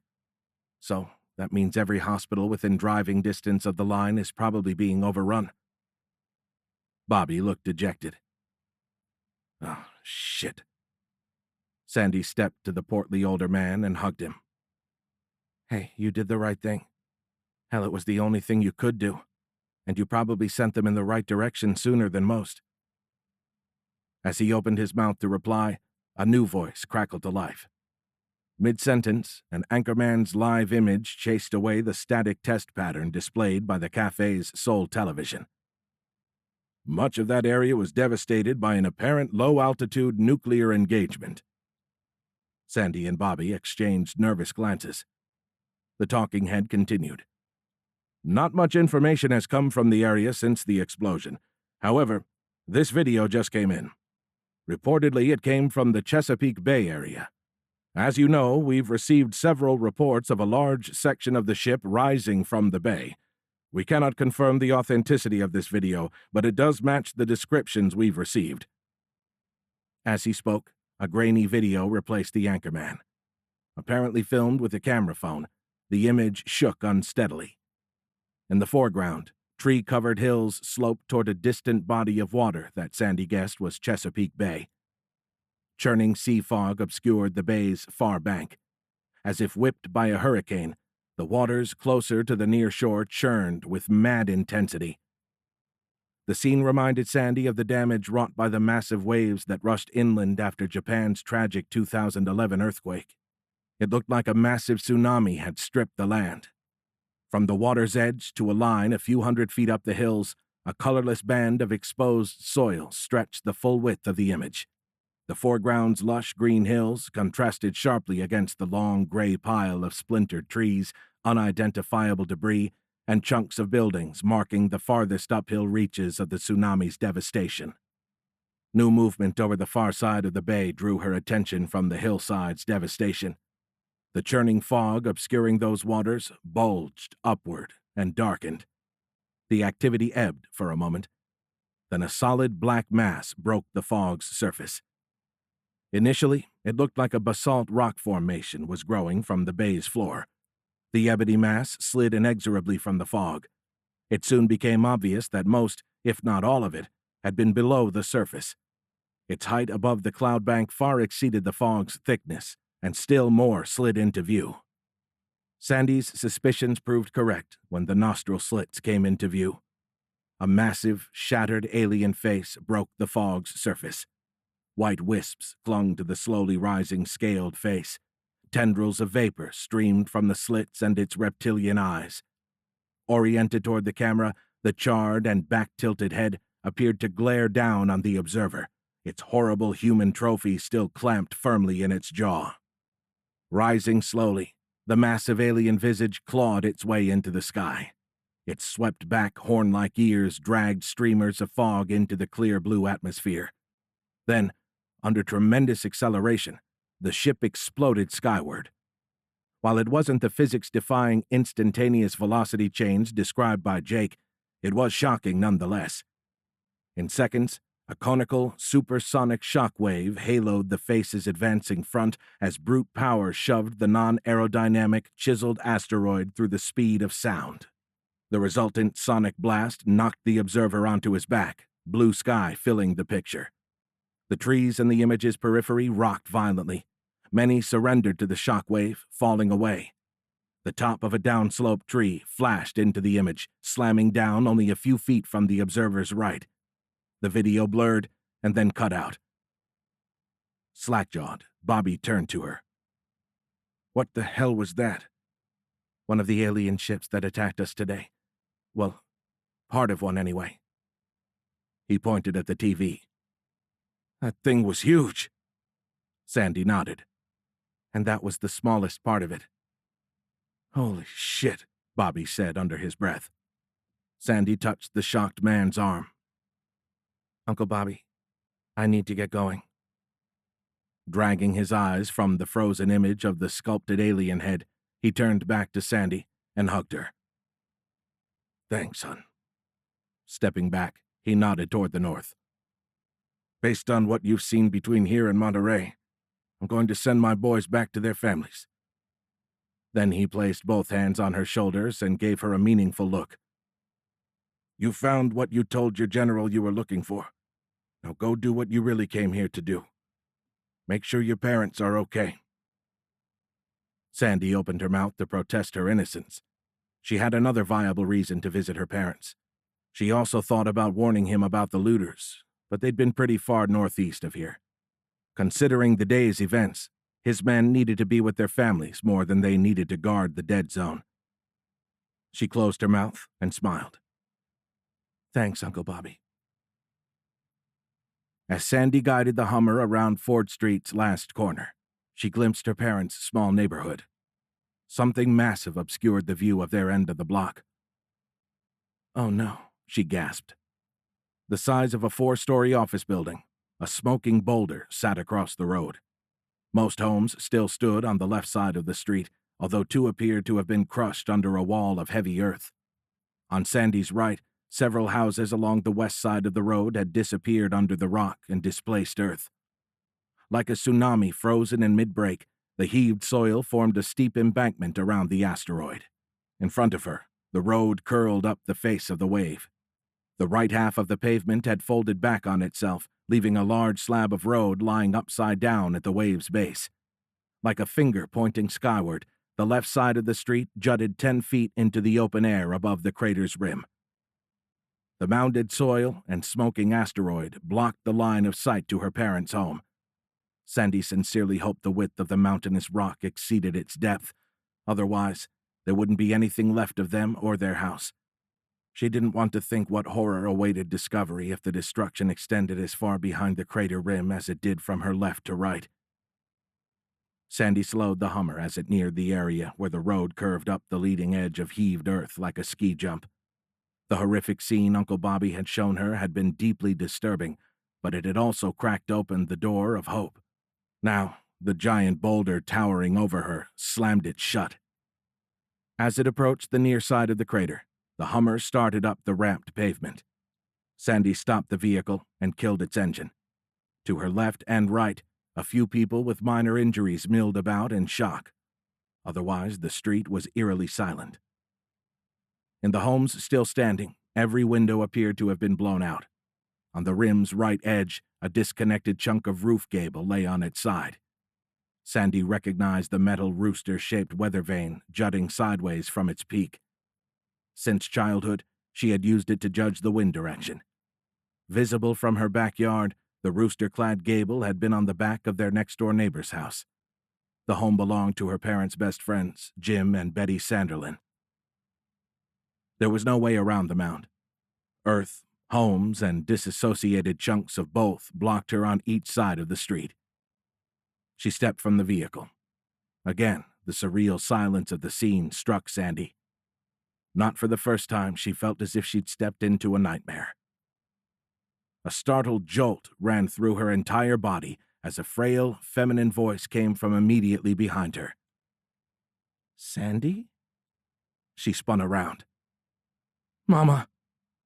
Throwing her arms around the slight woman, Sandy hugged her trembling mother tightly. Oh, thank God you're all right. I've been so worried about you and Daddy. The shuddering increased at the mention of Sandy's father. The reaction stoked the fires of dread. Pulling back, Sandy placed both hands on her mother's shoulders. She stared into her mom's blue eyes. Like the walking wounded, she too had numerous cuts and abrasions. From her left temple to her jawline, a long, shallow cut ran across her left cheek. As if she'd been hung upside down, A trickle of dried blood ran upward from each auditory canal, ending in small, crusty puddles at the top of her ears. Careful to avoid the injured areas, Sandy ran her fingers through the silver highlights of her mom's blonde mane. The similarity of facial features and hair always made Sandy feel as if she were staring into a time-shifted reflection. "What happened, Mama?" "I don't know, honey." A confused look filled her face. "The last thing I remember is being in my truck." "Your truck? Where? Was Daddy with you?" "No, he never wakes that early. I was heading to my yoga class." "I don't understand," Sandy said as she searched the road. "Where's your truck? How did you get back here?" "I never made it off the street. I remember pulling out of the driveway and starting up the road." She paused, rubbing her head. "I heard a huge rushing sound." Her voice trailed off, a confused look clouding her face. "Then what happened?" Sandy prompted. She shook her head. "I don't remember anything after that whooshing sound." "How did you end up here?" Sandy looked around again. "Where's your car?" "It's over there." She pointed at the home to the right of the Hummer. "Behind Susan McClatchy's house. I woke up a few minutes ago hanging upside down. I was still buckled in, but the Suburban was on its roof. It took me a couple of minutes to climb out." Her voice rose an octave as she spread her arms apart. "All the windows were blown out. Just gone." There was a car-sized chunk of roof ridge missing from the McClatchy's home. Seeing where Sandy was looking, her mom pointed at the hole. "I must have hit that. When I was climbing out, there were shingles and splintered chunks of wood all over the place." She ran a finger along the cut on her left cheek. "I think some of it scratched me." Sandy hugged her. "Thank God you're okay, Mama." Pulling her to the side, Sandy wrapped her right arm around the shorter woman and turned her southward. "Now we have to find Daddy." "Yes, dear." "Let's go," she said with a resolute nod. She started walking, then stopped and pointed at the giant boulder. "Hon, what is that thing? Where did it come from?" She paused and turned to Sandy, fresh confusion twisting her features. "And how did you get here so fast?" Sandy realized her mother didn't know about the aliens, San Francisco, or all the people who'd vanished. Picking her way through the carnage, Sandy told her about the strange alien ship and how parts of its asteroidal hull had broken off as it moved toward San Francisco. "Oh, my word. Aliens?" her mother asked. She scanned Sandy's face, apparently looking for a sign that she was joking. Sandy nodded. After a moment's consideration, she too nodded and started walking again. Climbing up the mounded earth, her mother looked at the broken houses on each side. A fresh tear streaked through the dust covering her face. "Do you think they've hurt anybody else?" Sandy couldn't bear to deepen her worries. Helping her over a piece of debris that jutted from the heaped earth, she held her mother tightly and lied. "I don't know, Mommy." They stepped over a still smoking rock that appeared to have broken off the larger section. Her mother cast a nervous glance at the huge boulder ahead. "I thought an asteroid this big was supposed to make a much bigger crater." She looked at Sandy. "Remember when we visited that big old hole in Arizona?" "Yes, Mom, that was a meteor crater." She nodded. "Yep, that was it. Remember how the guide told us that the whole thing had come from a rock no bigger than half a football field?" She pointed at the asteroid. "This thing is at least that size." Spreading her hands, she asked, "Where's the big hole?" Reaching the top of the mound, Sandy paused and looked down into the crater. It was indeed very shallow. However, the asteroid still blocked the view of her parents' property. Frustrated, she scanned the tortured earthworks for a safe way around the giant boulder. After a few seconds, Sandy spotted a path. She turned toward her mom and saw her lower lip trembling. Apparently, the conversation had been distracting her mother, keeping her mind from her worries. Sandy's silence had snapped her back to the present. Grabbing her frail, wrinkled hand, Sandy gave a reassuring squeeze and continued the conversation. Well, Mom, the one in Arizona was going thousands of miles per hour. This one only fell a couple of thousand feet. You heard something because it was traveling less than the speed of sound. Otherwise, you never would have heard it coming. The lip firmed as her mother seemed to consider this. I guess you're right, honey. She cast a knowing glance at Sandy. Now quit worrying about me and let's go find your father. Then, not waiting for Sandy's guidance, she stepped over the next rock. Yes, ma'am, Sandy said. Still tightly grasping her hand, Sandy was yanked forward. It was good to see her mother's fire reestablish itself. As far back as she could remember, her mom had always been full of piss and vigor, in spite of her diminutive size. Leading the way, her mother followed the same path Sandy had intended. While avoiding smoldering chunks of asteroid, they climbed over uprooted tree trunks and terrestrial boulders. Each time one of them tripped over hidden roots or slipped while traversing loose gravel, the other's hand gave support.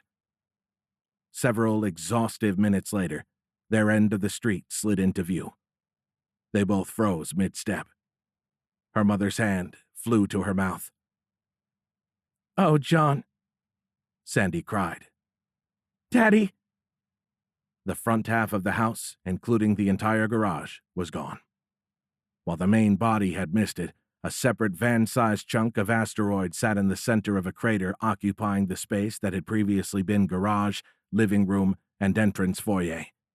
The rest of the home was wrenched and twisted. Forming a parallelogram, the normally square angles of walls and roof leaned right. A small section had burned, but a still geysering broken water main appeared to have quenched the flames. Come on, her mom said, breaking into a jog down the back of the crater rim. Snapping from her trance, Sandy followed. Slowed by the knee she'd injured during the aborted landing in Monterey, she struggled to keep up with her reinvigorated mother. Sandy felt the first hint of hope swim to the surface. The house hadn't been pulverized as she'd feared. However, the fact he hadn't been on the street searching for her mother was still worrying. Crossing into the remnants of their front yard, her mom called, John? Only the sound of water spraying from the broken main answered. Going around the smaller crater formed by the asteroid fragment, they moved toward the back of the house. Arriving at the side gate first, her mother fought with the sticky latch. I've been telling your father to fix this damn thing for years. Let me.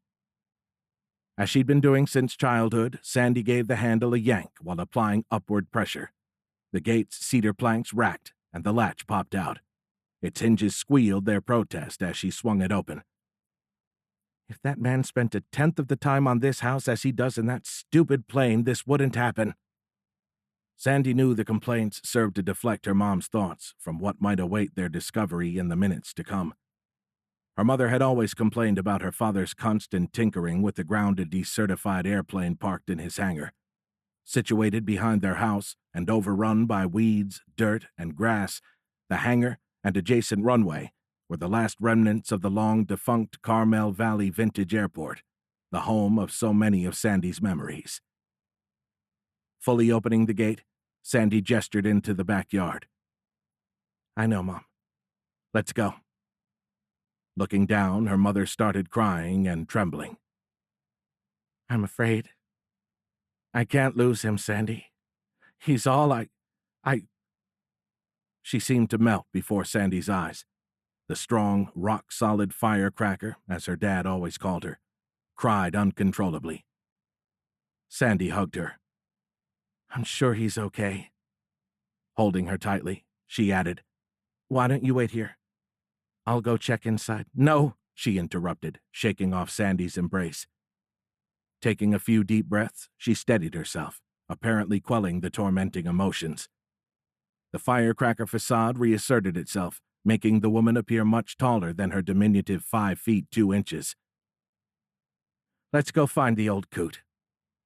Waving a dismissive hand at the chaotic scene behind them, she added, That man is way too stubborn to let this shit knock him down.